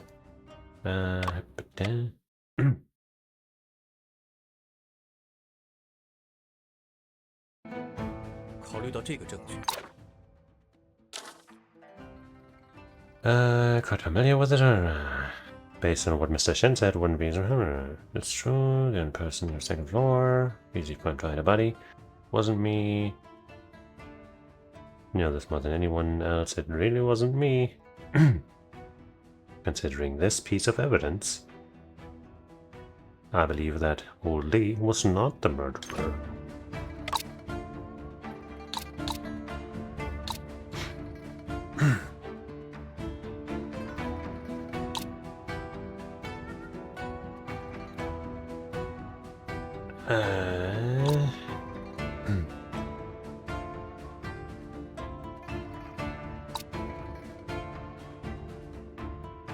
With the rust. Was it his? And he discarded it this morning, which proves something? It's not the hook.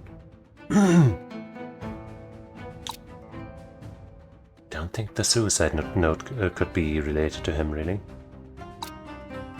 I don't think that fits. Neither does this. Provide the horse testimony. I don't think that makes any sense.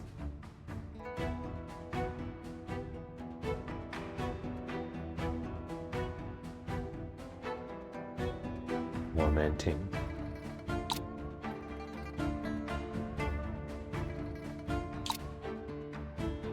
Found below the railing at the incident site. Yep, upon closer inspection.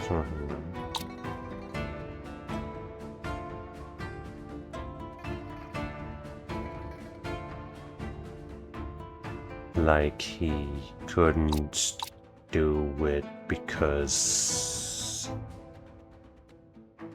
I actually have no idea. What?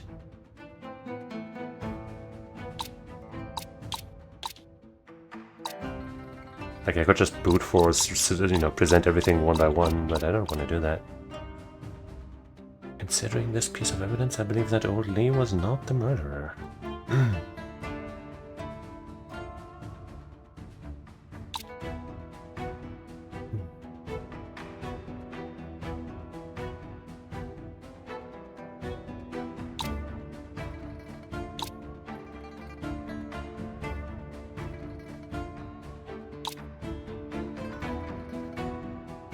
Who saw fermenting yesterday evening near the steam turbines? No, that doesn't fit. On the desk had a desk lamp, paperweight, drawings, pen holder, inkstone, other items, just an inkstone. On the wall of the open hearth workshop office hung 2 drawings of harness construction plan and a workshop layout. That doesn't seem related at all.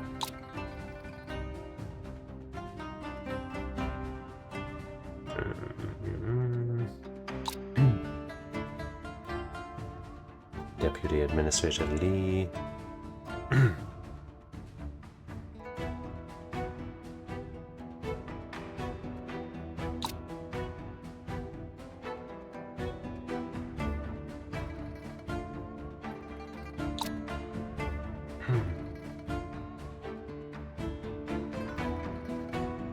Does this make any sense? Does presenting this make any sense? Because it's the only thing that I could see being it, I guess. But why? A uniform stained with the rust found in the warehouse. Patrolman Koo claims that it was discarded this morning. Because, he claims that because he checked the previous night and it wasn't there. Right?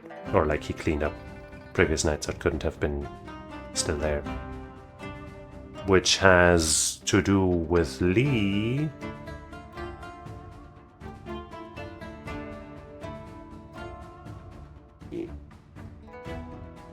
The only other thing is like we saw... No, this is the wrong bloodstain. If we had a bloodstain of, the name boards there, showing that his name was not present, at the time of the murder or something. But it's not that. So I also don't think presenting this would be fair. I just have no clue right now.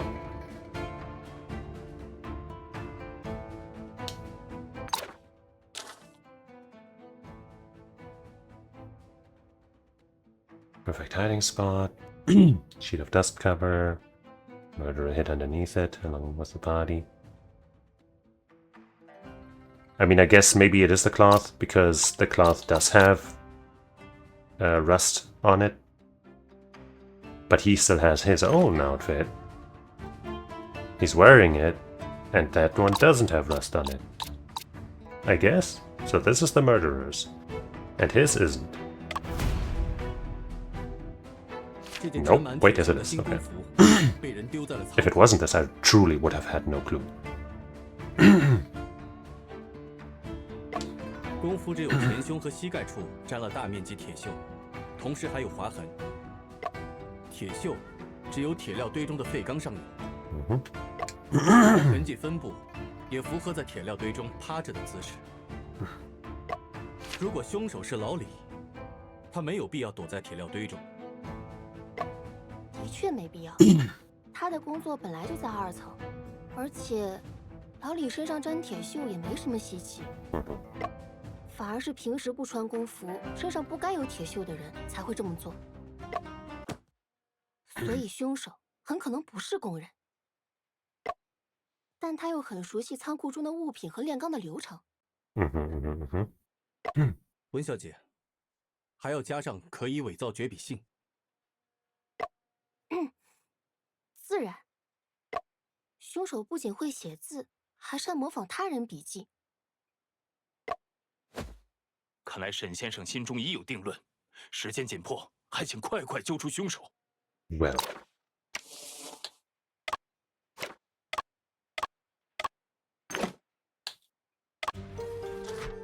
Who's the funny answer this time? if there's one. I don't see a funny answer unless Mr. Robinson is supposed to be funny because it's just so wrong.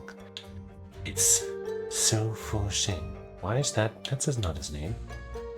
The fuck? Huh?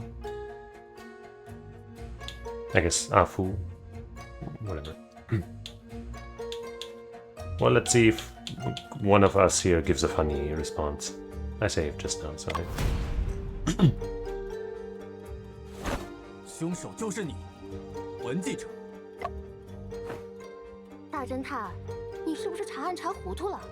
I don't know if this will be funny or just wrong. 我昨日才到铁厂，对这里的构造、仓库的物件和你一样不熟。我和丁匠木也完全不认识，根本没有理由去杀他。You know, the fact that it wasn't Afu making this accusation kind of tells me that this isn't going to be funny. 侦探骗局害人惨，无辜少女身变难。一腔热血未正道，却是冰火两重天。真相何时现？沧海上，白云间。唉。 正义迟来晚，闻者泪潸然。文小姐，你叫我怎么冷静啊？我都被当作凶手了。先生，文小姐看起来非常非常生气。Yeah, it was. I thought it would be funny. 的确是个玩笑。我再想想。看来沈先生。All right. We're obviously not going to take that one because we knew that wasn't right.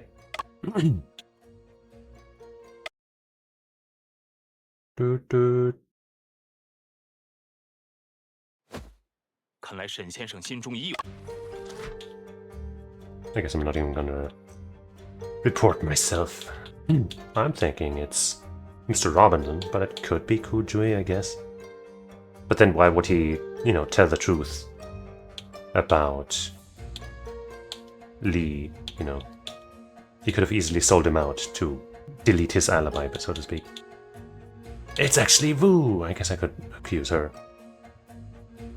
It's gonna be wrong, but let's just try again. Come on, give me a funny thing. 凶手就是。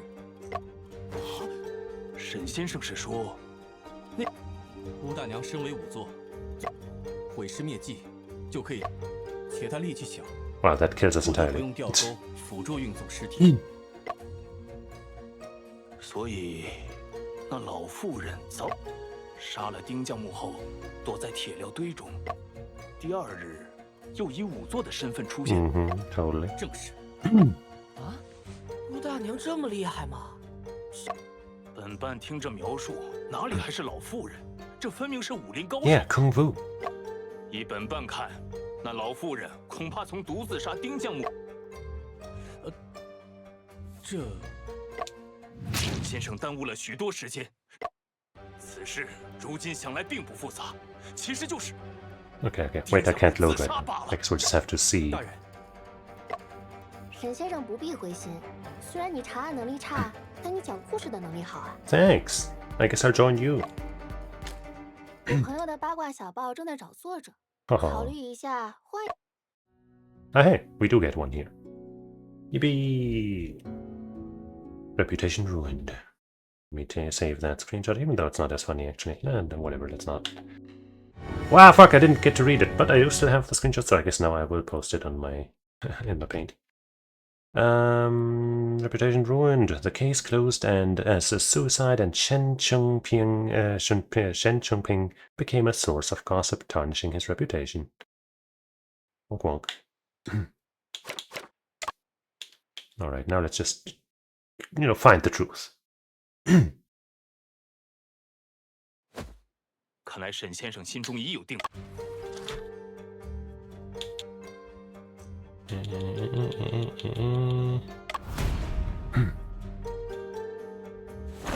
凶手就是骆炳生。他熟悉炼钢流程，又与丁匠木发生过争执。他平日无需劳动，也不用穿工服。可是，骆先生的汉语不是很好。That doesn't mean he can't write, Chinese. 所以他可写不出那样的绝笔信。骆先生不固定时间上工。All right, fuck you. Enough of this.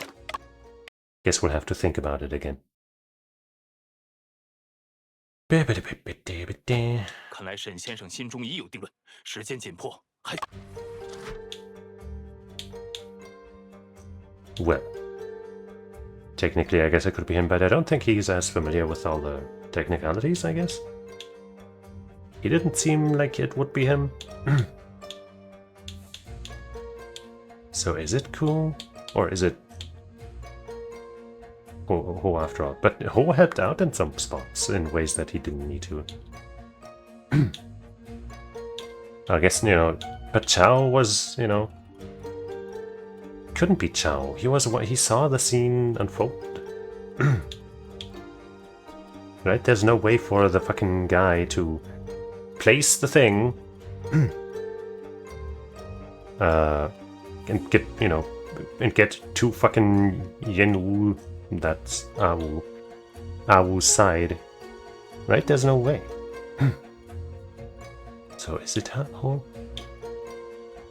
Technically, from some of the workings it could be Lee, but I really don't think it makes sense for him to be acting as the judge here, if he's the guy.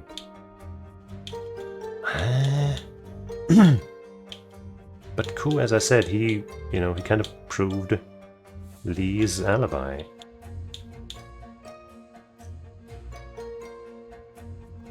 He does look the most like some kind of jerk who would do it.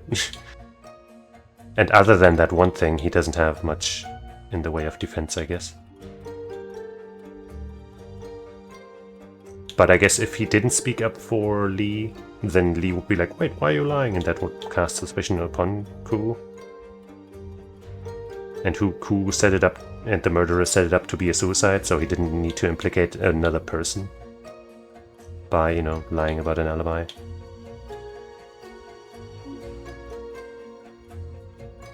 He's obviously the most likely to be able to, be good at handwriting and shit. But he really didn't leave the impression that he was, acting against our investigation at all. There was one moment pretty early on, I think. I don't remember what exactly it was, but he was helping us.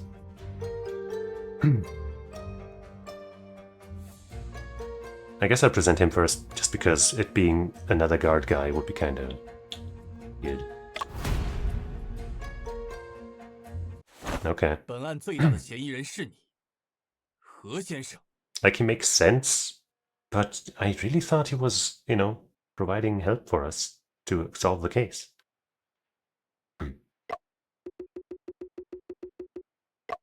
何思氏倒是完全符合每一个条件，尤其是模仿笔记。许恒，这是怎么回事？大人，我想，沈先生应该是弄错了吧？ 假设沈先生推理成立，丁将木被人杀害后，凶手又将遗体拖上平炉2层。可在下区区一介书生，手无缚鸡之力，怕是办不到啊。What if he used some kind of hook? 这并不难，你只需借助这件物品即可。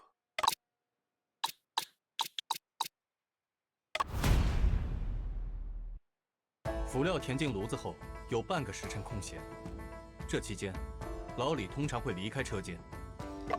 你知道老李的这个习惯，于是你趁老李不在时，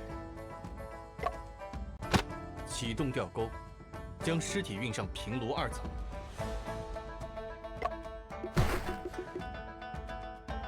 Why are you grabbing your arm like that?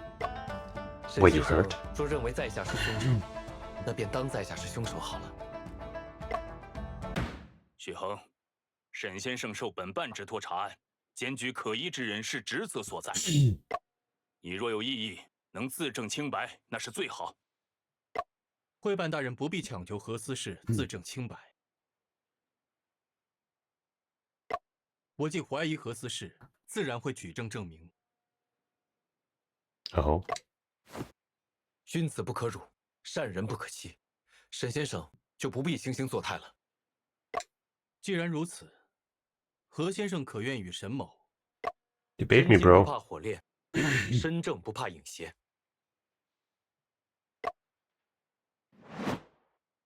Oh, debate. 敢问沈先生怀疑在下的理由 That's 是什 new. 么？之所以是何 Wait, I 先 can't 生 read that 最大 fast. 嫌疑人，是因为何先生最为符合前序调查所总结之凶手特征。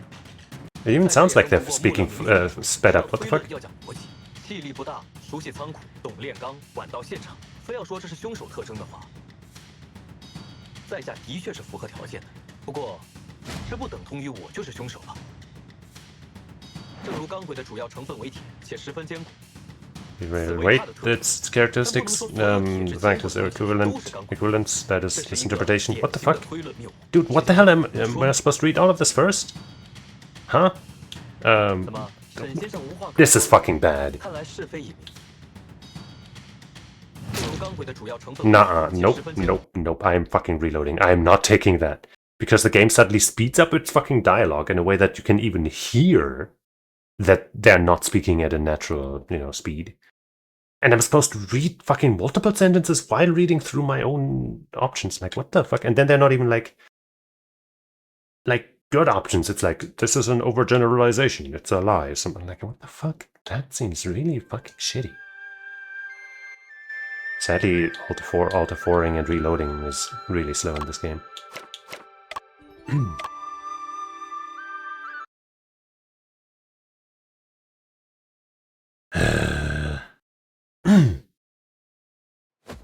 看来沈先生心中已有定论，时间紧迫，还请快快揪出凶手。What the fuck, man? 本案，这并不难。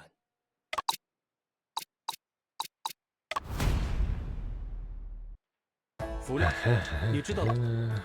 启动。沈先，许恒，你若有意，会办大人不必。我既怀疑何司事，自然会举证证明。I'll save here because I'm not sure when the best time to make another save is. 君子不可辱。既然如此 Okay, maybe here. 何 God 先生， damn. 真金不怕火炼。 Close enough. 敢问沈先生怀疑在下的理由是什么？ Shin 沈某 suspected 之所以 me. 是何先生为最大嫌 Prime 疑人， suspects 是因为 because 何先生最为符合前序调 you're 查 the most 所总结之凶 consistent 手 with the 特征。 features of the murderer. 在下也曾读过《穆勒明学》一书， System 知 of 道推 logic 论要讲 deduction 逻 needs 辑 to be 气力 logical. 不大，熟悉仓库，懂炼钢，晚到现场。非要说这是凶手特征的话，在下的确是符合条件的。不过，这不等同于我就是凶手吧？正如钢轨的主要成分为铁， False 且十分坚固， equivalence, misinterpretation. 此为它的特征。但不能说 False equivalence, I 人 don't 是人， know. 钢是钢，人的行动具有复杂性，其所反映出的特征， This seems fucking 岂 trash. 能与钢轨相提并论？沈先生，我只想知道，你是否认为所有铁质坚固的东西都是钢轨？当然不全是，但同理，谁也没法认定熟悉仓库、晚到现场的人就一定是凶手。人与钢之间的差异的确很大，但是人与人之间也千差万别。你所列的种种凶手特征，也只是众多可能性中的一种而已。可是，仅凭少数几种可能 I 性， don't even get to 认定 do 某个人是 anything. 凶手，这是不是太草率了呢？正如钢轨的主要 This sucks ass. 此为它的特征，但不能说所有铁质坚固的东西都是钢轨。 Overgeneralization. 片面的根据铁质和坚固这两个特征，又岂能 What are they even talking about? I never even said anything 沈 about 先生 that. 不也是如此？众盲摸象各说一端，明眼人又作陌生。不对，怎么不对？沈先生所谓凶手的特征，不过是将一些散乱的信息无中生有的拼凑起来罢了，根本毫无逻辑可言。你才是真正 I've 的 brought this up many times, but I hate being put on fucking on a 成 timer. 分为铁，且十分坚固，此为它的特征。 Misinterpretation. 是在偷换概念。 Like, I cannot 最 fucking... 大嫌疑人成为凶手。诚然，具备凶手特征的人不必然成为凶手，但凶手却必定存在于满足此类特征的人之中。这样的人， Genuinely, the responses I was given to answer this are fucking trash. Especially given what we're saying now. Like, misinterpretation, false equivalence, and like overgeneralization. None of those fit as a perfect response to that. This system is so bad. What the hell? If it at least wasn't on a timer, I guess I could at least like philosophize. Okay, well, I guess it's more overgeneralization than. But with a time limit while I'm also supposed to read all that shit? Are you kidding me? Holy shit! I guess I can pause at least. 都有成为凶手的嫌疑。沈先生一口一个嫌犯，一口一个凶手，这才是真正的偷换概念，误导众人。你所谓的推理都是基于证言的猜测而已，其实没有证据能证明。There's no evidence to prove. Uniform in the warehouse. Residence of the residue of rubber. Blood stain on the evidence. Well, I don't even know what he's trying to not have evidence for, but this seems a lot better than the first question. 发生了命案吧？ That a murder actually occurred. Okay. Uniform in the warehouse. Residue of rubber. Blood stain in the office. Yeah, obviously. 凶手气力小用。See, that one was fine. There was a clear, actual, factual response to what he was saying. Not some dumb fucking bullshit that doesn't make any sense. Why was that so different? 见了血迹，这里才是案发的第一现场。这怎么可能？阿福制作了一种显血试剂，遇血之后会发光。还有这样的药剂，我怎么没听说过 It does. 你不过是在虚张声势。会办大人可是亲眼见证了我们调查的过程哦，这还不信？要不要我当面测给你看啊？即便是很久以前的擦洗过的血，也能显现出来哦。很久以前。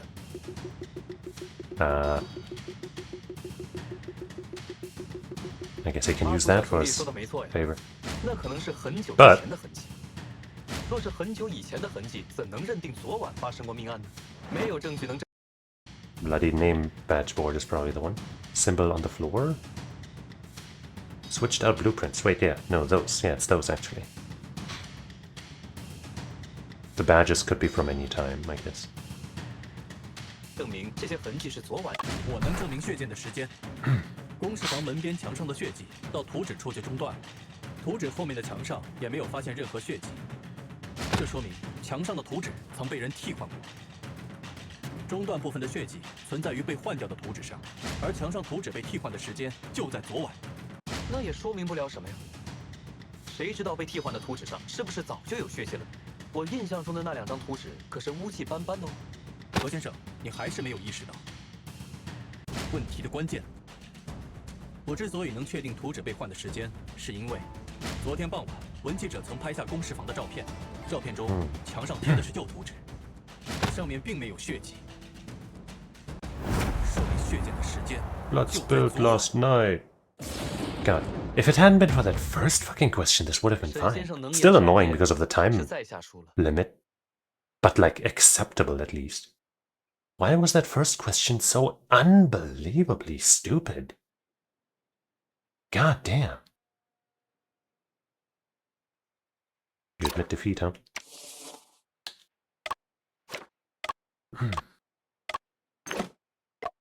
这么说，你是认罪了？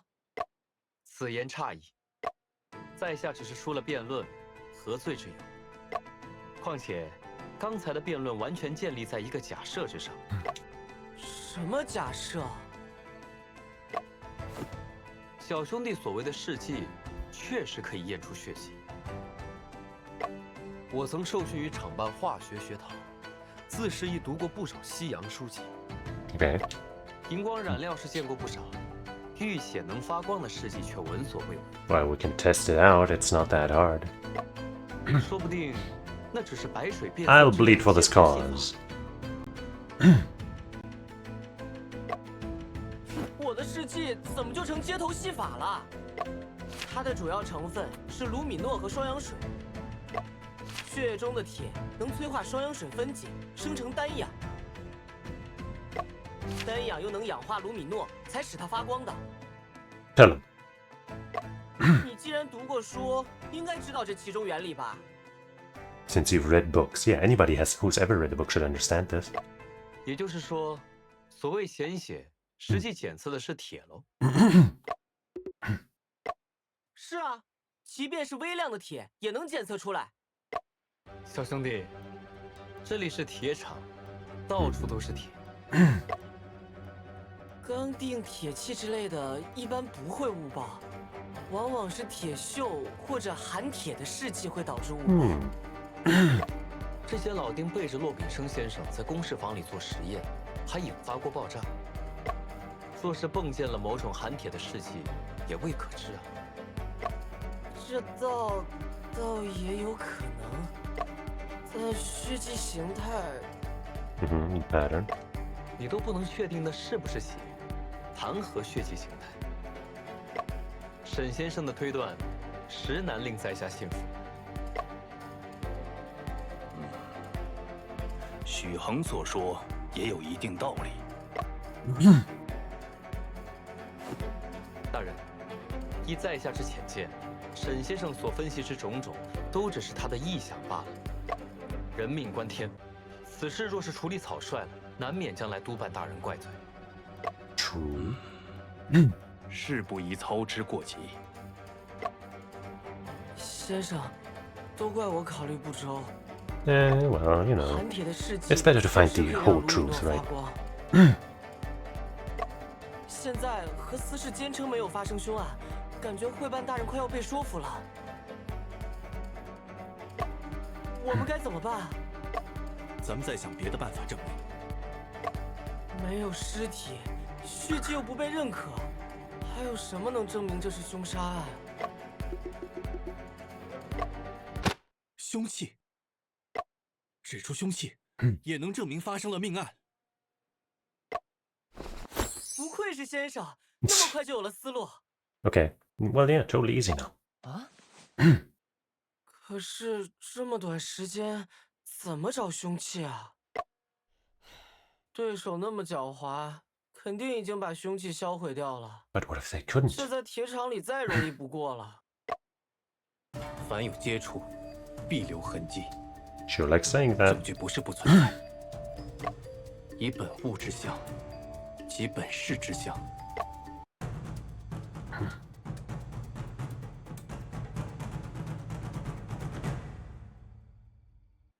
这个图形看起来竟有些眼熟。会留下这么大血迹的东西，应该是凶器吧？我知道了，凶器是。Well.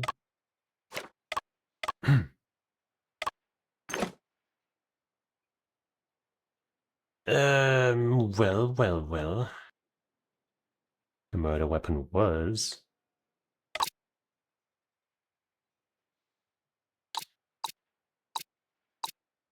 Something in this photo, maybe? The money bag?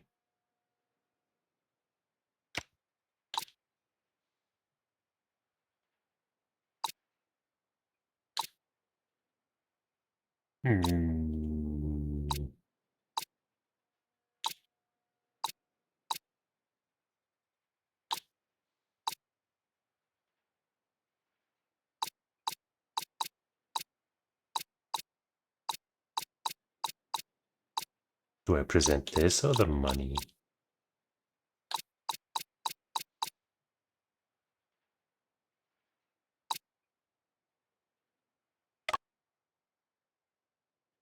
I don't really like that blood stain. Like, I don't really see the money, the bag in that. You know, but I also don't see anything else in that. Like, they were teasing, like, oh, this looks like so and so, but I just never figured out, and I was hoping we would see something. But I don't see anything in here. I mean, you know, the one of those. No, not those ingots. That doesn't fit either.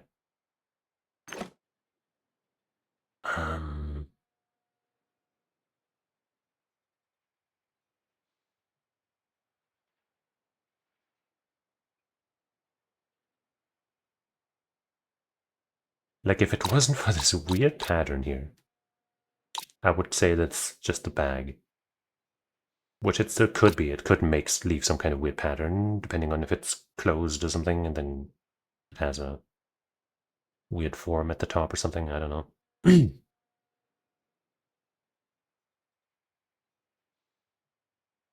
But I don't fucking know. Like the things next to it could be coins, you know, spilling out or something. I'll try this first, but I don't fucking know, man.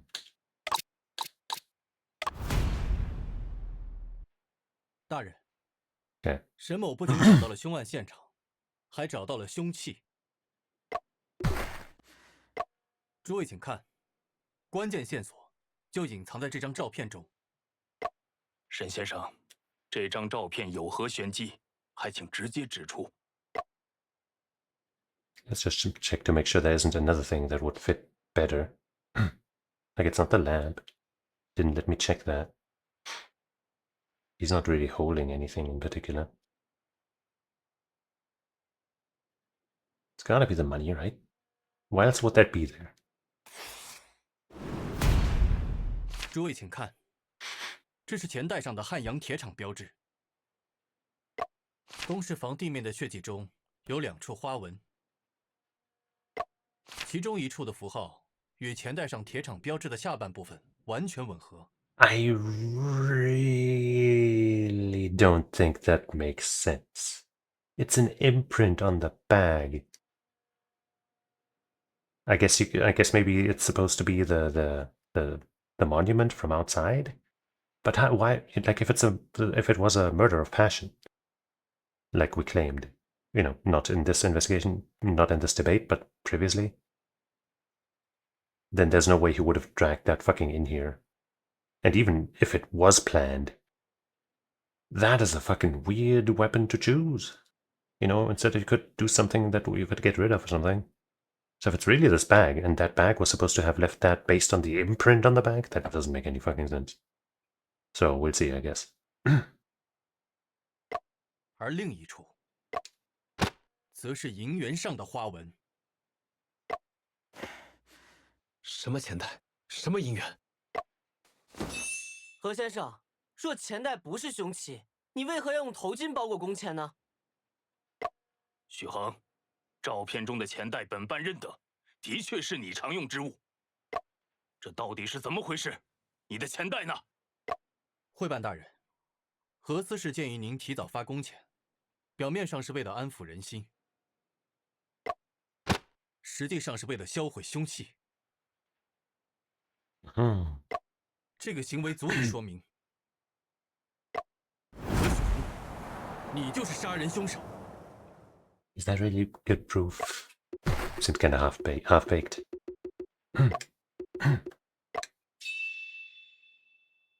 大人，今早属下疏忽，不慎将钱袋弄破一角。为避免钱币丢失，遂改用头巾包裹。那破损的钱袋，属下随手丢弃了。哼，是把钱袋销毁了吧？ I mean, that's why I was thinking that wasn't great proof. 银元上的血可以洗掉，钱袋上的却洗不掉。血气？哪有什么血气？小兄弟，别忘了，你的药剂无法确定地上的痕迹是血还是含铁的尸气。真不懂你们是如何得出在下是凶手的结论的。说到底，你们没有决定性的证据能将这事与我联系在一起。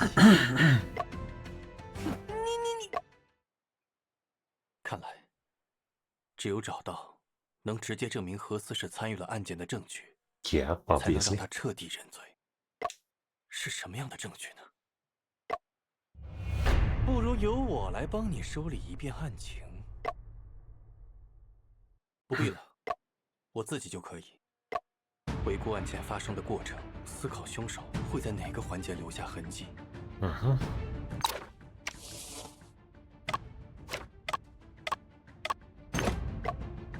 再把能证明何司是参与其中的证据出示出来。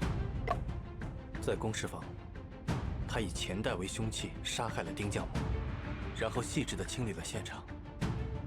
趁老李离开，他利用吊钩将尸体运上2层，并隐藏起来。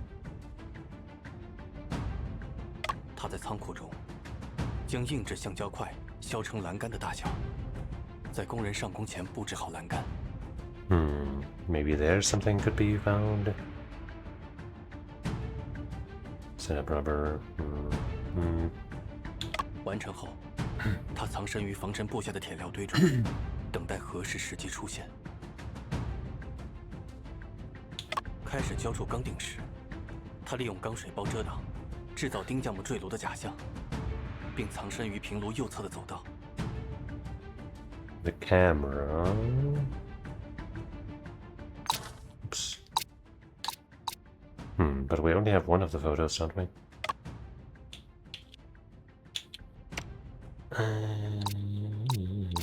But like, you know, obviously we didn't see anyone like that in the photos that we did get.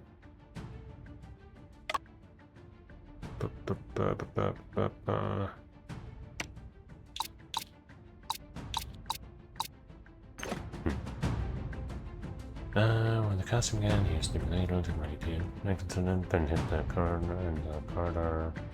待老李去平炉正面查看爆炸现场时，他在藏回防尘布下的铁料堆中。最后，等老李离开后，他再利用升降机离开现场。I don't instantly see anything. After Lee left, he used the elevator to flee the scene. We're trying to find something to pin this on him with. Some kind of, you know, trace that he would have left or anything, right? Went to check on the explosion, he hid back in the iron heap. Casting began, he used the ladle to create the incident.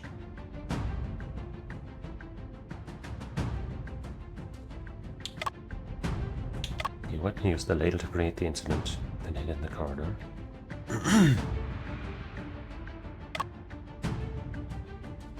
Hid in the iron curls to fallen, waiting for the right moment to appear.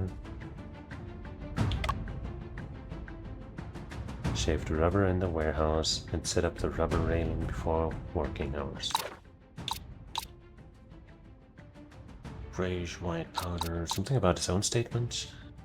Last saw Foreman Ting yesterday evening near the steam turbines.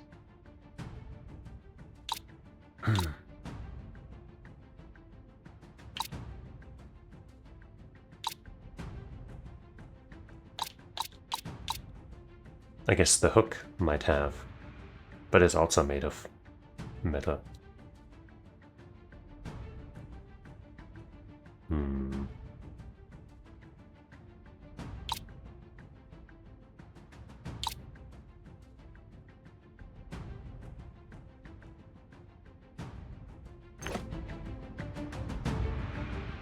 There wouldn't really be any blood on this, unless he had blood on him, obviously, but that, you know, that'd be kind of rough to figure out. Bag of coins, clean up the crime scene.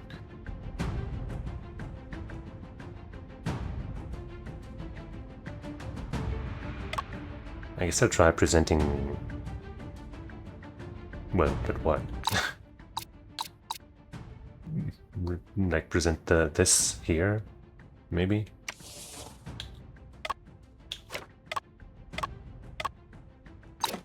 I'm very unsure. Wait. 也许可以考虑利用阿福的事迹，检测一下何思氏身上。 No, not on him. Jesus. 检测血迹的意义不，衣服上的血迹无需检测，身上的血迹难辨归属。你的古板真是不可救药。何思氏在其他的环节也一定会留下痕迹。如果他就再无法狡辩。 Okay, I did not. I'm not gonna take that. I didn't mean on him, you fucking ass game.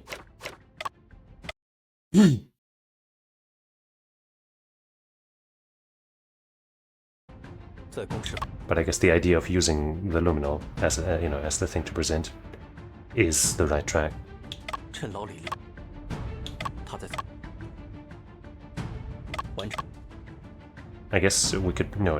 There's all this rust there, so that would provide more false positives. 开始浇筑钢钉时，他利用钢水包遮挡，制造丁将木坠楼的假象，并藏身于平炉，带老李去平炉证明。最后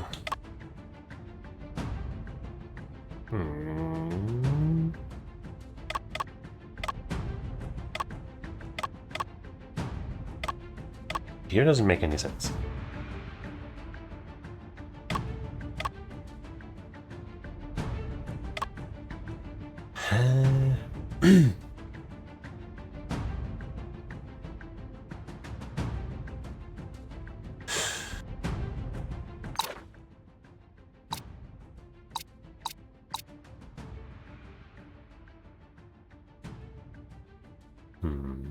Something about the note.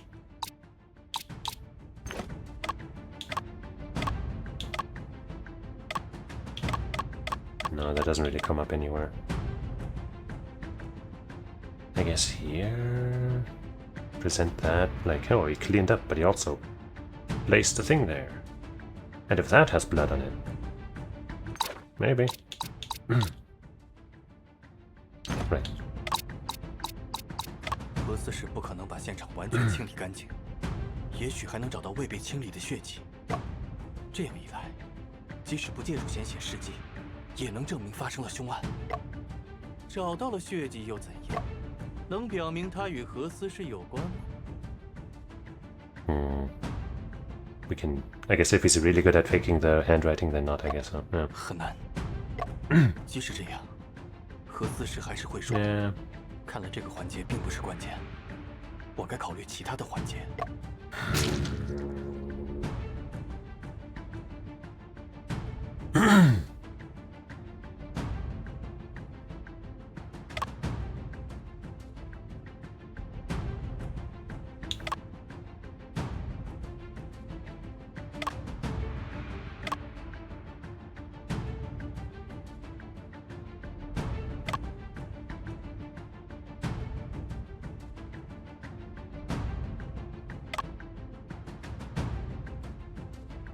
I have no idea.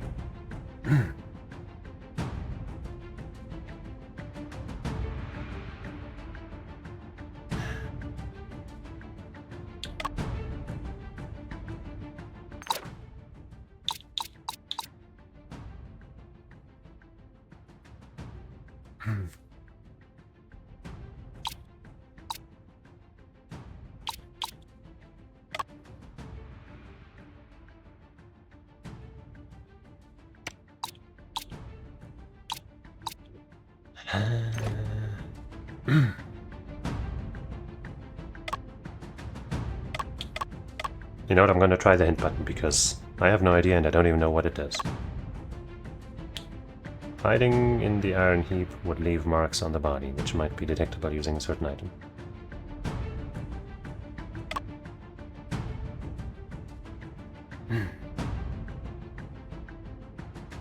Yeah, I guess.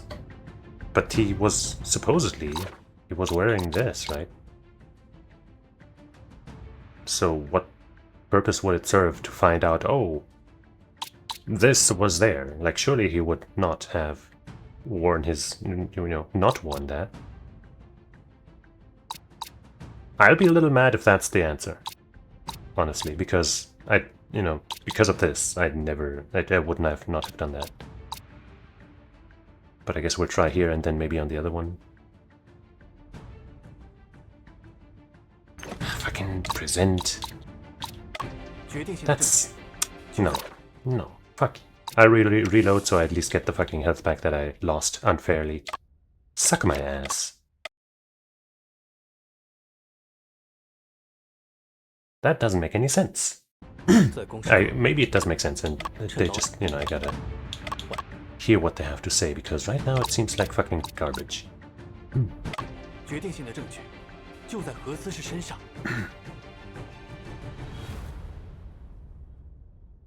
要是没什么事的话，在下。且慢，沈先生还有何？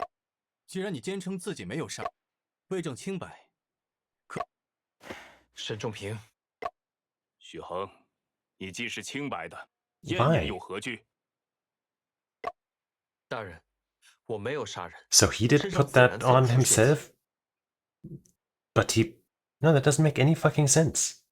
If he wasn't wearing it, then why was that there? Did he put it on the corpse? And if so, why did he take it off? What? 但士可杀，不可辱啊！这可怪了，此举是为了还你清白。古人宁愿粉身碎骨，也要留清白在人间。何先生却畏惧区区几滴试剂吗？哼，在下清清白白。大人，我还需要一位铁厂人员配合做测试，最好不是工人。古训丁，你来配合。好嘞。Fu used the reagent to test Supervisor Ho and Patrolman Ku respectively. 看那个，核磁石发光了。I guess it's all over his hair too, which I guess that's harder to hide. But if he was so smart to plan all this shit with a, fuck you, I really think that's dumb. I think that's such a fucking garbage way to solve this.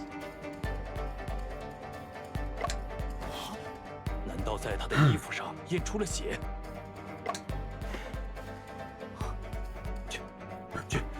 绝不可能！ Or I guess he.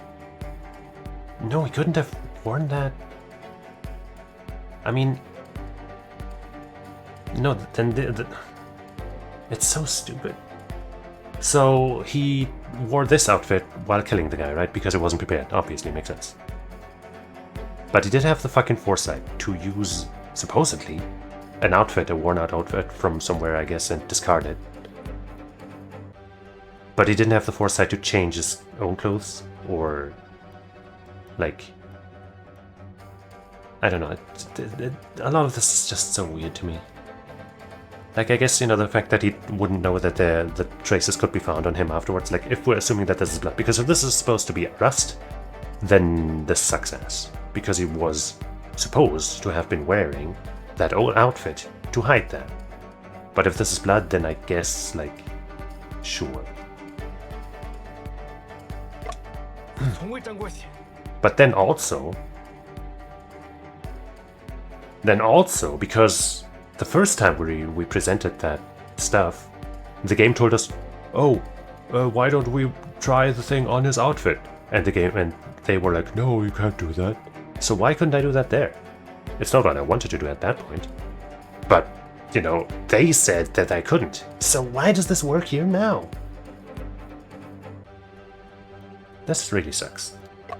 像卢米诺发光的，不是血。 If anybody's watching this and knows why this makes way more sense than I'm thinking, then please tell me. 而是残留在何思氏身上的铁锈。 Nope, it's supposed to be the rust. That's fucking dumb. That's so fucking stupid. 这就是决定性的证据。 Unless he was no, what about that outfit, man? He wouldn't have been able to wear that before the killing, so that wouldn't have, protected him from the bloodstains. So if he didn't wear it to block out the rust stains, then what is that about? 你在说什么呀？何先生，铁锈中的铁与血液中的铁一样，这是刚刚你自己一直在反复强调的事。在你的作案手法中，有一个关键环节，为避免与老李相遇，需要反复在加料区的防水布下躲藏。凡有接触，防水布下都是锈迹斑斑的废钢，即便当时你套了工服，你的袖口、衣角和头发上也势必会沾上铁锈。 Okay, sure. So he wore that, but he still had traces all over his body, not just at the cuffs and stuff. Sure.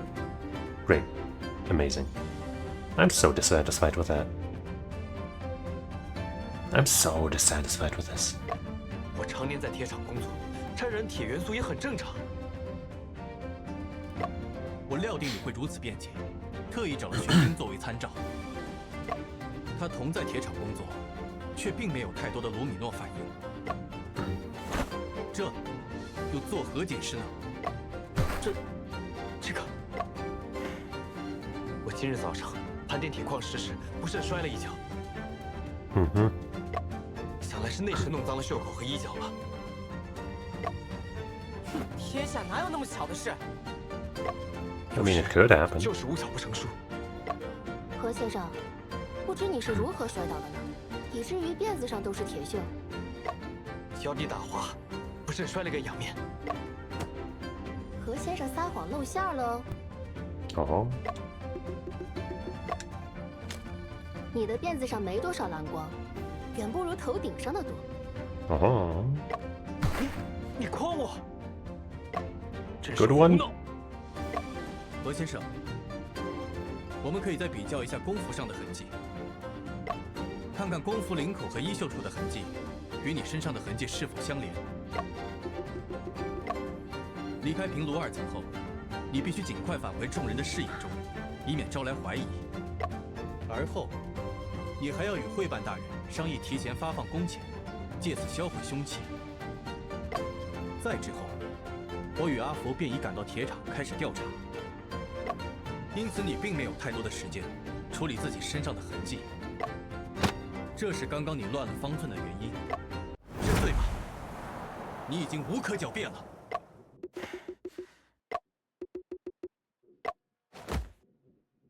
没错，是我干的。 Yippee. If they just hadn't done the thing with the fucking uniform, this would have been so much better.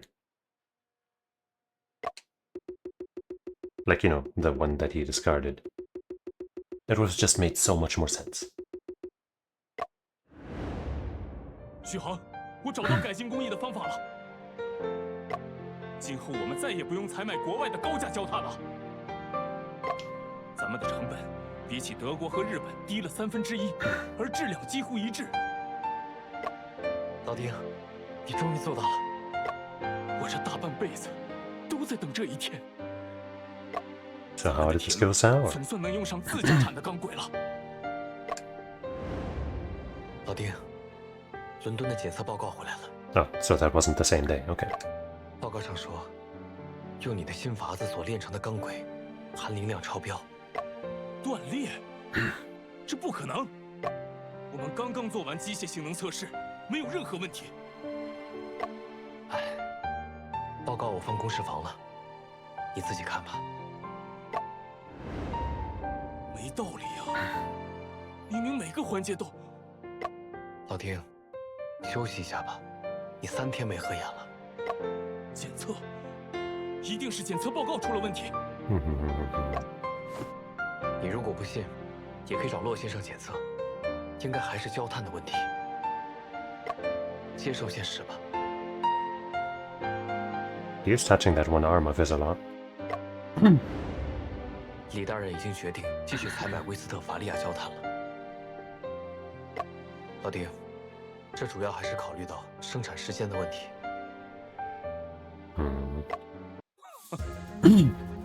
那倒要恭喜何思氏了。老丁，你什么意思？这几个月，全车间都被你们骗得团团转。说吧，你跟骆炳生私受了他们多少好处？老丁，你要干什么？ 老丁，你别过来！老丁，老丁，喂，这么说，你是情急之下出于自保，才不慎用钱袋砸死了老丁？是。沈先生，你怎么看？It might have been self-defense.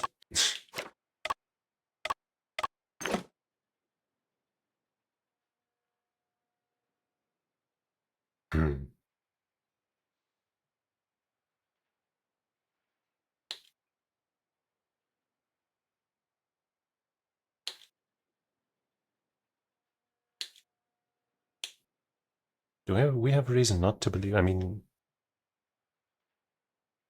is this just a moral choice or a logic choice?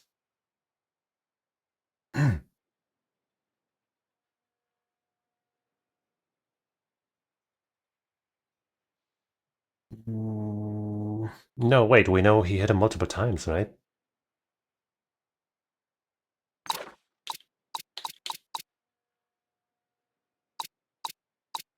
I guess we didn't make a note of that, maybe? But I'm pretty sure we heard that he hit him multiple times. So then it wouldn't have been self-defense.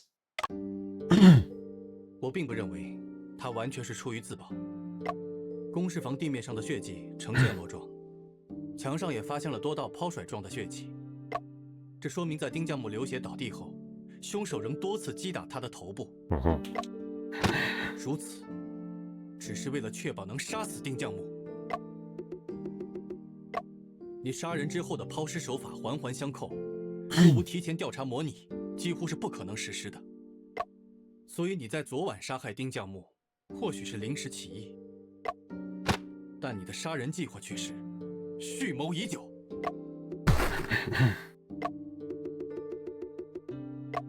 那真相到底是怎样的？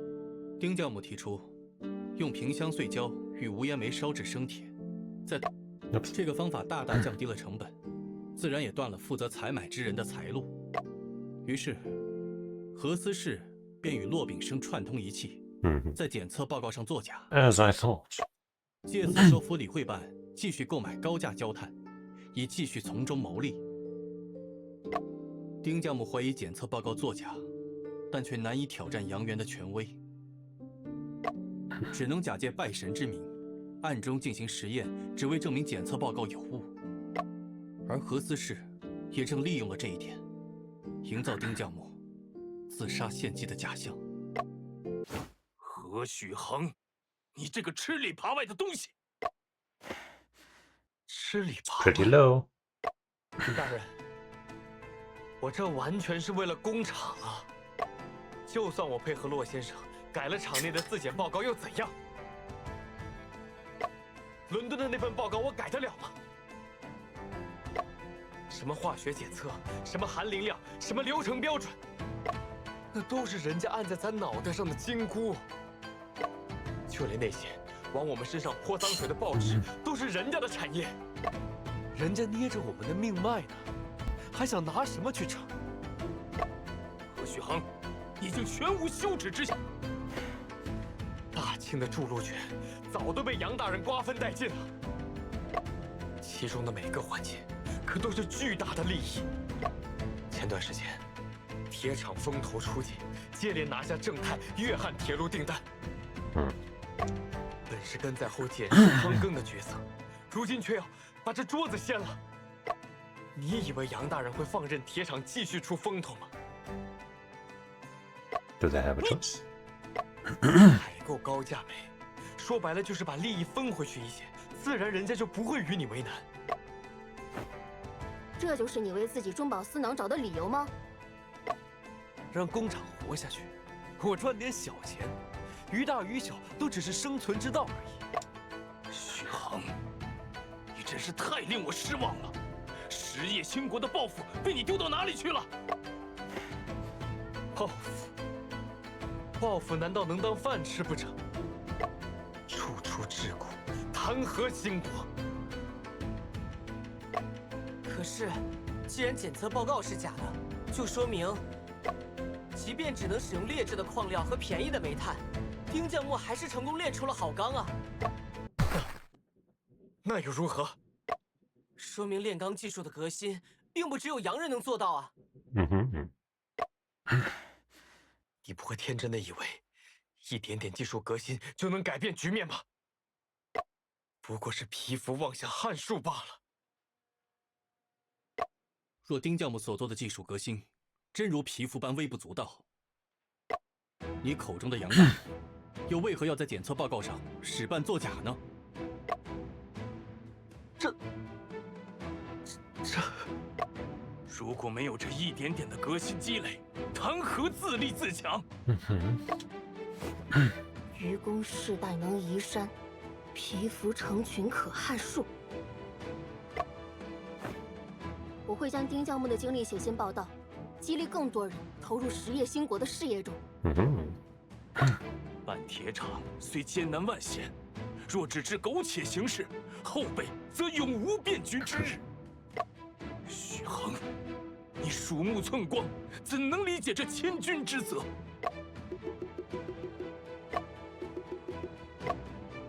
来人，把何雪恒押下去，传骆秉生来公事房。 Yippee! The haunted furnace. Too clever by half. Case solved. 丁将木之事，多亏了沈先生。分内之事，何足挂齿。可惜那个骆秉生竟然借口参加宴会躲了出去，会办大人千万别放过他。骆秉生之事，本办定会尽力而为。沈先生，本办还有些话想单独与阿福说。阿福，我在门外等你。阿福，本办初次见你便觉得眼熟，你可是徐大人之子？哎，我和他长得这么像吗？像。你小小年纪就如此博学多闻，颇有他的风采。当年你父亲担任汉阳铁厂会办时，我还是个初出茅庐的小子呢。真难想象会办大人曾经的样子。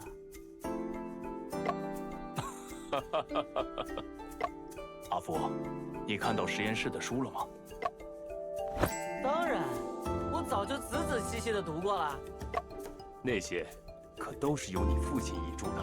Wow. 唉，可惜天妒英才，那场爆炸。大人，都已经过去了。人还是要向前看。大人放心，我会把格物致知之学传承下去的。很好，真是虎父无犬子。以后常回汉阳来看看，这就是你的家。我会的。 Kind of an odd development, I feel like. 久等了。咦，先生身上好像很香啊。拿去吧。Wow, we should have that fast. 红膏。不妨帮我试试，里面有没有蒙汗药？哈哈哈。试好了，香甜松脆，没有。Wait, leave some for us. Wait. Hold on. 哎，先生不吃吗？我不喜食甜，而且 What? Shen is the worst character now. I did poison them. And now you're dead. Okay.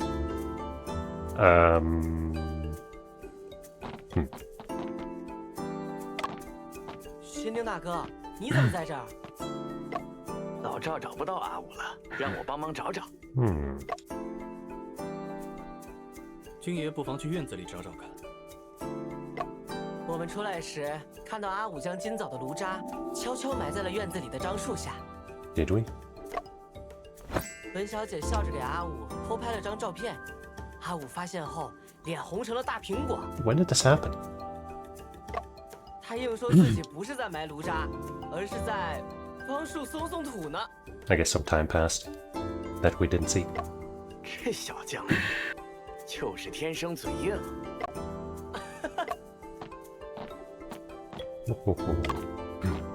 李大哥，现在案子破了，你终于可以休息了。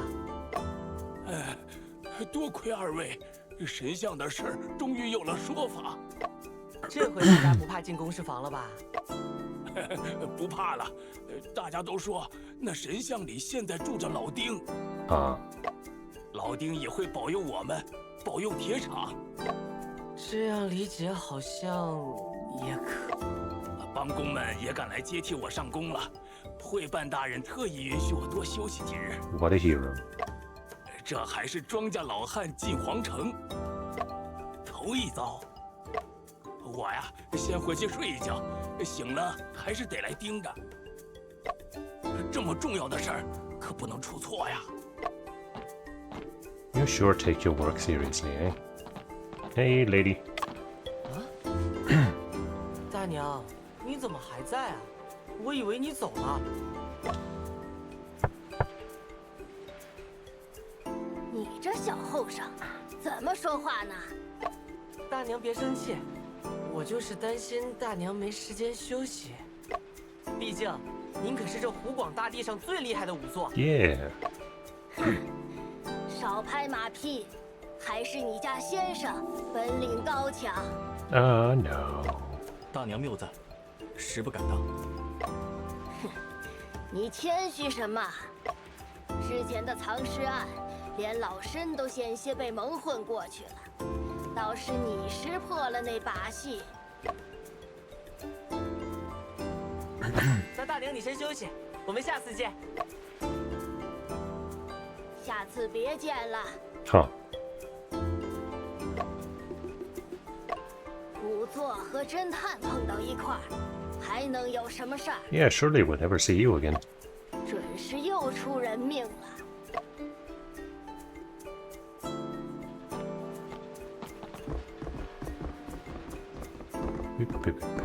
I guess we'll stop here then.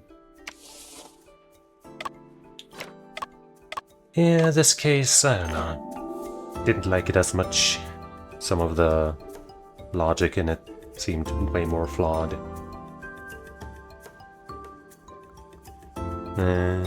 It's fine. That's fine. That's fine. It was fine. We got to know a new character that I'm sure I hope we meet more often. You know, when we meet her again. But yeah. That was like 1.5 cases solved, I guess. It's getting a little longer. Who knows if we can solve another one in one episode next time. But for today, I will thank you for watching, hanging out, and not letting injustice stand ever with me. And I hope you'll join me again sometime. Probably not tomorrow. Maybe the day after. Probably the day after that. But we'll see. So, until we meet again, I say it's Bye-bye.